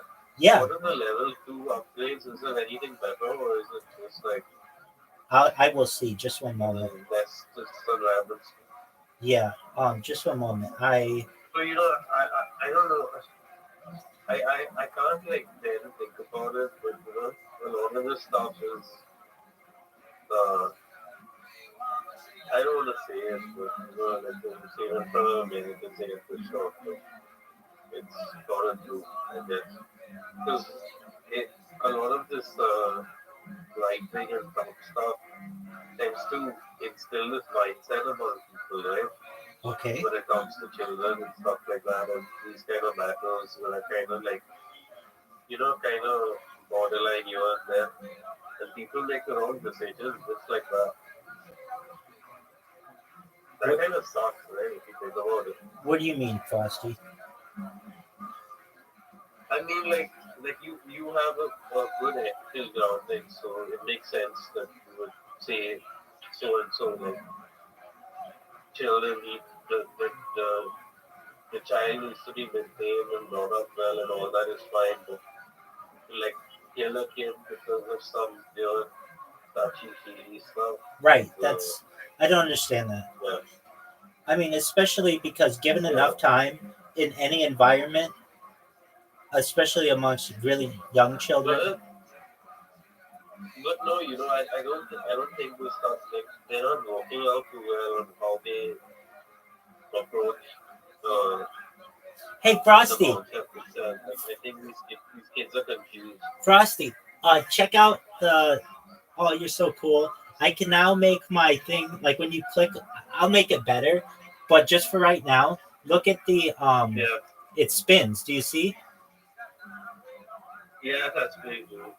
Yeah, that's nice, man. Dude, Cool, yeah. shout out to Frosty. He has no idea. Dude, I've been wanting to do this for 6 months at least. And I just, oh, you're so cool. Dog, that is amazing. 100 emojis for 100 here. Yeah, I think the audio is better as well. Yeah, it's good. That could be. Yeah, I mean, I know Caspian C feels very adamant. Like what he does is he basically has this group of online vigilantes who he finds. They find predators and they bully them. And I think, that's not my term. That's their term that they're using. And I think that, frankly, most of the people he probably has in his group aren't perfect either. They have skeletons in their closet. Nobody's necessarily perfect. Yeah. And exactly, yeah. And like the situations that they're using are not necessarily all that clear cut, and the people have paid their debt to society. And I feel like, all right, they've done what they've paid their debt, and now that they should be able to live their life away from that. Now I understand if they want, but like, because like the example that I gave to Caspian C, has he ever speeded before? Yeah, okay.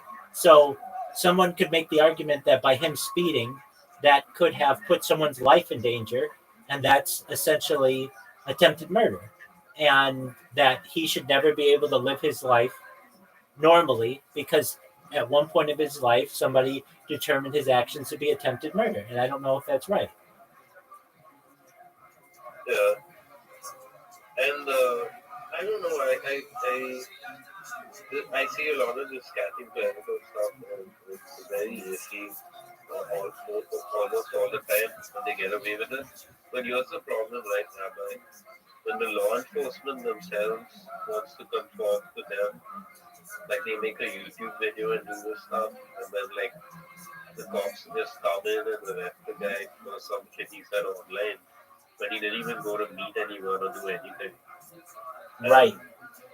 I don't know. I think it's kind of sickening.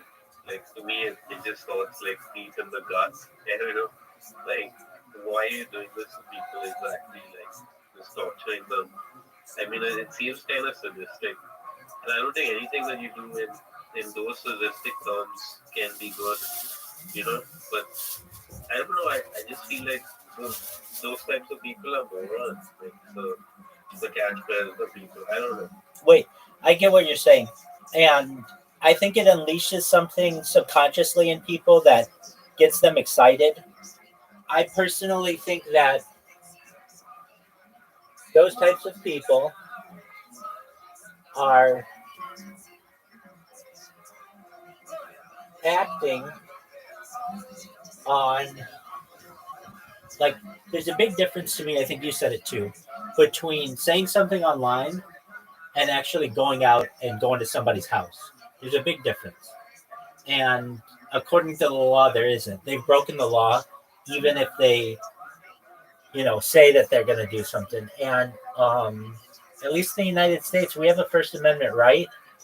And I am someone who believes in that wholeheartedly, because when you start to erode at that in any way, it starts to be a danger to free speech. Yeah, exactly. Yeah, and I don't know why the cops in general have to kind of arrest all those people, but that's besides the point. I mean, it's a wider angle of this. Is what we were talking about. Is that Hold on one Frosty. Zoot, get your ass in here. Yes. Those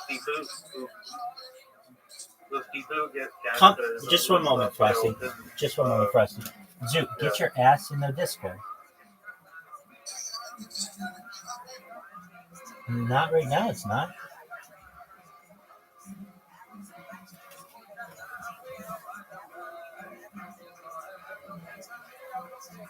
So yeah, that's what I'm saying. Is that the people who do this, they're not. Some of them might have been sexually promiscuous and then found some fate or guideline that led them on a different path. And to them, these are the worst kind of people because they make you believe that they're doing things out of no hypocrisy, right? Right. But when in reality, they're kind of emulating the entire thing, right? Because what they're doing is essentially saying, I learned the hard way how to use the system. You need to learn the hard way how to use the system. And so essentially, it's kind of nice when you say stuff like the world is against everyone anyway, and I'm just one person. It doesn't work like that, So yeah, you need there needs to be some sort of reckoning on this stuff, especially online in USA. Either people need to start standing up against a lot of this right-wing stuff. I mean, the right-wing stuff works for the most part. It's just that you take it to extremes. This is what happens. It happens with people like who genuinely have sadistic urge in them, and it could stem from many things. The sadistic urge. Sometimes it's also that they fund the kind of promiscuity that you see in women abroad in the West, especially. You see it everywhere, but that kind of promiscuity is either part of their religious calling or it's part of what they see as in their kind of degenerative sense as being logical, Right. I get what you're saying. So yeah, that's what it is. Frosty? But it's alarming. Yeah. Frosty, I cannot emphasize again, thank you so much for boosting my profile. I can't believe I have a GIF as my icon, and I'm going to make it better than that, but it's a good start. Yeah, bro, you do your best. I'm here to support you in any way I can. If it's a small thing, just like to boost that up for next time. I'm not going to pay too much. It's just that I'll help you in whatever way I can. Oh, I appreciate that. Now, an answer. Let's see. I don't want you boosting it anymore. You've done enough. What would we get at level 2? I'm just wondering. Yeah, I would boost it. Okay, excellent. Yeah. 150 emoji slots. Who cares about that? 30 sticker slots. Who cares about that? 1080p stream quality, whatever. 256 kilobytes per second audio quality, whatever. 150 video stage seats. An animated server icon. Server invite background. What is it? Server invite background. I don't know what that is. 50. I think it's all, yeah, all of it is kind of used for like gaming or stuff like that. So I think animated server icons would probably, it's on level 1 to animated server. Right. Server invite background. Now I know what that is. In the upper corner, a server invite background's like that square in the corner. 50 megabyte file uploads. Yeah. A server banner. Oh no, that's a server banner. And then custom role icons. Server banner, yeah. Who cares about that? And then Server banner. what I really need is a level 3. That's 14 boost. Don't do that. But that's where you can get a custom server invite link. That's where I would be discord.gg/rabbi. But obviously, we'll get that someday. As of right now, instead of going to that, you can just find me at discord.me/rabbi. But in the future, we'll be discord.gg/rabbi. Yep. Absolutely. Let me make sure no one has it. This is kind of important stuff. I don't know. This is another way of like kind of just lightly looking at stuff that's going on TV. I mean, older people in general do not have either they're kind of like with themselves or they don't have enough to help other people. So it kind of depends much on people my age, your age, people younger than us. Yeah. I mean, I don't know, you see a lot of these talks among people. I think Jordan Peterson does a good job getting the conversation headed in the right direction. He makes mistakes, but he understands the way, but I don't know, he needs to get into stuff like this stuff that is kind of important, which seemingly doesn't seem as important as, let's say, Green Day or something like that. But yeah, or kids in school and should they be taught critical thinking and stuff like that, or being. So he did go on to the whole being a Muslim and stuff, and how he learned from these, like a woman who stopped being Muslim and now she's not Muslim. Doesn't make a lot of sense. I don't know. I think, the media is kind of, it's going on basically, Rabbi. And I think Jordan Peterson kind of knows that. So really, like, not the same over the anyway, Rabbi, I don't know. I'm just going to smoke a cigarette and go pee and some stuff like that. Excellent. Thank you again. Thank you so much, Frosty. You're an amazing person. Yeah.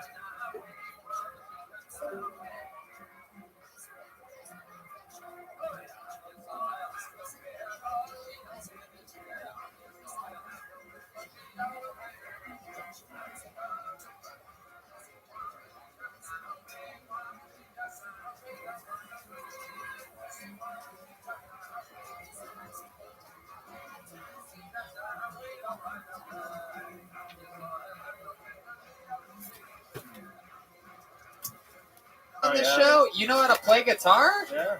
Matt, what do you think? Should we give this guy a shot? Let's see what happens here. Very rarely do you get a fat boy playing guitar. This is a rare treat. Very rare. Again, like an Asian drug addict or like a black pedophile. This is a fat guitar player. Normally, all right.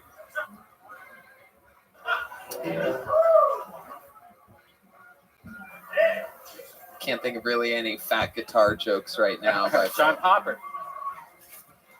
all right, here we go.